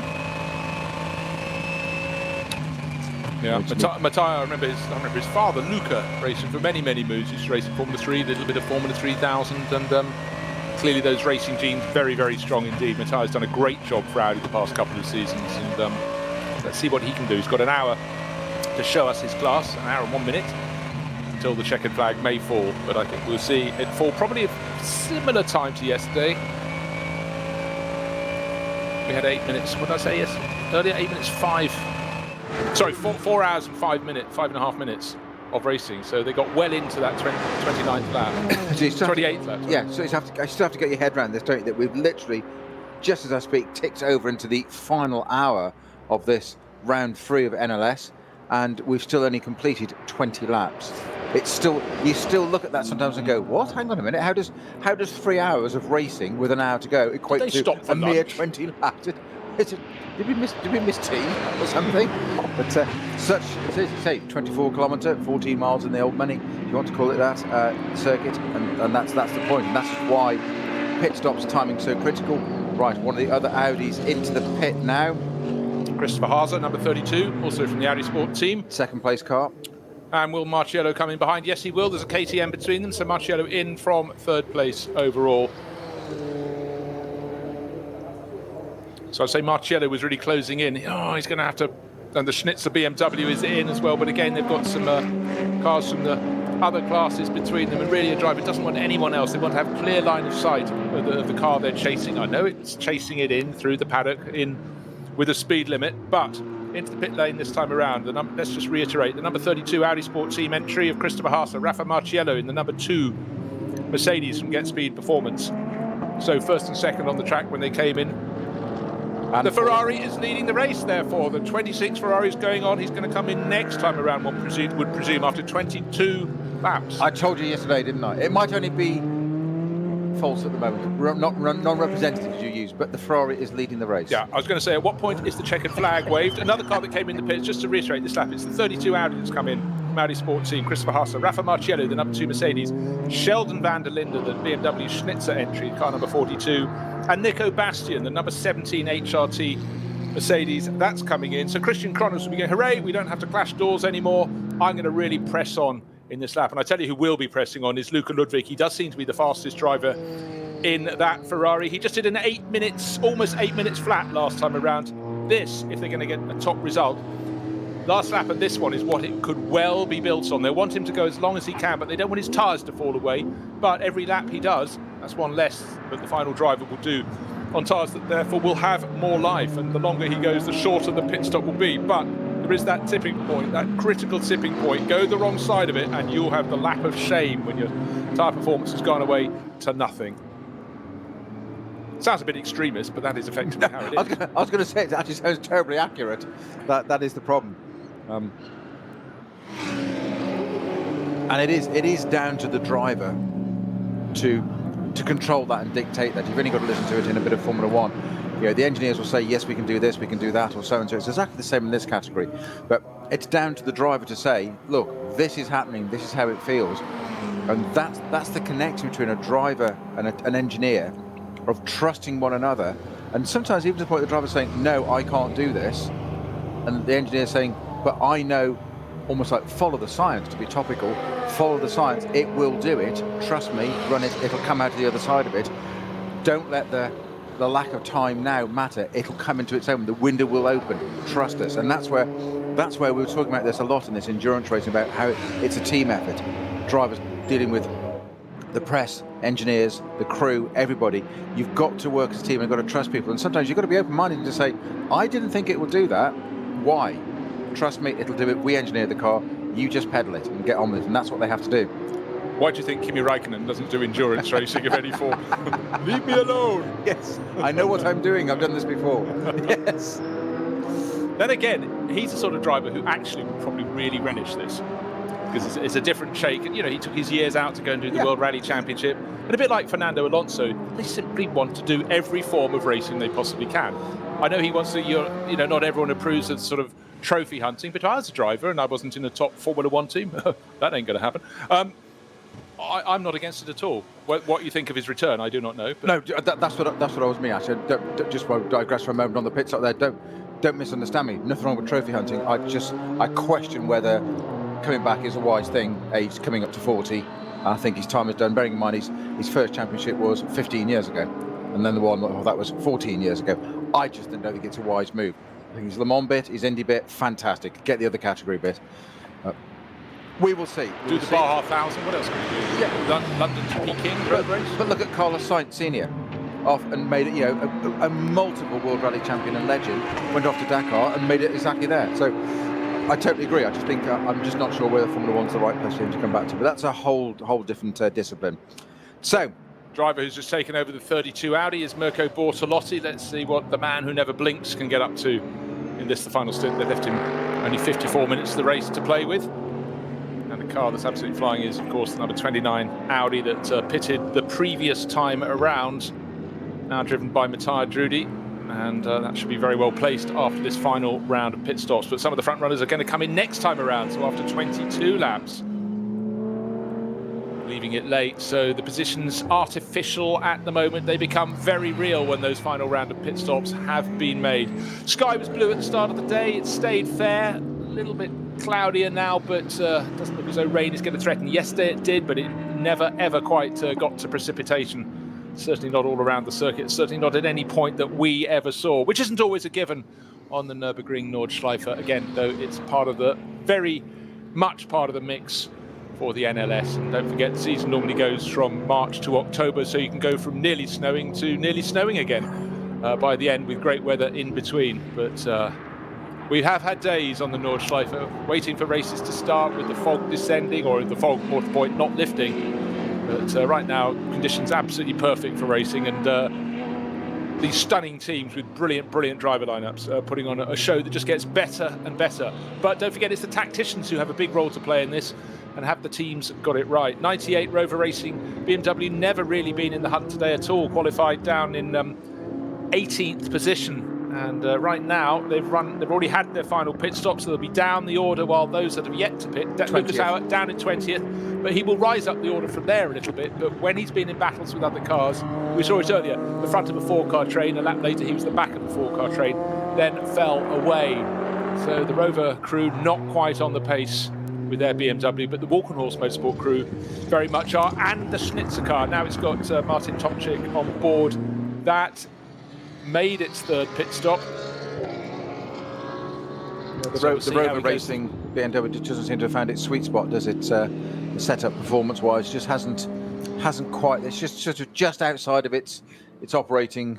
Yeah, it went a bit better yesterday. Yeah. Relatively speaking, yesterday we had, again, driver changes. We had Nick Yaloli, who's on board today, but Alexander Sims, that real thinking man's driver, really was delivering some great laps in that. But again, if you qualify badly, and you could be 3 seconds off, which sounds like light years, but around here it's not enormous, and you get very short time in qualifying to nail that lap, and you're starting 20th. Well, they started 18th. The front row of the grid is already going to be into turn 2 by the time you're getting out of turn 1, so it really is a problem on that opening lap. And then you've got rivals in similar cars to pass for the remainder, to try and work your way forward from there, as well as all the back markers when you get up on them. So very, very difficult. And you don't want to make it sound like the Monaco Grand Prix. If you don't qualify on pole position, you've got no chance of winning, but it certainly gives a helping hand. You're selling it well, because why would you want to come and do this? Where did you qualify in the 140 car field? Oh, in the top 130, I'm fine. Yes. There were 10 others behind us. There's still 130 in front, but that's not the point. No, I'll tell you why I'd want to do this, because A, it'd be brilliant, and B, there's so many classes within this. It's about winning your class, having a very good time. In the top class, it's about winning. In the top class, there's also a Pro-Am element, which is you just try and win your element of that, and the Am class likewise. And there's no way, if you stand out around the circuit, that you can compare these ultra pros with the Ams in the top class, because an SP9 class car is a hard car to drive. Absolutely, and nor should you try to. And exactly as you said 2 weeks ago, that some of the different classes, a bit further down the field, not the ultra winning is everything, but it's about Ferrari into the pit. That's from the lead of the race, bear in mind. It's some of these people's, it's their lives, because it's their social life is what I mean. They mix together, the camaraderie in the paddock, the borrowing of tools and stuff, which us know we can't do at the moment because of cleaning and social distancing and all that, but it's all that. It's almost like club racing, but it's on the Nürburgring. And it's difficult to express that. So also the Walkenhorst Walkenhorst in as well. But number 16 has continued for one further lap. Is this going to be the masterstroke? So the number 16 Mercedes leads the race for the second day running, but it's under very different circumstances today. It owes us a pit stop. Where it comes out of its pit stop remains to be seen, but don't forget, by doing an extra lap, an extra 8 minutes in this race, it means it's pit stop. For sake of example, let's remove one. It's got to be the next lap. How much time left? We've got 50 minutes on the clock, so it won't be 50 minutes. He'll come in after about 43 minutes. If he'd come in now, he saved 21 seconds. 21 seconds less at a standstill. I would be surprised if those that came in now and those that came in a lap ago, that's 40 seconds difference or thereabouts. So you can be seemingly a long way out of it, and then suddenly after the final pit stop be right back in it. I'll be surprised if it doesn't come in at the end of this lap. Team chief will be horrified. We'll see. It's written on the team notice board. That doesn't mean to say that the drivers are going to take any notice of it. No, that's true. We do know that. So just want to refresh who's come in this lap. The race leading, yes, I did say race leading, Octane 126 Ferrari, only now comes to a standstill in the pit lane. Up it goes onto the jacks. Christian Kroner is about 11 seconds down on that. Has come in the Walkenhorst Motorsport Championship leading. I've got to keep reiterating that and saying it again and again. BMW will come in as well. The number 18 KCMG Porsche Dennis Olsen brought that in, so the two Norwegian racers at the top end, both into the pits, and Kim Lewis Schramm has brought the number 15 yellow Phoenix Racing Audi in for its third and final pit stop. But some of the gaps between these cars are quite big. Just to reiterate, Christian Kroner is 11 seconds down on Luca Ludwig. Then you go back to the Olsen Porsche that probably won't get into the top 10. That's another 32 seconds down off the back of the Walkenhorst car, so we can discount that. He's not gaining 32 seconds in a pit stop or on the track on current form. So the Norwegian racer Christian Kroner is out. The visor, well, the windscreen tear off has been torn off, and the driver change effected. So car 34 been so successful, first and second its results in the first two races of this season. The most recent only yesterday, so no wonder it's winning the championship. But will it still be at the top this time around? Because it could well be the number 16 Mercedes going back towards victory today. And again, the long wait, the Octane 126 Ferrari black with the red stripe up over the nose, over the roof and beyond, sitting at a standstill, waiting to serve its minimum pit stop time. Still attention being paid with the refueling at the back of the car, which is a good idea, because you try and put the fuel in near the engine, I guess. But and waiting, it does seem interminable as the cars sit on their jacks, then sit on the deck, waiting for the signal to get going. But of course, when number 16, the HRT Motorsport Mercedes comes in next time around, its time at a standstill will be some 21 seconds less. And that's a huge, huge factor.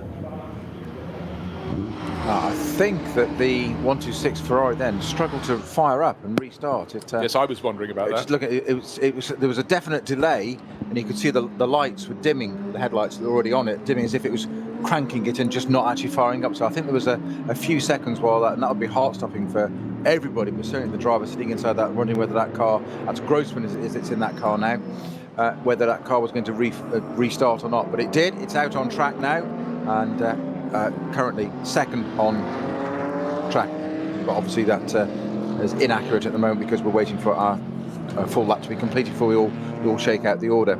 Well, Manuel Metzger therefore leading the race in the number 16 car, the car that has taken the checkered flag in front in round 1 but got a time penalty, dropped it down to 6th on the classification, and then was not just victorious yesterday, victorious by 34 seconds. I'm not making it up. That was how big its advantage it was. So it really read the Saturday race here very well indeed. That yesterday was the 60th Reinholders Langstreckenrennen, and today we're running the 52nd Barbarossa Prize, the Red Beard Prize. It's a long story, it goes back a long way. This is the 52nd time it has been run. I love these historic races, and each round of the NLS has another historic name of races that have been run for a considerable number of decades, which makes it all the more rich, the history, you could say. So, waiting for the final front runners to come and make a pit stop at the end of this lap. You can't believe really that many will be able to stretch it any further than that. We've got 22 laps on the board. Metzger is leading the way around with 20 to go towards 23. Of note, into the 34 Valkenhorst BMW is David Pittard again. He started that car and he's finishing that car. I've started, so I will finish, is correct. clearly the quote, and he's going to see what he can do. But that'll be interesting to see how, because we know his attacking style, we know how much he's melded himself into that team. As you've said, the last couple of years, he really talk about star in the ascendancy. He's really grown into that team, but clearly working very well together with it. Won the first round, admittedly second on the road, but won the first round.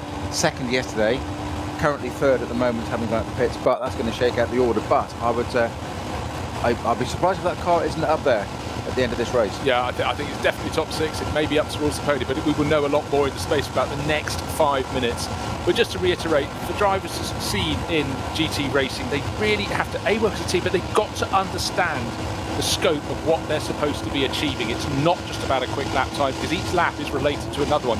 It's about managing the slow zones properly. It's about managing the traffic. It's about giving back a car that has some performance left in it for your teammates. And teams work so hard on this, and not every driver gets it. And the ones that do are the ones that stay on, the ones that have had works contracts for many, many years. And it's something to aim for, and apply yourself and you're quick. You may yet get a chance. But again, this is a fantastic proving ground, because as I said, every time I commentate on the NLS, there are so many variables. It's about not making mistakes as much as being quick, quite frankly. You couldn't make a more accurate and valid point, Bruce, that it's, yes, you have to have a pace and a degree of ability, stroke, talent, pace, whatever you want to call it. But that is almost, ironically, it might sound a bizarre thing to say, that's almost a smaller part of it. Yes, you can't not have the pace. That's a given, but it's not ultimate pace. It's not sort of world championship, Lewis Hamilton type stuff, whatever. The 90-odd% of endurance racing is about the bigger picture, the rest of it, getting it, understanding it, working with the team, being adaptable, being variable, being accepting things can change through a race, and being, dare I say it, in motorsport, a team player. And if you don't get that in endurance racing, you won't get very far, and you won't get the drives. You say you won't get the contract. It doesn't happen. We've seen it happen many times. You said yesterday, quite rightly, you highlighted that some of the younger drivers are having a successful single-seater career in the lower formulas, but it stalls a little bit. Quite often switch across to GT racing, and if they're smart and adapt, it does their career a world of good. They might then go back to something else. If not, they make a very good long career name for themselves in GT racing. Bruce, car on the pits. And it's number 16, Mercedes into the pits. And as they say in all of that, there's no I in me. No, hold on a second. It's something along those lines. There's no I in team. Correct. Very good. So number 16 into the pits, and that was sitting on the lead. Manuel Metzger will hand that over by process of elimination. to Adam Christodoulou, fourth driver in that cycle. Victorious yesterday, victorious by a huge margin. Where's it going to shake out today? The Ferrari listed on our screens in second place has already made the third pit stop. It's going to be a whole distance down the track. In the background, I can see the Conrad Motorsport, Marco Mappelli-driven Lamborghini diving into the pits as well. So anyone who's got a later pit stop has played this quite well, but they've got a time deficit because they've fallen back down the order by making it later, but their time in the pits will be shorter. So Mappelli in, and I don't know if it's who's going to go back. If he might do a double stint. In fact, this final stint will be short, and he did a double stint yesterday, so why not?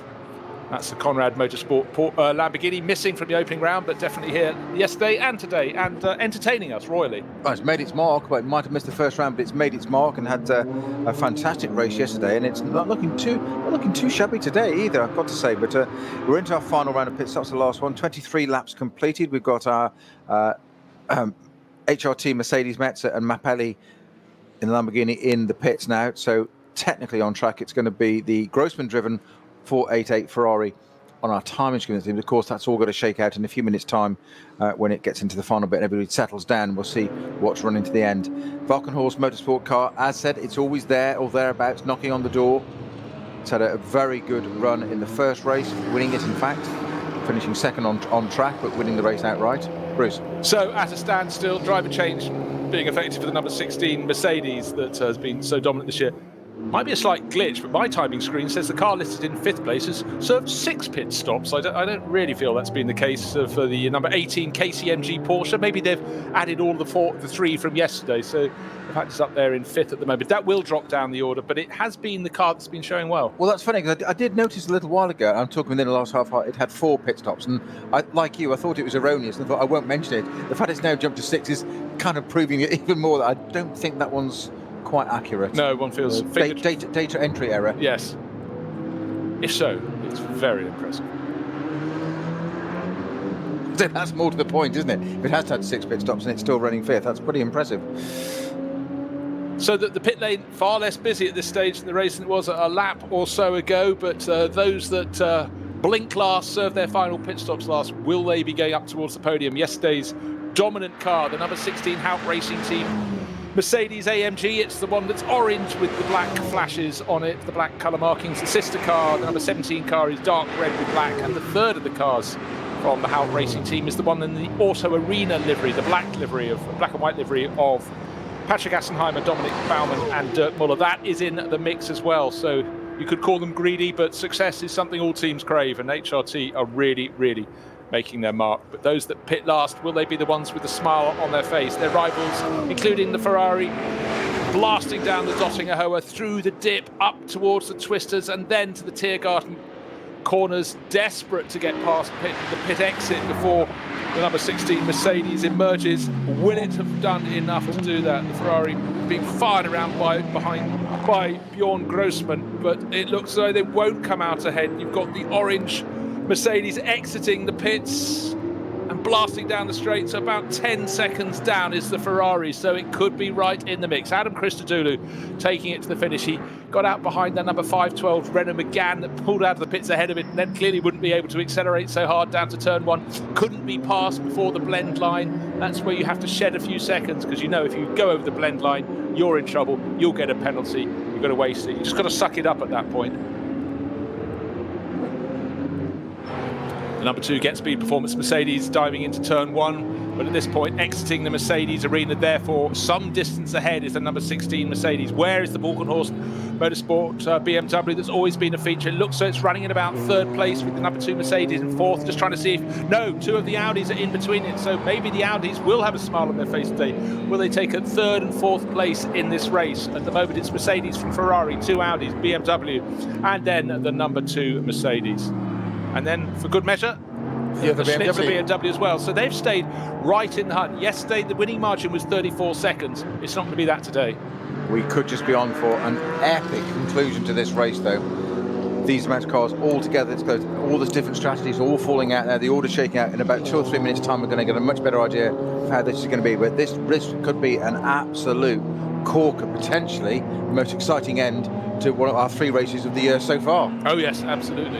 And just trying to see What is, oh dear, sudden gaggles of car. The Walkenhorst Motorsport BMW had about 5 cars to pass. He's going through that tiny little stretch. All BMWs as he tried to go the little bit that takes you left and left over a bridge onto the Nordschleife, where he just wanted to cut those apexes and have a nice swing through it. He's got past them. Is delayed, but then the car behind, the number 2 Mercedes, now in the hands of still in the hands of Rafa Marciello, has got to do them all over again. In his way round right, he goes on the outside, the Hatzenbacks. No, 2 abreast, 3 abreast, no use at all for the Italian. He's got past another couple. He will pick them off, but they're all losing him a 1/10 of a second here, a 1/10 of a second there.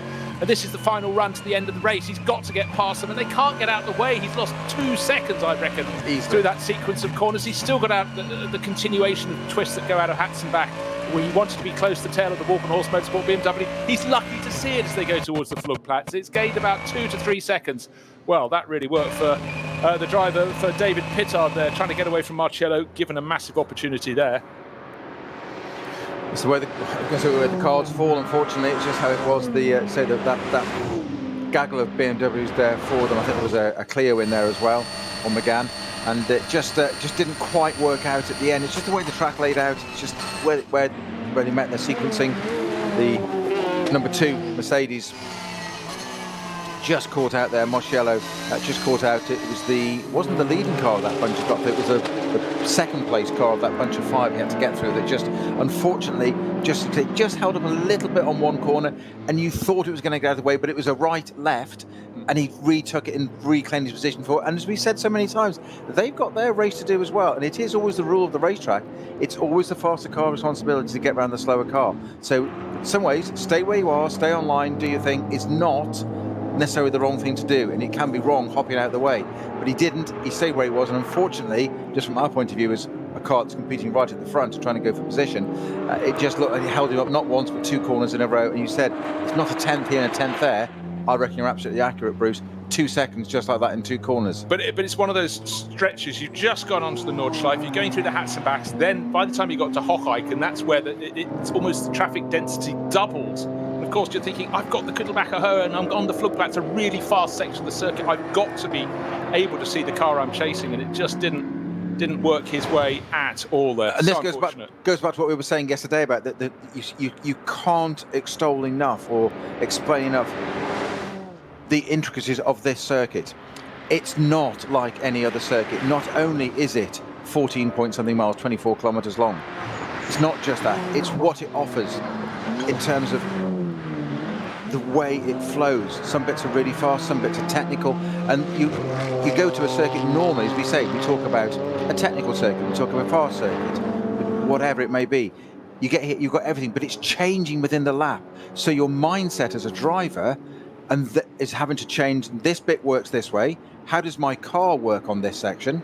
And then how does the traffic fall in front of you whilst my car does or doesn't work on this section? And all of a sudden there's so many permutations as to what do I do now? And that's where, as you said yesterday, quite rightly, the really smart drivers, the really thinking drivers don't make mistakes. We saw it there earlier. We saw that number 2 car getting through the traffic and just dealing with it. But it's so easy to just be tripped up over something so small. But also, when we were watching Rafa Marciello in that number 2 Get Speed Performance Mercedes, it was about, when you've been held up, get rid of that thought, focus on what's ahead, almost metaphorically lob it into the back of the car, because if you're thinking about it, angry for the next few corners, more than likely to make a mistake. And so mind management, again, is something that you have to be really, really focused. It's just waste energy. Yeah. And the problem with that is you're then not concentrating on the job in hand, because you're thinking about what's just happened, and it's taking up energy, it's taking up currency. If you don't invest in it, get on with what needs happening in front of you. And at this place, more than anywhere else, you have to go and do that. Talk about it afterwards, maybe, but not in the car. Don't talk about it to yourself in the car. As we all know, conversations with yourself are never really a winning thing to be having. Haven't really run down through the classes. SP Pro at the moment is going the way. It's a very small class, but Black Falcon enter a Porsche sort of development car in that, and at the moment it's Carlos Rivas who's leading that class, SP Pro. Next class down, SP7, the Porsche Cup class car. One of the cars is just having a diversion there. 979 Cayman has Lots got of some side rubber damage. sponsorship from one of its rivals. That's the Mulner Motorsport car, which was right at the front of that class. It's the class leader, but only by 5.7 seconds. Who put the rubber there? Was it the car that was giving chase? 966, which is the entry from Team Mathol Racing. But so very close indeed after, well, best part of 3.5 hours. But that was the car in the lead at the start of its batch, the second batch of cars, and it's still there now, but competitive class with these great, really well-balanced Porsche Caymans. Certainly traded a bit more than paint with somebody there, hasn't he? Because you say there's a bit of front splitter damage or front wing damage, tyre marks down the door. So it looks like he's had a little bit of a side swipe with somebody there. Yeah, just going on down through the classes. Car number 80 leading the Porsche Cup class, the SP7 class. That's for the 911 GT3 Cup class. That's Huber Motorsport. They're really coming on strong this year, Huber Motorsports.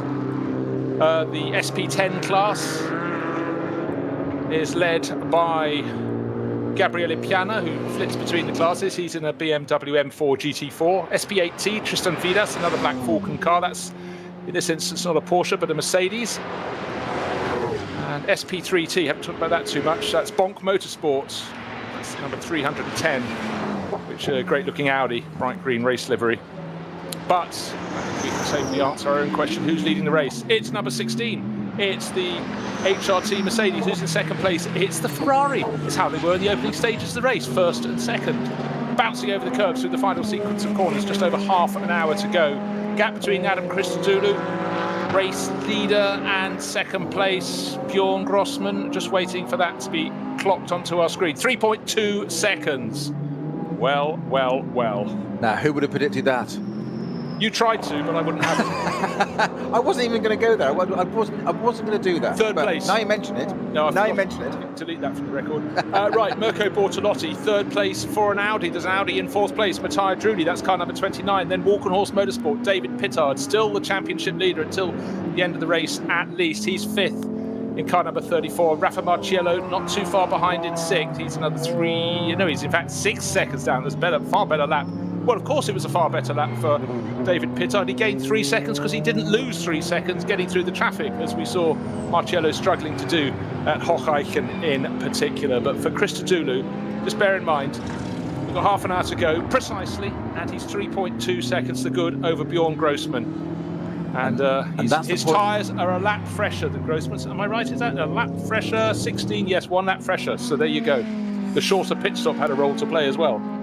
And that could be the difference. That could make the absolute difference. The point I was going to make is not just that the Ferrari is up there, but who'd have thought that a car would be only 3.2 seconds off that leading number 16 Mercedes at any stage, never mind the last stage of it, let alone it be the Ferrari. That's the really pertinent point. And that was also the gap, 3.2 seconds, was the gap at the end of the first stint yesterday the 16 Ferrari had over the Marco Mappelli-driven Lamborghini. But by the end, it was 10 times that. It was 34 seconds. So it's been a phenomenally good run from the Octane 126 teams, and I think a lot of teams just got it rather wrong yesterday with their tactics, and the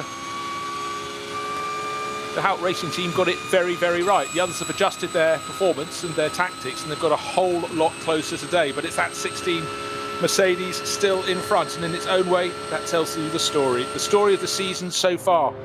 Will it be an Audi on the podium, though? With them running in third and fourth, you have to say the chances are very good.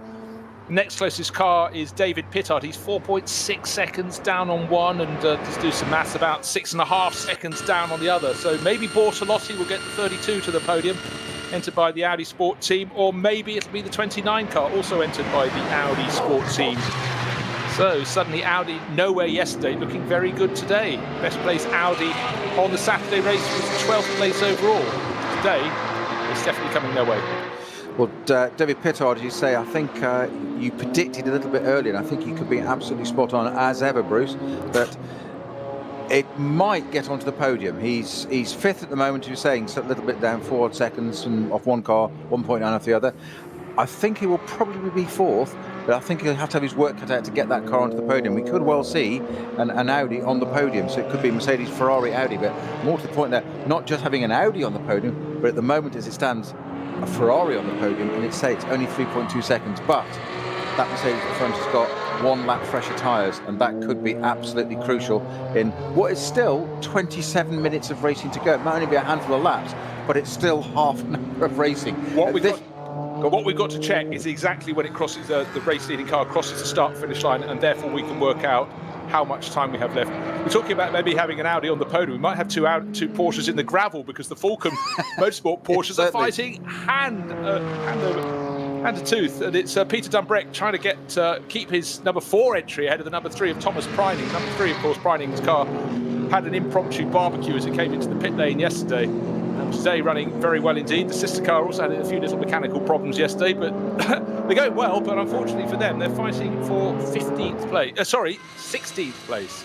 The Scot at the moment ahead of the Austrian, but they're having fun. And we were talking yesterday about trying to explain to the man in the street about tyre wear and how radically different it is in the world of motor racing. Think also that car was on fire yesterday. A whole back end of it was burned. In a normal world, in the real world, that car would have been potentially written off, gone whatever. Put that into your garage. There's going to be lots of teeth sucking or whatever. What do these guys do? Overnight, engine swap, rebut it, comes out, looks immaculate in the pit lane, and here it is fighting tooth and nail with its teammate. Yesterday it was on fire. Yeah. And that was tooth and nail after 3.5 hours of solid racing around such a testing circuit. So I must say, I'm just going to scroll down and see how many runners we've still got at this late stage in the race. We have handful of cars in the pits at the moment, but we've got about 110 runners, might be 120, just waiting for a lot of the cars. I make it. Yeah, still running. Okay, well that's very good indeed, because we've had a few fallers, but really not many. We've had fewer incidents so far in this race, fewer slow zones, I'd warrant, or it certainly seems that way, because we had some quite long stretches of the track yesterday that were in slow zone, and that definitely knocked the number of laps down, possibly, maybe by 1. Because with the lap being so long, you can just squeak onto it. But it was that long run from Brunchen down to Flansgarden that was already quite a long delay yesterday, where the cars had to drop down to that 60 kph limit, which must feel as though you're doing no speed at all. Same for everyone, as long as the period is extended, but it's definitely the winners and losers if the period had just been ended when you got there. You didn't have to take the slow speed. You keep pressing on. So who is pressing on? Let's take a look at the lap times. Want to see the lap time of the race leading car in the hands of Adam Christodoulou. This last lap not representative because it included time in the pit lane, because otherwise an 11-minute 36-second lap wouldn't be the sort of pace I might manage, but not good in a racing scenario. So let's see, the chasing Ferrari last time around, Bjorn Grossman, Ferrari specialist. He lapped in 8 minutes 4.2, which is a fairly decent lap pace. In fact, it was the fastest of all the cars on the circuit last time around, but I feel that Christodoulou will be able to get very close to that, if not outpace it this time around. Waiting to see where he is on the circuit, getting towards the end of another lap. And then we'll see the interval and also work out how many minutes we have left. I can tell you it's 24.5 minutes remaining in this race, which is, well, we're going to have 3 more laps then, aren't we? Unless he does 3 laps of 8 minutes dead, that's 24 minutes. He's not at the finish line yet. We've got 24 minutes, 23 seconds. So from his point of view, the fewer laps you can do, the better. That would be good, when it crossing the line with a matter of seconds to go and you've got another 8 odd minutes of time to go and do it, to draw it there and maintain it, not lose it and not throw away the potential win. However, I like that word. His advantage over the Ferrari was only 3.2 seconds at the start of the lap, so he can't afford to just lift and cruise to make sure he gets onto that final lap, and ekes out 3 laps rather than 4 laps more. And still trying to pick out exactly where he is on the circuit. He should be coming down towards the end of the lap right now, because the Walkenhorst Motorsport BMW is getting towards a few corners to go to Galgenkopf, so he's going to be, they're going to be getting onto Dottinghoe now, so I think we're safe. There will be 3 more laps. And then the checkered flag will come out. We managed 28 yesterday. We've got 24 on the board, be 25 at the end of this. We'll have 28 again today. But at this late stage in the race, you can really see which teams have got their tactics right, not just in track position, but how much life you've got left in your tyres. Are you about to point that the Ferrari is less than 3.2 seconds behind? It's not less than 3.2 seconds behind. It's less than 0.3 of a second behind. It's all under that rear wing of that Mercedes. I was not expecting that. As they come into the final, into the Tiergarten stitch, I was not expecting that car to have made that. I didn't think he'd necessarily lose it, but there's some pace in that Ferrari at the end. I said we might well be on for an absolute amazing finish of this, and it's looking just that way. Now, that's got the grunt, that Mercedes down the pit straight. The Ferrari's not losing out. He's getting the toe. down the straight. Is he even going to have a look down into turn 1, Bruce? What do you reckon? What's the gap? 0.2, well, let's call it 0.3 of a second, 0.293 of a second. He's absolutely coming on strong. I had no idea I was commentating with Nostradamus, but it's looking very good. But I feel there are still 3 more laps to go, this and 2 more. But 0.293 of a second, that is nothing at all. And even starting to take a look out of turn 2 in the Mercedes arena. So the Mercedes in front, but it could be a Ferrari trying to stick a nose up the inside into turn. They're in turn 3. Have a look at turn 4. No, don't, because you'll have your nose chopped off. So you got there, but a far better exit from turn 4 from the Mercedes arena. The Ferrari's possibly going to make a manoeuvre, but it's into turn 5. But it's only a very tight little, short little straight. Oh no, I'm going to chop right across there, said Adam Christodoulou. Went across the nose of the Ferrari. Perfectly legitimate. It was a single move, but the Ferrari, Luca Ludwig's going, I'm not a second generation racer for nothing. Exactly. It's in my blood. It's never a guarantee a second generation racer is going to be any good, but Luca's very much of one of those that is good. And he's really, really making it very exciting indeed. What's the gap back to third place? Only another 6 seconds. And then those 2 Audis very close indeed. It's still Mirko Bortolotti from Luca Drudi, only a second between them. Then, not catching them at all. 5.8 seconds further back is David Pittard.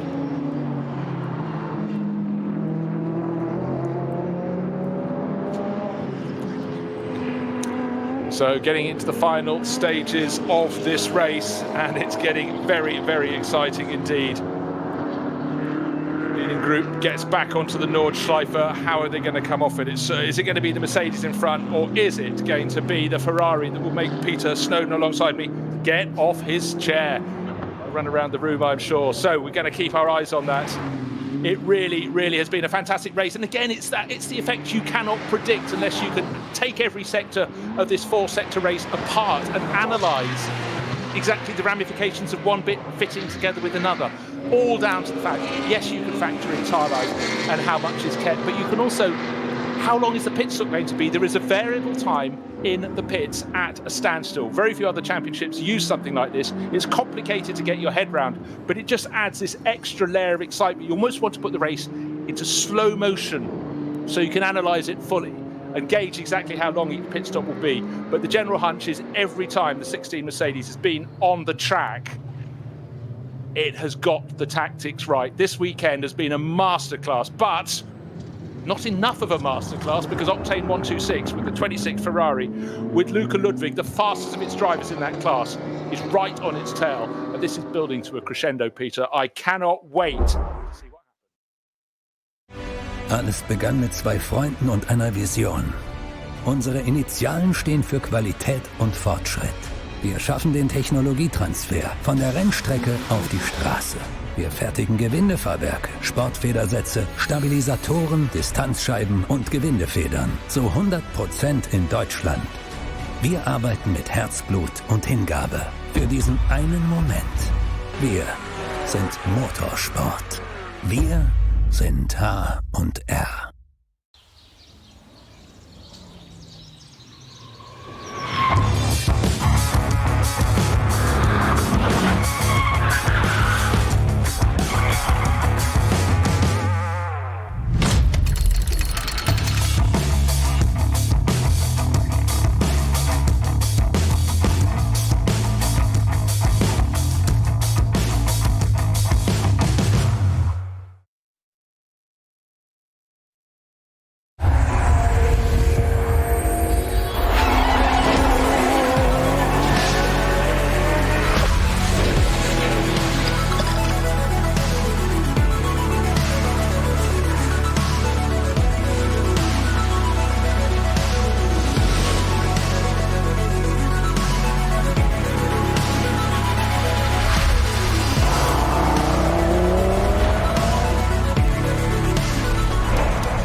Deep pause, gather our thoughts, gather our breath for the charge to the finish. It's so much more than we thought, but we've got a new slow zone thrown into the mix. Yeah. Ex-Muller, it's happened before, it's happening again. Car number 444, not moving on our little time charts, so just having a quick squiz. It's not one of the front-running cars, but 444, it's down. It's a Pixum Team Adrenaline Motorsport Porsche Cayman. Not a BMW, gets so used to that team running those as well. That's Norbert Fischer, Daniel Sils and Oscar Sandberg not going. Let's hope that can be cleared up very soon indeed. Now, it'll interrupt some, it may not interrupt the others. And that is always the issue around this long circuit, 24.5 kilometres. And let's hope our lead duo can be kept together, not separated by a slow zone. But as they started the lap just 0.3 of a second apart, it's unlikely it will affect one and not the other. But maybe some of the chasers will be caught, or maybe some of the chasers will be able to close in. That's always the movement in that pack. Riding with Raffaele Marciello, he has sort of got separated from everyone. He's ahead of Martin Tomczyk in the Schnitzer BMW. He's in 6th place, but it's a long way up the road to David Pittard in the Walkenhorst Motorsport BMW. That's another 6.5 seconds up the road. So suddenly a car that I fancied would get its 3rd top 3 finish is going to be lucky to get any higher than 6th overall. But really, it's all eyes on the Dottinger. And have we got the Ferrari in front? Yes, we have. The Ferrari's in front by about 1.5 seconds, 2 seconds. He's made his move. Has Ludwig gone too soon on his tyres? But don't forget, he set the fastest lap in yesterday's race right at the end. So late, we didn't notice it until the checkered flag had been shown. He set some quick laps, but just kept on going faster. And now, what can Adam Christodoulou do? He started the lap 0.293 of a second in arrears. He's going to cross the... He's got to get past a... BMW and M4 BMW just about keeps out the way, but he's lost about another half second in the final sequence of corners. Suddenly it's looking very, very good indeed for Bjorn Grossman, leading across the start-finish line. 26 laps on the board. His margin, 2 seconds? Waiting for the interval to be put on the screen. 2.26 seconds. Can he do that again? Will he get the brakes in the traffic? Will it go back the other way? That's gone from 3.2 seconds to 0.3 deficit to a 2.26 advantage in those laps. 2 laps to go. Okay, I'm throwing something else in. They weren't the fastest cars on the circuit last time round. It was Mirko Bortolotti who has gained. He's only 1.8 seconds back in 3rd place now. The bright orangey, the bright red nose of his Audi. Not far further back, we've also got Matteo Drudi, but then suddenly even faster than any of them, waiting, that was the previous time around, was the Lamborghini Huracan, so Marco Mappelli's hustling that into the tail of the top 10. So let's just reiterate, Bjorn Grossman, 2.2 seconds to good ahead of Adam Christodoulou. 3rd place, Mirko Bortolotti, only 1.8 seconds further back. He's got a 2.2 second advantage over Matteo Drudi. There will be an Audi, surely, in the top 3. They're 3rd and 4th. Then the championship leader, David Pittard, he's another 8.5 seconds back. It's not their day today, but he looks safe in 5th place. He's 3 seconds up on Rafa Marciello. In fact, a slightly worrying lap there from Pittard. He was the slowest of the top 6. Is he going to fall back into the nose of that bright yellow Mercedes? More to the point, Bertolotti, as you pointed out quite right, he's now starting to reel in Adam Christodoulou. That allows Bjorn Grossman in the Ferrari to just get on with what he's done so well the last 2 or 3 laps. But Christodoulou is now no longer chasing the Ferrari. He's now got the mirrors full of Bertolotti's Audi. Okay, it's going to be a short pit stop, but Marco Mappelli has come in so late in the race in the Lamborghini, coming in from 10th place overall, but that's a 4th stop. So that is not one they wanted. So that's a stop with a problem. This isn't a stop that you'd automatically knit in to try and get your car to the front of the field. So a problem has removed that. Just like I said, it was getting into the top 10, listed as 9th, fallen to 10th, but now it's in the paddock, going into the pit lane. I'm afraid that's either race over or puncture to be replaced. So tough luck for them, but we've seen some great speed from them this weekend. They did look like it was sort of crabbing a little bit when it came in the pit lane. I can't see anything really obvious on its punctures. It has come to its pit. As you say, what are they coming in for? The crew weren't ready for it. They didn't know it was coming in. So unsuspecting, I'm sure it's just a puncture. Out come the air guns, but also out come the dolly jacks. Left rear. It looks like it might be something on the left rear. There's bodywork loose at the back of that car. It's not got a puncture, so it's not like the tyres damaged the rear bodywork, but they're certainly changing the left rear on that, just as we thought that car was going to be a strong top 10 finish. Unfortunately, that's just pretty out at the last, literally in the dying few minutes of this race. 12 minutes to go, unfortunately. So that's the Conrad Huracan that is in trouble in the pit. So Back to the front, though, we've got this Ferrari leading by 2.2 seconds. And I can't believe, I want someone to say that again and say it slowly. We've got this Ferrari leading. We were not expecting that over that number 16 Mercedes, pedalled by Adam Christodoulou, who's done a fantastic job in that car. And Team HRT have been, I'm going to say that they've been the dream team of the season so far. We've only had 2 weeks of this season. We've got to remember that. That's what seems really odd to say, but we've had 3 rounds with a matter of 11 minutes to go of our 3rd round here. Team HRT have been the team to beat. They've dominated in every single session, wherever it may be. That's the car to beat. That's been the benchmark. A team that's only a month old. We know, of course, the background comes from Black Falcon. Get that. But it's still the team to beat. Of all the teams I thought would challenge it, it would be potentially, certainly a David Pittard-driven Valkenhorst BMW running in 5th at the moment. I'd have thought he'd have been up there in this one. Bartolotti, very impressive, but I would not have put Bjorn Grossman driving the Ferrari 488 at the front of this field at this point, and that's an absolute credit to them as to what that team have done. Superb effort. We know it had its pace, but this pace, you said the driver lineup, they've carried through, and they've come to the point when it matters. As you said earlier, Bruce, when do you get the checkered flag? It's only 1 lap. Exactly so. And while you were saying that, I was scurrying through my file trying to find the last time a Ferrari won. It was round 3. This is round 3. How uncanny. But 2017, it was Team Monschau. And that was Oliver Kainz, Jochen Krumbach and Jörg Weiss. 3 years ago. No disrespect to them. The whole series has moved on enormously since then. The number of pro racers seem to increase exponentially. But this is going to be a real marker in the sand for the Octane 126 team. We've seen flashes of speed in round 1, but unfortunately theirs was the car facing backwards in the gravel on the opening lap, not even onto the Nordschleife at that point, but they've really, really knitted it together. But it's also about getting the right timing to come in to make your pit stop, and the drivers delivering across 4 racing stints, 4 hours of racing. And just wait and to see what the gap is at the end of this lap. Will be lap number 27. We got 28 laps of racing in yesterday. It's looking all set for the same number today. But again, delivered in a totally different fashion. In fact, the more you'd sit back and analyse this race versus yesterday's race versus the race 2 weeks ago, every single one is different in quite a comprehensive way. I couldn't agree more. You can't believe it. I mean, 2 days apart, as we said, 2 weeks apart, weather, ambient, all sorts of permutations that could make it. You can need to sit there and go, well, there's time, there's 2 weeks. 24 hours apart, no real significance in weather differences. So it really is down to how the crew's prepared, what they've done, strategies, driver lineup.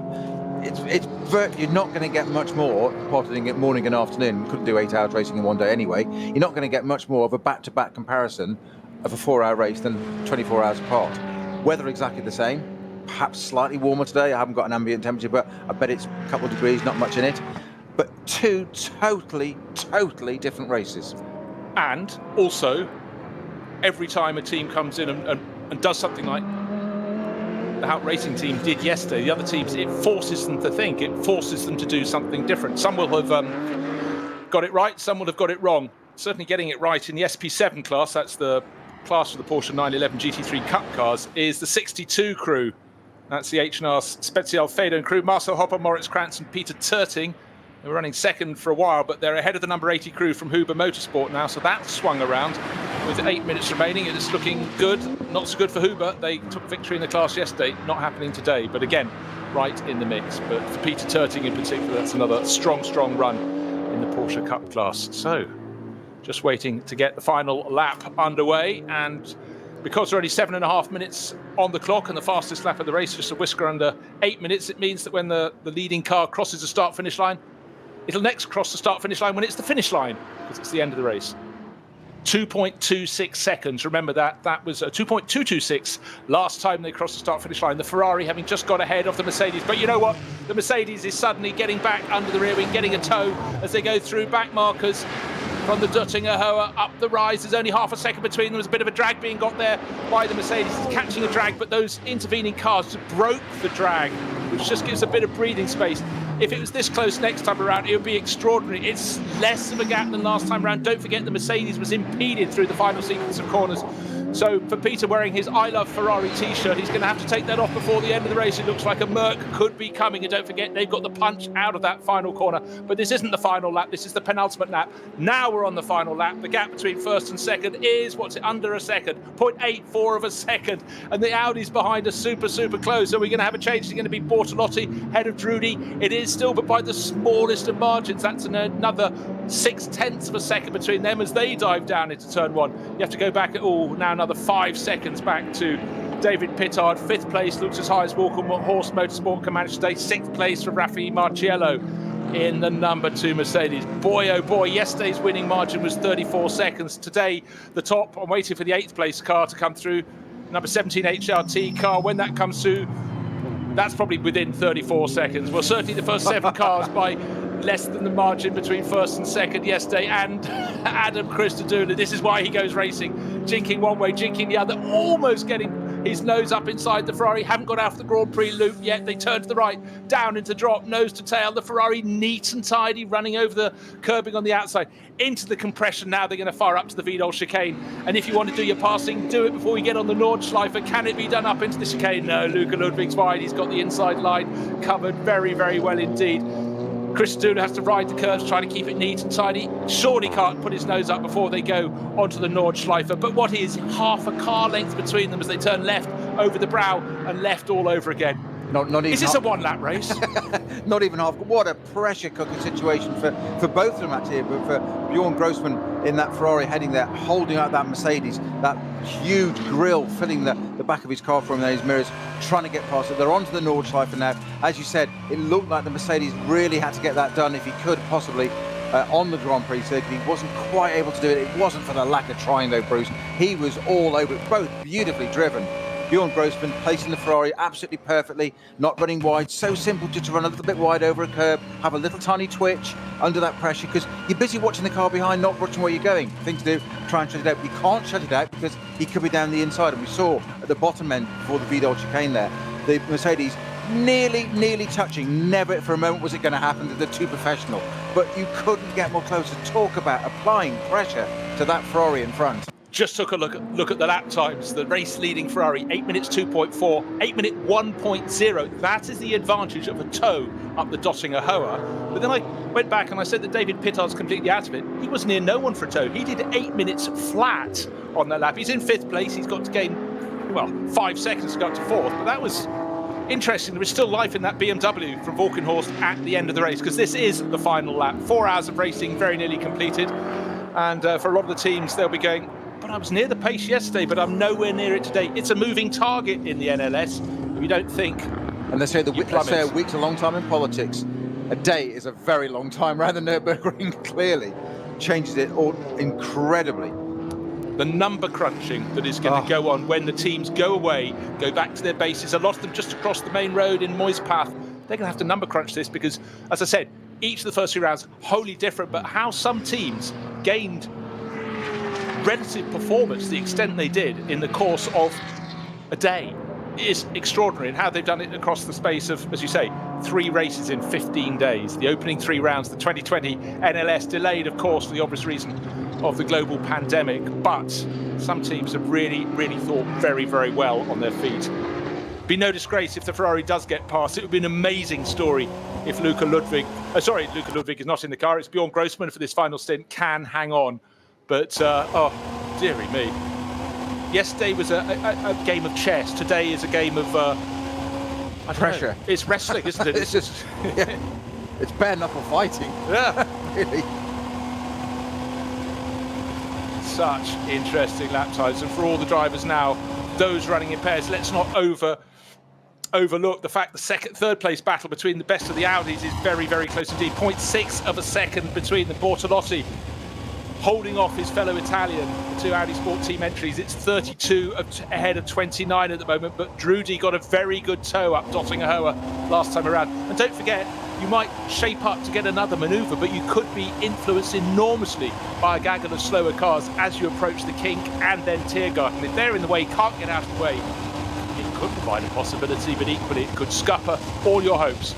We've said consistently, haven't we, through yesterday and today's races, there is no respite. You cannot relax. You cannot get complacent as a driver sitting in this. You just cannot, because anything, this circuit can throw anything up in any second. And we mean from a slow zone, a yellow flag, a slower car, a service vehicle on the track, a car stopped in the pit lane when you think it's all calm and you get to the pit lane and the bit's done. It isn't. It's unrelenting. It never, ever, ever takes the pressure off you. And look at this into the last lap. Talk about a pressure cooker situation there for Bjorn Grossman in that leading Ferrari. Poor old Marco Mappelli, we saw him in last time round, impromptu pit stop. He's coming round and that left rear corner, the bodywork is hanging out at 45 degrees from the norm. Won't really be affecting the performance of the car, but clearly there's been some rear end contact there. I don't think the car's been spun. I think something's just simply hit it from behind, maybe under braking. But right now it looks like a very early rudimentary aerodynamic design, as the bit of the rear bodywork hangs out at a jaunty, not exactly an efficient angle. So any hopes of a top 10 finish that was surely coming its way. Mappelli crossed the start-finish line in 18th place. Very unfortunate for them, but certainly the Conrad Motorsport crew will be encouraged by the speed, particularly with Mappelli.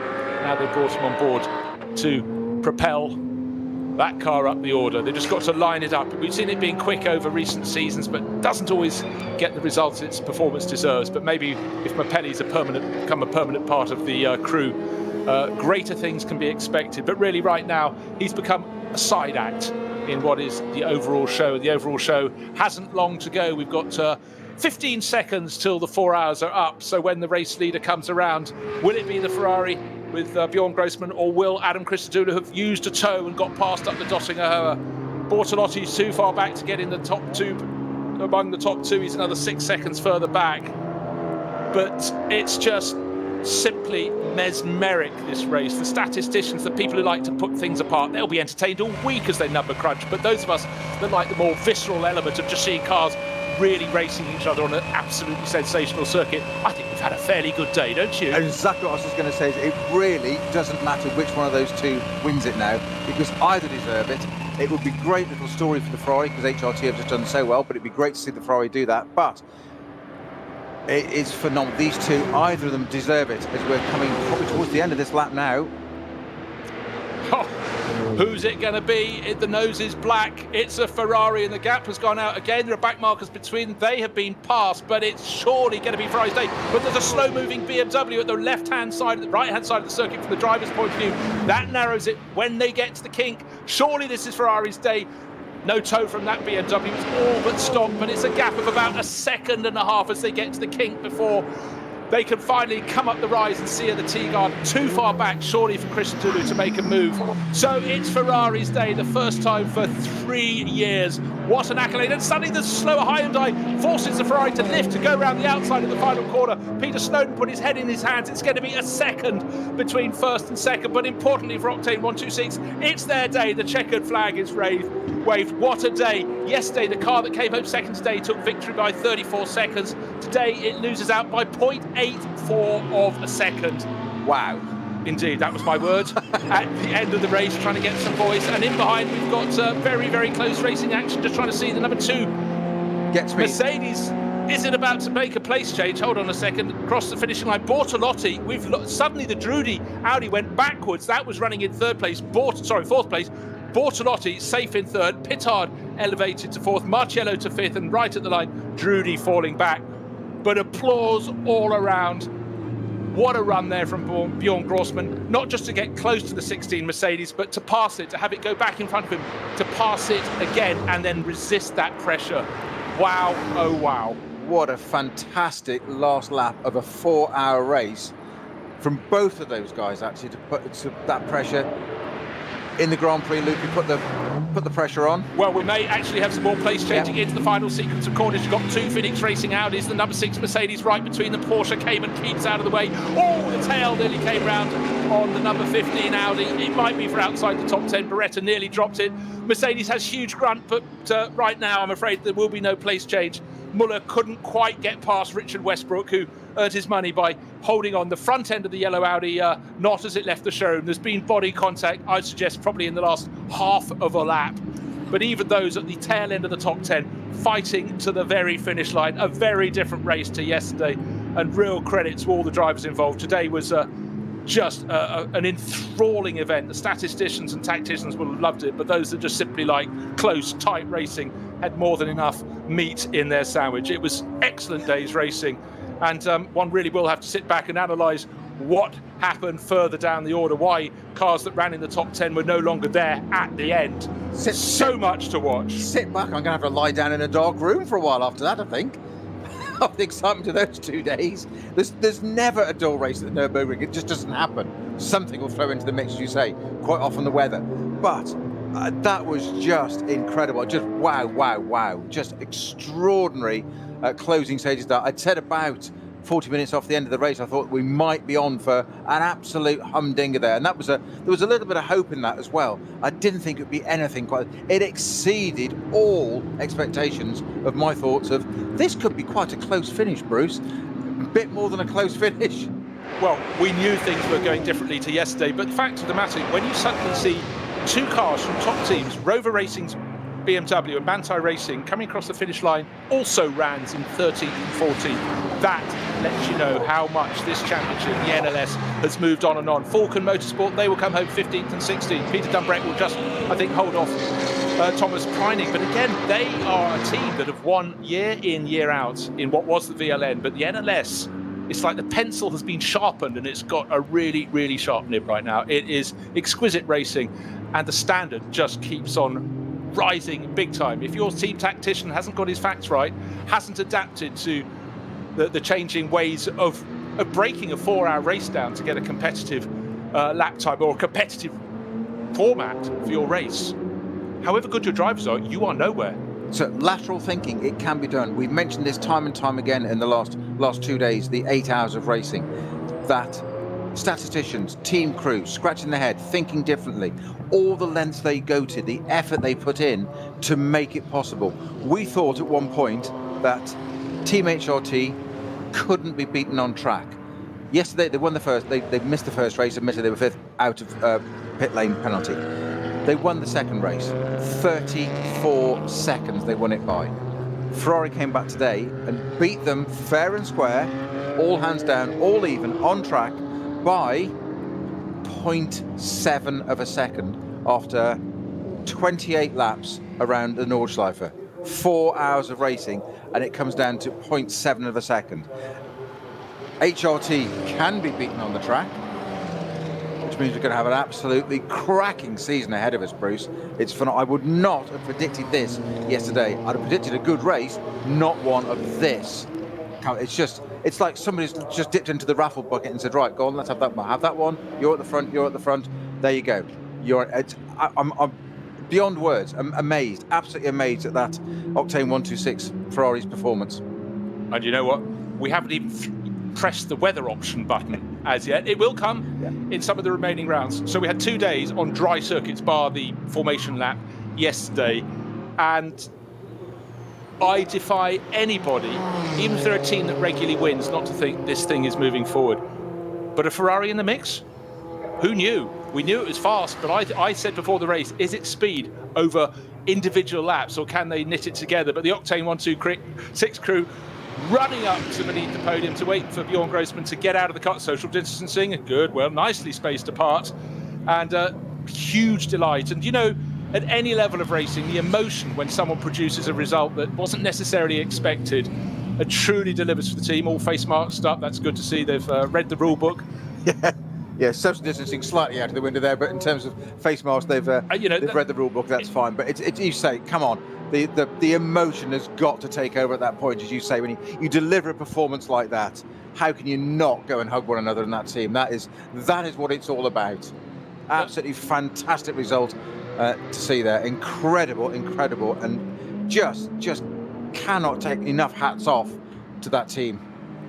Amazing. And you have to ask for every team that suddenly fell down the order. I mean, what, for example, happened to the tyres on the number 29 Audi, Matteo Drudi? I don't know if he had an incident, but he was right with Bortolotti, but he fell back behind the Walk and Horse Motorsport BMW that moved up to fourth. Marcello in the Get Speed Performance Mercedes up to fifth, only just 18 thousandths of a second ahead of the Audi on that blast to the line. But something, whether there was a puncture, maybe from contact, who knows? But certainly for the 29 Audi team that had featured so strongly, it was a cruel end to the race. But on these small margins, every team will have a story to tell about what went right and what went wrong. But you have to say it all went very, very right indeed for the Octane 126 team. And they will be truly, truly delighted with that performance.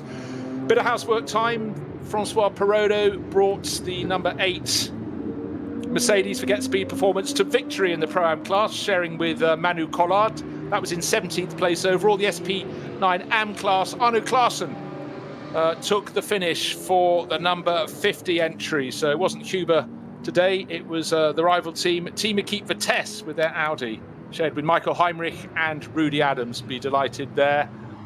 And going on down through the classes, SP7, the Porsche Cup class, we mentioned that went to the number 62 crew. So that'd be very pleasing indeed for the H&R Special Faden team.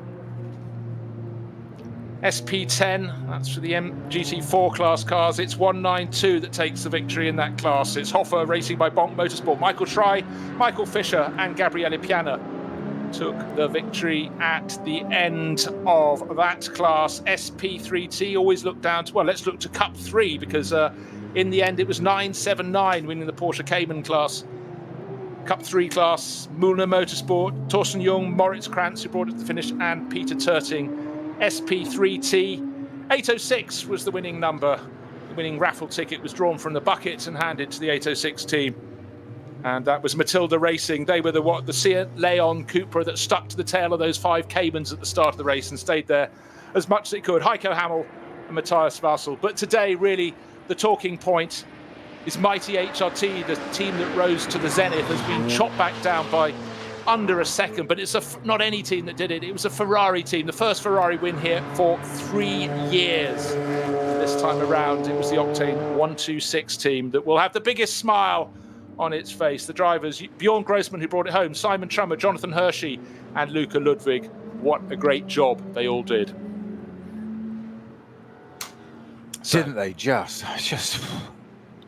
But one of the beauties of the NLS is simply how if someone comes into look at the timing screen for 5 minutes in the middle of the race, even at 3/4 distance, they still can't really tell what is going to happen unless they're sitting here with that chart listing how many seconds they have to be at a standstill. But it's not just that.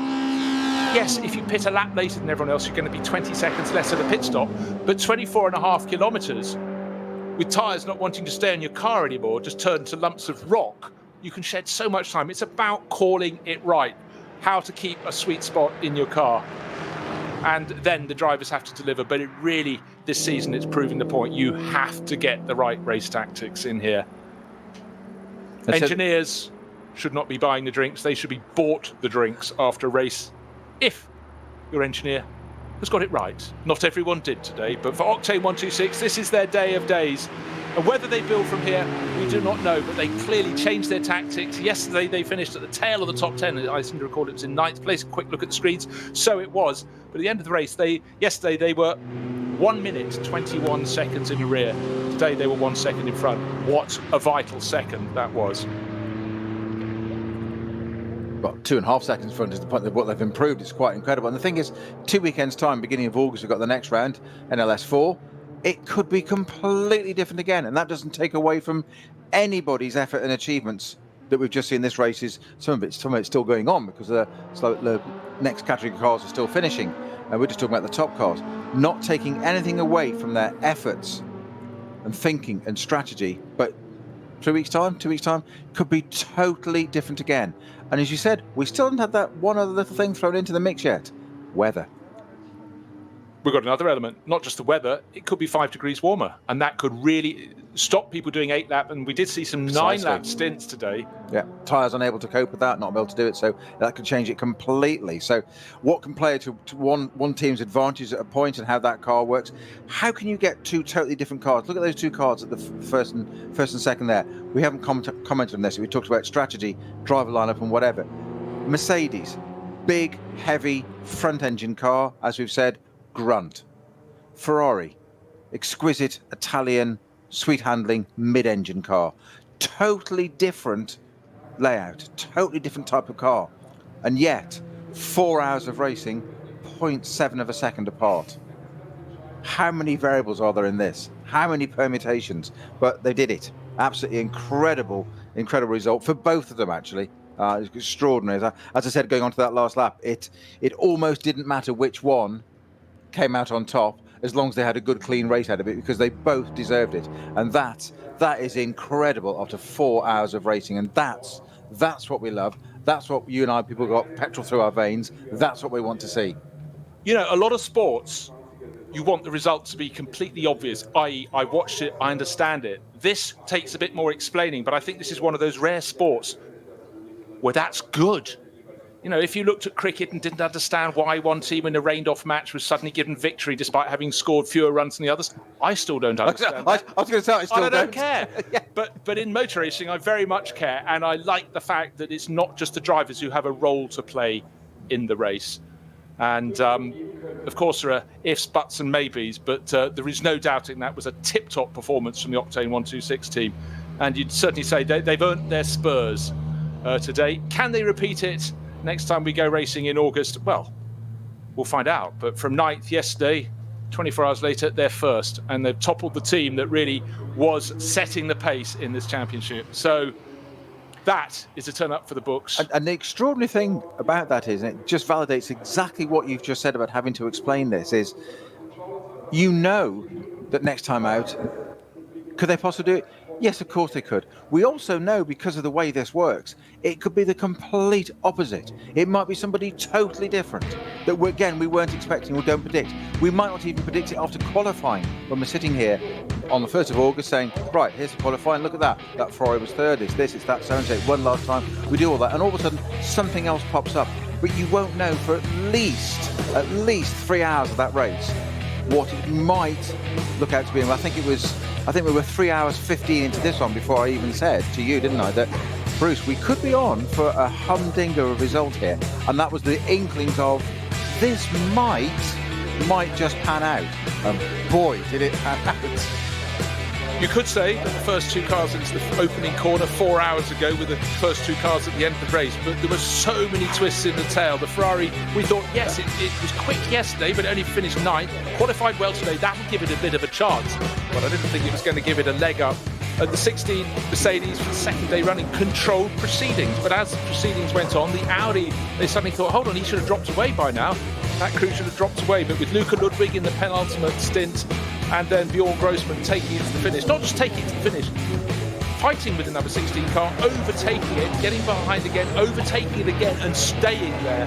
That really laid down a marker for Bjorn Grossman. Many other people played different roles in the race. We had very different race tactics, of course, with that number 5 Audi, Phoenix Racing. Frank Stippler driving the extraordinary first two stints, but he pitted very early with a very long second stint, but then unfortunately it started to go away from the team, and once we got to that third and final round of pit stops, suddenly we could see the Audis were still in the mix, but not for overall victory. Maybe a podium. In the end, two of them fought over the podium, and one of them got there. That was Mirko Bortolotti, took the third position. There was a bit of body work rubbing through the race, notably the Walkenhorst Motorsport car. Christian Cronjes not too impressed when he was given a bit of a rub, but it was the story of the Ferrari just coming through, coming. But surely I thought the grunt of the Mercedes onto the straights would give it some form of advantage. But the Ferrari always had just enough of a gap going onto the Dottingher to be in front when it counted. That was when the checkered flag came out after 4 hours. So super close, and one of the place changes to the top 6 happened right on the line with the number 2 Mercedes going up into 5th place. But what a day, and what a slowing down lap for Ferrari. Honours to them. And that was all the things you said consistently, particularly this last 2 days, these last two rounds, round 2 and round 3. You've used the word consistently, correctly, grunt for that Mercedes. It's got it out of the low speed corners. It's that engine. It's deep. It's a bass note. You can feel it. You can literally hear it, but you can feel it. You can see it. It's visual. It's visceral. It's there. It's got that grunt. But the end of that lap, coming out to Dottinger, on through the Tiergarten, and then straight onto the last straight there, it's got the grunt. What absolutely stunned me, and where I thought we might be on for a result here, was when the Ferrari was chasing it, and I thought the Mercedes would pull away. and it didn't. It closed the gap down, albeit by a few centimeters at a time, but it didn't lose out. And I suddenly thought, hey, we could be on for something here. This Ferrari might just, not only is it quick through the twiddly bits, I didn't think it would have the grunt the Mercedes did, and it clearly did. And it wasn't that the Mercedes had a bad run onto it. There was no issue about that. The times were there. There was nothing wrong. It's like that Ferrari's got something that I wasn't quite expecting. And boy, did he use it to his maximum advantage. Well, I'll tell you why. We also weren't used to it. It was in yesterday's race, though it rose up to 9th place, it wasn't often on camera because it wasn't often anywhere near the leading group. So we were looking at the BMW versus the Mercedes onto the start-finish straight, and the Mercedes definitely had the more grunt to get going. But today the Ferrari showed it too has plenty of grunt and clearly works around the back part of the circuit as well. So how bad's that? Another manufacturer not only in the mix, but taking a win. Yesterday we had periods with 6 different manufacturers in the top 6 positions. By the end, it looks so it was Mercedes against BMW. But today it's shown Audi have got their act together. Porsche still not, but Ferrari in the mix as well. Lamborghini cameo roles. We know the pace is there to be in the top 10, possibly the top 6. So I say this is boiling up very, very nicely indeed. And what is not to like? The only bad thing is we have to wait until August to do it all over again. But 3 races in the space of a very short time, just 15 days, 2 weekends ago. We kicked off at the end of June. The next time we come out is the 1st of August. Gosh, that really is in no time at all. 3 weeks from now, we'll do it all over again. And I really think there is going to be a lot of head scratching between now and then. And who gets it right, we will see. It's been a great, great weekend of racing. 8 hours of racing, 8 hours of overtaking, 8 hours of very, very clever tactics, some possibly less so. But overall, the standard in the NLS just goes up and up and up. And I just think anybody not playing now, if they fancy doing the Nürburgring 24 hours later in the year, they are losing a march because we're getting very much towards the end. So it's goodbye from me, Bruce Jones, and from Peter Snowden. We're now going to draw breath and start breathing regularly again in about 4 hours' time. But we'll be back full of breath all over again for the 1st of August for NLS 4. We've enjoyed this weekend enormously. We hope you have too with us on Radio Show Limited. It's goodbye from both of us.